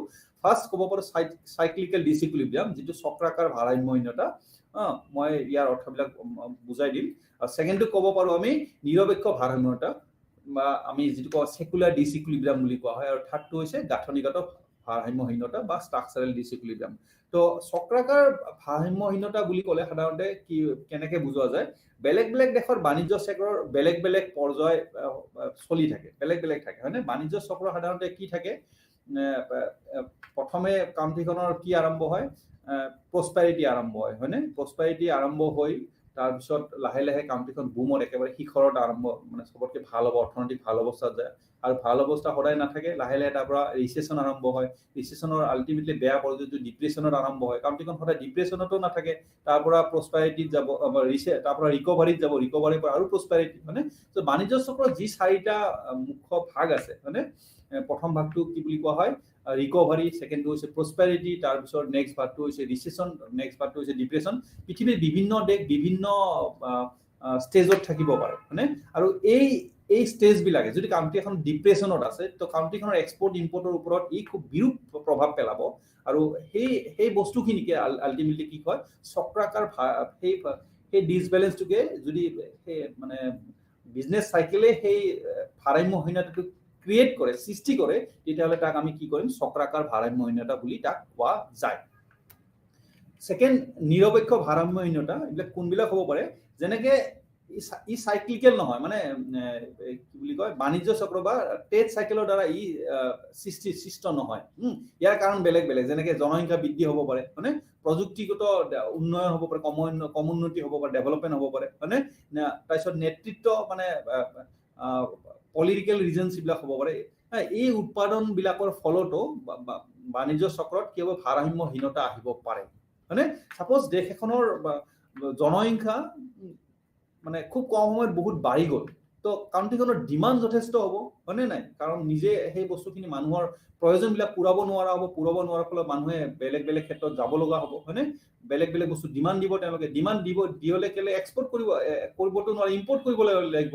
আৰু ইম্পৰ্ট বেছি হৈ যাব, তাৰ ফলত আল্টিমেটলি তেওঁলোকে ডিছবেলেঞ্চত গুচি যাব, হয়নে? তো জনসংখ্যা বৃদ্ধি, প্ৰযুক্তিগত উন্নয়ন, নেতৃত্বৰ অভাৱ, নেতৃত্বৰ দুৰ্বলতা, এইবিলাকেও কি আল্টিমেটলি বেলেঞ্চ অফ পেমেণ্টক প্ৰভাৱিত কৰিব পাৰে। চবতকৈ ইম্পৰ্টেণ্টটো হৈছে আমাৰ দৰে দেশৰ কাৰণে গাঁথনিগত ভাৰসাম্যহীনতা, যিটো ষ্ট্ৰাকচাৰেল ডিসইকুইলিব্ৰিয়াম বুলি কোৱা হয়। ঘৰুৱা অৰ্থনীতি অথবা আন্তৰ্জাতিক অৰ্থনীতিৰ নিৰ্দিষ্ট খণ্ডত হোৱা গাঁথনিগত পৰিৱৰ্তনৰ কাৰণেহে বেছিভাগ দেশত লেনদেনৰ সন্তুলনত বাধা আহিব পাৰে বা ভাৰসাম্যহীনতা আহিব পাৰে। উদাহৰণস্বৰূপে, এখন কৃষি প্ৰধান দেশত যদি যথেষ্ট পৰিমাণে খৰাং বতৰ দেখা যায় এটা বছৰত, মানে তেতিয়াহ'লে উৎপাদনত প্ৰভাৱ পৰিব, তেতিয়াহ'লে এক্সপৰ্টত প্ৰভাৱ পৰিব, আমি এগ্ৰিকালচাৰ কমোডিটি এক্সপৰ্ট কৰিব নোৱাৰা হ'ম, হয়নে? সেই দেশখনৰ আল্টিমেটলি যেতিয়া ৰপ্তানি হ্ৰাস হৈ যাব, হয়নে, সেই সময়ত কি হয়, খাদ্য শস্য আমি আমদানি কৰিব লাগিব। আমাৰ দেশত খাদ্য শস্য অভাৱ হৈছে, আমি প্ৰডাকশ্যন কৰিব নোৱাৰা হৈছোঁ, আমি আল্টিমেটলি কি কৰি ইম্পৰ্ট কৰিব লাগিব। আৰু ইম্পৰ্ট কৰা এনে পৰিস্থিতিৰ ফলত আমি আল্টিমেটলি কিহত গুচি যাম, যে আমি এটা ডিসইকুইলিব্ৰিয়ামৰ ফালে, ডিছবেলেঞ্চৰ ফালে লাহে লাহে গতি কৰিম, হয়নে? এতিয়া এই ভাৰসাম্যহীনতা আঁতৰোৱাৰ বিভিন্ন উপায় আছে, হয়নে? এই উপায়বিলাক, ফাৰ্ষ্ট উপায়টোক আমি কি বুলি ক'ব পাৰোঁ, চাহিদা আৰু যোগানৰ বিপণন শক্তি বা মাৰ্কেট ফৰ্চেছে ভাৰসাম্যহীনতা পুনৰ প্ৰতিষ্ঠা কৰিব পাৰে, হয়নে? ডিছবেলেঞ্চ মানে সাধাৰণতে এই ডিছবেলেঞ্চ বুলি কোৱা যে ডিমাণ্ড আৰু ছাপ্লাই ডিছবেলেঞ্চ, মানে চাহিদা আৰু যোগানৰ ডিছবেলেঞ্চ, হয়নে? যে আমাৰ ইম্পৰ্টৰ চাহিদা বাঢ়িছে আৰু এক্সপৰ্টৰ যোগান কমিছে, হয়নে? চ' চাহিদাটো আৰু যোগানটো যদি আমি বেলেঞ্চ কৰিব পাৰোঁ, এই ভাৰসাম্যহীনতা আল্টিমেটলি নাথাকে, হয়নে? তো এক্সপৰ্ট সাধাৰণতে আমি কি কৰোঁ, এক্সপৰ্টটো আমি যোগান ধৰোঁ আৰু ইম্পৰ্টটো আমি ডিমাণ্ড কৰোঁ। তো এই দুটাৰ মাজত আমি সদায় সামঞ্জস্য আনিব লাগিব। আমাৰ যিবিলাক অপ্ৰয়োজনীয় আমি সামগ্ৰী কি কৰি ইম্পৰ্ট কৰি আছোঁ, লাক্সাৰিয়াছ কমোডিটি আমি ইম্পৰ্ট কৰি আছোঁ, সেই ধৰণৰ বস্তুবিলাকৰ আমি কি কয় কনজামশ্যন ভোগ আমি কমাব লাগিব। আৰু যিবিলাক আমাৰ দৰকাৰী সামগ্ৰী, যিবিলাক আমাৰ নেচেচাৰী গুডছ হয়, তাৰ যদি আমি ইম্পৰ্ট কৰিব আৰম্ভ কৰোঁ, তেতিয়াহ'লে দেশখনত এই ভাৰসাম্যহীনতা বিয়পি ডিচিপ্লিন কিছু পৰিমাণে নোহোৱা হ'ব যেন লাগে। মানে দেশীয় মুদ্ৰাৰ মূল্য হ্ৰাস হ'লে হ্ৰাস হোৱা কাৰ্য লেনদেনৰো কি কৰিব পাৰে, যেনে আমাৰ মুদ্ৰাৰ মূল্য যদি কি হয় যথেষ্ট কমি যায়, মানে আমাৰ মুদ্ৰা মূল্য কমি যাব। কমি যোৱাৰ মানেটো কি, পৃথিৱীৰ বেলেগ বেলেগ দেশবিলাকে আমাৰ দেশৰ লগত বিজনেছ কৰিব আগ্ৰহী নহ'ব, কাৰণ আমি আমাৰ দেশৰ ওপৰত তেওঁলোকৰ যিখিনি ভৰসা থাকে, অৰ্থনৈতিক ভৰসা থাকে, সেই ভৰসাখিনি নোহোৱা হয় কেনেকৈ? আমাৰ দেশত মুদ্ৰা মূল্য কমি আছে, মানে আমাৰ ইণ্টাৰনেশ্যনেল মাৰ্কেটত আমাৰ ষ্টেণ্ডাৰ্ডটো কমি আছে, মানে তো আমাৰ ওপৰত বিশ্বাসযোগ্যতাটো হেৰুৱাৰ ফলতো তেওঁলোকে কি কৰিব পাৰে, বিয়পি ডিচিপ্লিন আহিব পাৰে। তাৰপিছত কি হ'ব পাৰে, নেক্সট এটা কাৰণ থাকিব পাৰে, বিনিময় নিয়ন্ত্ৰণৰ পদক্ষেপবিলাকেও ভাৰসাম্য প্ৰতিষ্ঠা কৰিব পাৰে। চৰকাৰে যদি আল্টিমেটলি এক্সপৰ্টটোক বেছি কি কৰে, মানে গুৰুত্ব দিয়ে আৰু ইম্পৰ্টটোক কি কৰে, ৰেষ্ট্ৰিক্ট কৰে, যে যিবিলাক বস্তু ইম্পৰ্ট কৰিব নোৱাৰে, ইম্পৰ্টৰ ওপৰত কিছুমান ৰেষ্ট্ৰিকশ্যনছ লগাই দিয়ে, টেক্স লগাই দিয়ে, হয়নে, আৰু এক্সপৰ্টটোৰ ওপৰত থকা টেক্সখিনি কমাই দিয়ে, হয়নে। সেই ধৰণেও চৰকাৰে আল্টিমেটলি কি কৰে, কিছুমান নিয়ন্ত্ৰণৰ পদক্ষেপ এক্সপৰ্ট ইম্পৰ্টৰ ক্ষেত্ৰত গ্ৰহণ কৰিও চৰকাৰে আল্টিমেটলি কি কৰিব পাৰে, আমদানি আৰু ৰপ্তানি কণ্ট্ৰল কৰি আল্টিমেটলি কি কৰিব পাৰে, বিঅপিটোক এটা বেলেঞ্চৰ ফালে আনিব পাৰে, মানে মই অলপ আগে ক'লো যে ৰপ্তানি যিবিলাক কৰোঁ, হয়নে, তাত যদি কৰ ৰেহাই দিয়ে, হয়নে, কৰ ৰেহাই বা এক্সপৰ্টৰ ক্ষেত্ৰত যদি কৰ ৰেহাই দিয়ে বা কৰটো হ্ৰাস কৰি দিয়ে, হয়নে, বা বিভিন্ন ইনোভেটিভ মেজাৰ লয়, উৎসাহিত কৰে তেওঁলোক এইবিলাক পদক্ষেপৰ দ্বাৰা, তেতিয়াহ'লে এক্সপৰ্টটো আমাৰ বৃদ্ধি হ'ব পাৰে, হয়নে। ঠিক তেনেকৈ আমি যদি ইম্পৰ্ট ছাবচিডি বিল বা আমদানি যিবিলাক বস্তু কৰি তাৰ পৰিপূৰক সামগ্ৰী নিজে উৎপাদন কৰিব লওঁ, বা ইম্পৰ্ট যিটো টেক্স থাকে, ইম্পৰ্ট যিটো শুল্ক থাকে, কৰ থাকে, সেইটো যদি বঢ়াই দিওঁ, মানে আমদানিৰ পৰিমাণে উচ্চ সীমা লগাই দিওঁ, যে ইমান কুইণ্টেলতকৈ বেছি এটা বছৰত আমদানি কৰিব নোৱাৰি, এটা আমদানিৰ উচ্চ সীমা লগাই দিলোঁ, মানে এই ধৰণৰ বিভিন্ন পদক্ষেপ লৈও চৰকাৰে কি কৰিব পাৰে, আমদানিৰ পৰিমাণটো হ্ৰাস কৰিব পাৰে। আৰু এটা উপায় হ'ব পাৰে যে আন্তঃৰাষ্ট্ৰীয় যিবিলাক সংস্থা আছে, যেনেকৈ IMF, মানে ইত্যাদিৰ পৰাও সহায় লৈ আমাৰ দেশখনত থকা আমদানি ভাৰসাম্যতা কিছু পৰিমাণে সকাহ পাব পাৰি, কিন্তু এইটো যথেষ্ট শ্বৰ্ট টাৰ্ম। লং টাৰ্মত আমি সেলফ ডিপেণ্ডেণ্ট হ'বই লাগিব। বেলেগৰ ওপৰত আমি কি কৰি, মানে বেলেগৰ ওপৰত নিৰ্ভৰ কৰি আমি IMF সহায় কৰিব, ৱৰ্ল্ড বেংকে সহায় কৰিব, বেলেগ সংস্থাই সহায় কৰিব, আমি কি কৰিম, ধুনীয়াকৈ চলি থাকিম, সেইধৰণে কৰিব আমি নোৱাৰোঁ। চ' কাউণ্ট্ৰিখনে আল্টিমেটলি সবতকৈ যদি ভাল কি বুলি কোৱা, মানে ৰেষ্ট্ৰিক্টেড উপায় বুলি কোৱা হয়, আমি ক'ব পাৰোঁ যে আমি ইম্পৰ্ট ছাবষ্টিটিউশ্যন, আমি আমদানিৰ পৰিপূৰক বস্তু নিজে উৎপাদন কৰিব গুৰুত্ব দিব লাগে, মানে আমদানিৰ ওপৰত চৰকাৰে যিমান পাৰে শুল্ক বঢ়াব লাগে, মানে আমদানিৰ পৰিমাণত উচ্চ সীমা এটা ধাৰ্য কৰি দিব লাগে, যে ইয়াতকৈ বেছি কৰিব নোৱাৰি, বা মানুহে যিবিলাক বস্তু আমদানি কৰি আনে সেই বস্তুবিলাক ভোগ কৰাৰ ক্ষেত্ৰত অলপ কি হ'ব লাগে, ধৈৰ্যশীল হ'ব লাগে। যিবিলাক লাক্সাৰিয়াছ কমোডিটি মানুহে কনজিউম নকৰিলেও হয়, আৰু আমি সেইবিলাক নিজে প্ৰডিউচ কৰা নাই, বেলেগৰ পৰা আনি ইম্পৰ্ট কৰি আমি কনজিউম কৰি আছোঁ, তো সেই বস্তুবিলাক, আৰু সেইবিলাক বস্তু মষ্ট আনপ্ৰডাক্টিভ, আমাৰ প্ৰডাক্টিভ এফিচিয়েঞ্চিত বা প্ৰডাকশ্যন প্ৰচেছত সি কোনো ধৰণে হেল্প কৰা নাই, হয়নে। তো সেই বস্তুবিলাক যদি আমি কি কৰোঁ, আমি ব্যৱহাৰৰ পৰা কিছু আমি বিৰত থাকোঁ, তেতিয়াহ'লে আল্টিমেটলি এই যিটো সমস্যা, বিঅপি ডিছবেলেঞ্চৰ সমস্যা, সেইটো আমি নোহোৱা কৰিব পাৰিম। আৰু এইটো বিঅপি ডিছবেলেঞ্চৰ সমস্যাটো, ডিছবেলেঞ্চ মানে দুটাই কোৱা হয়, যে ৰাহি, হয়নে, ছাৰপ্লাছ আৰু ডেফিচিট। ছাৰপ্লাছটো সদায় ভাল, আমি যদি বিঅপি ছাৰপ্লাছত আছে সদায় কাউণ্ট্ৰিখনৰ কাৰণে ভাল, তাৰ কাৰণে কোৱা নাই। ডিচিপ্লিন বুলি ক'লে সাধাৰণতে আমি কি বুজো, যিটো ডেফিচিট হয়, আমি এক্সপৰ্টটো কমকৈ কৰিছোঁ, ইম্পৰ্টটো বেছিকৈ কৰিছোঁ, বা ফৰেন পেমেণ্ট বেছিকৈ গৈছে আমাৰ পৰা, ফৰেন ৰিচিভ আমাৰ পৰা কমকৈ হৈছে, সেই ডিফাৰেঞ্চটো, মানে সেই ডিফাৰেঞ্চটো কমাবৰ কাৰণে সদায় দেশ এখনৰ প্ৰতিজন মানুহ, দেশখনৰ প্ৰতিজন নাগৰিক সচেতন হ'ব লাগে। নাগৰিকৰ লগে লগে দেশখনৰ চৰকাৰৰ দায়িত্বও আছে। তাৰোপৰি যিবিলাক ব্যৱসায় বাণিজ্য কৰা মানুহ আছে, তেওঁলোকেও যদি দেশখনৰ পৰা অলপ সহানুভূতিশীল হয়, মানে তেওঁলোকে যদি বুজি পায়, বহুত ক্ষেত্ৰত কি হয়, তেওঁলোকে গম পায় এই বস্তুটো কৰা দেশখনৰ ক্ষেত্ৰত ক্ষতিকাৰক হ'ব, কিন্তু তেওঁলোকে এইটো বস্তু কৰে নিজৰ লাভালাভৰ বাবে। তো এইখিনি বস্তু তেওঁলোকেও যদি চায়, তেতিয়াহ'লে আমি ডিছবেলেঞ্চটো কমাব পাৰোঁ। আৰু এইটো অত্যন্ত এটা মানে ভয় লগা চিটুৱেশ্যন, কাৰণ মই প্ৰথমে আজি কৈ দিছোঁ যে 1991 চনত যেতিয়া আমাৰ ভাৰতৰ ৰিফৰ্মছ ইকনমিক ৰিফৰ্মছ মানে ল'ব লগা হৈছিলে, কিয় ল'ব লগা হৈছে, তাৰ এটা মূল কাৰণ হৈছে বিঅপি ক্ৰাইচিছ।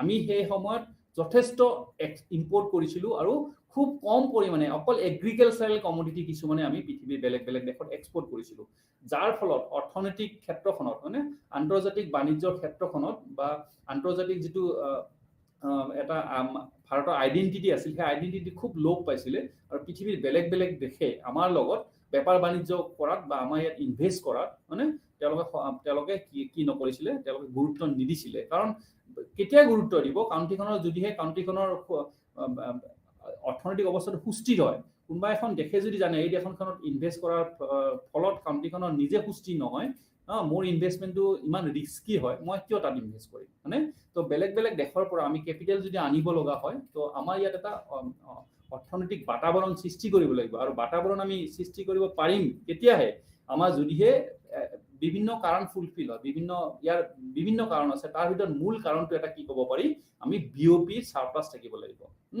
বিঅ'পি সাৰপ্লাছ থাকিলে আমাৰ কি হ'ব, অৰ্থনৈতিক ক্ষেত্ৰখনত অৰ্থনৈতিক আন্তঃৰাষ্ট্ৰীয় যিটো বজাৰ আছে, আন্তঃৰাষ্ট্ৰীয় বজাৰত আমি মূৰ দুৱাই থাকিব পাৰিম আৰু বেলেগেও আমাৰ প্ৰতি কিবা আকৃষ্ট হ'ব ইয়াত মানে ব্যৱসায় কৰিবলৈ।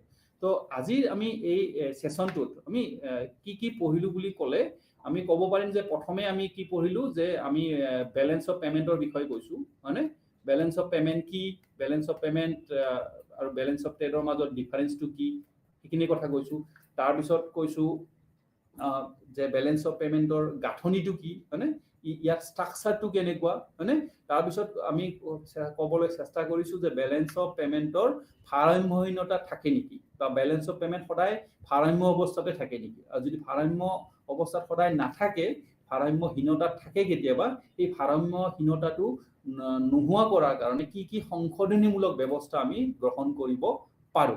এতিয়া এই বস্তুখিনি আপোনালোকে যেতিয়া নিজৰ SLM সেল্ফ লাৰ্নিং মেটেৰিয়েলত পঢ়িব যোৱাৰ লগে লগে প্ৰথমতে আপোনালোকে কনসেপ্টটো কি পঢ়িব যে বেলেন্স অফ পেমেন্ট কি, বেলেন্স অফ পেমেন্ট কি পঢ়াৰ লগে লগে ডিফাৰেন্সটো পঢ়ি ল'ব, ডিফাৰেন্স কাৰ মাজত, বেলেন্স অফ পেমেন্ট আৰু বেলেন্স অফ ট্ৰেডৰ মাজত ডিফাৰেন্সটো। তাৰ পিছত আপোনালোকে বেলেন্স অফ পেমেন্টৰ গাঁথনিত গুচি যাব, ইয়াৰ ষ্ট্ৰাকচাৰটো কেনেকুৱা, ষ্ট্ৰাকচাৰটো কি, ইয়াত দুটা একাউণ্ট আছে, এটা হৈছে কেপিটেল একাউণ্ট, মানে এটা হৈছে চলিত একাউণ্ট কাৰেণ্ট একাউণ্ট, আৰু এটা হৈছে কেপিটেল একাউণ্ট, এটা হৈছে মূলধন একাউণ্ট। মানে সেই দুটা বস্তুত কি হেডিং থাকে, সেই বস্তুবিলাক কেনেকৈ হয়, দেনা কি, পাওনা কি, কোনটোত সোমাই কিয় বেলেন্সত থাকে, এই বস্তুখিনি পঢ়ি উঠি আপোনালোকে গম পাব যে বেলেন্স অফ পেমেন্ট ভাৰসাম্য অৱস্থাত সদায় নাথাকে, কেতিয়াবা ভাৰসাম্যহীন অৱস্থাতো থাকিব পাৰে। তো তাৰ কাৰণবিলাক পঢ়িব, তাৰ কাৰণবিলাক মই অলৰেডি মেনশ্যন কৰিছো, মানে সেইখিনি কাৰণ আপোনালোকৰ সেল্ফ লাৰ্নিং মেটেৰিয়েলতো আছে, সেইখিনি কাৰণ পঢ়ি ল'ব। পঢ়ি লোৱাৰ পিছত আপোনালোকে লাহে লাহে কি কৰিব, ভাৰসাম্যহীনতাৰ কাৰণবিলাক উনুকিয়াব চেষ্টা কৰিব। মই ইয়াতেও যদিও অকল ভাৰসাম্যহীনতাৰ কাৰণ অকল মই কেইটা মেনশ্যন কৰিছো, তিনিটা মেনশ্যন কৰিছো, হয়নে?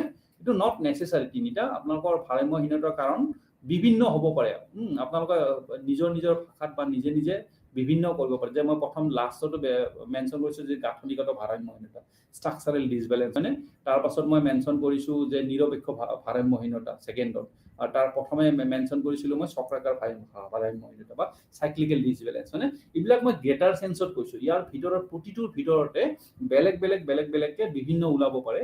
আৰু পৰীক্ষাত যেতিয়া আপোনালোকক এটা কুৱেশ্যন কৰা হয় যে ভাৰসাম্যহীনতাৰ কাৰণ কি, তেতিয়া স্পেচিফিক নহয় যে আপোনালোকে এই তিনিটা চক্ৰাকাৰ বা নিৰপেক্ষ বা ষ্ট্ৰাকচাৰেল এই তিনিটাহে লিখিব লাগিব। ইয়াৰ ভিতৰৰ পৰা যিকোনো বুজি পোৱা বস্তুখিনি লিখিলেও আপোনালোকে ইয়াত মানে সম্পূৰ্ণ নম্বৰে পাব বা আপোনালোকৰ বস্তুখিনি শুদ্ধ বুলিয়ে গণ্য কৰা হ'ব। খালি বুজাৰ খাতিৰতহে আমি তিনিটা ভাগত ভাগ কৰিছো। চ' শিক্ষাৰ্থীসকল, আজি আমি শ্ৰেণীটোত সাধাৰণতে বেলেন্স অফ পেমেন্টৰ বিষয়ে পঢ়িব গৈছো, আৰু বেলেন্স অফ পেমেন্টৰ বিষয়ে পঢ়িব যোৱাৰ আগতে আন্তঃৰাষ্ট্ৰীয় বাণিজ্যৰ লগত আমি বেলেন্স অফ পেমেন্টটো কেনেকৈ সম্পৰ্কিত তাৰ বিষয়ে কৈছো, আৰু আন্তঃৰাষ্ট্ৰীয় বাণিজ্যৰ ক্ষেত্ৰত যি দুটা component export and import component জড়িত কম্পনেণ্টৰ বিষয়ে কৈছো। এক্সপৰ্টেড ইম্পৰ্টত কোনবিলাক আইটেম সোমায়, মানে কোনবিলাক ভিজিবল আইটেম সোমায়, কোনবিলাক ইনভিজিবল আইটেম সোমায়, মানে সেইবিলাকো কৈছো যে এক্সপৰ্ট এণ্ড ইম্পৰ্ট অকল ভিজিবিলিটি নহয়, এক্সপৰ্ট ইম্পৰ্টত ভিজিবল আইটেমছ বা গুডছ এণ্ড ছাৰ্ভিচ বা ইনভিজিবল আইটেমছ বা গুডছ এণ্ড ছাৰ্ভিচেছো ইয়াৰ ভিতৰত সোমাই থাকে। চ' এইখিনি আপোনালোকে পঢ়াৰ পিছত নিশ্চয় আমি ইয়াৰ পৰৱৰ্তী যেতিয়া ক্লাছ আৰম্ভ কৰিম বা শ্ৰেণী আৰম্ভ কৰিম, ইয়াৰ এইখিনি এই জ্ঞানখিনি আগত লৈ আমি প্ৰণালীবদ্ধভাৱে ইয়াৰ যিটো ষ্ট্ৰাকচাৰ আছে কেপিটেল একাউণ্টৰ ডিটেইলছ বা কাৰেণ্ট একাউণ্টৰ ডিটেইলছ আছে সেই ডিটেইলছখিনি আমি গতি কৰিম আৰু যে ডিসবেলেন্স হৈছে বেলেন্স অফ পেমেন্টৰ যিটো ডিসইকুইলিব্ৰিয়াম হৈছে ডিসইকুইলিব্ৰিয়ামৰ ৰোধৰ উপায়বিলাকৰ যিটো ষ্ট্ৰাকচাৰেল যিটো ষ্ট্ৰাকচাৰ আছে বা যিটো ম্যাথমেটিক্যাল ট্ৰিটমেন্ট আছে বা যিটো ডায়াগ্ৰামেটিক্যালি আমি যিখিনি বুজিব পাৰো সেইখিনি বুজিব চেষ্টা কৰিম আপোনালোকে এইখিনি বস্তু ঘৰত পঢ়ি লোৱাৰ উপায় মই এটাই কৈছো প্ৰথমে জাস্ট কনসেপ্টটো পঢ়ক বেলেন্স অফ পেমেন্টৰ তাৰ পিছত বেলেন্স অফ পেমেন্ট আৰু বেলেন্স অফ ট্ৰেডৰ ডিফাৰেন্সটো পঢ়ক তাৰ ফলত লাহে লাহে ষ্ট্ৰাকচাৰটোৰ ফালে গতি কৰক আৰু তাৰ ফলত ডিসিপ্লিনৰ বিষয় পঢ়ক এইখিনি কৈ ইয়াত মই সামৰিছো পৰৱৰ্তী ক্লাছত নিশ্চয় আপোনালোকক লগ পাম ধন্যবাদ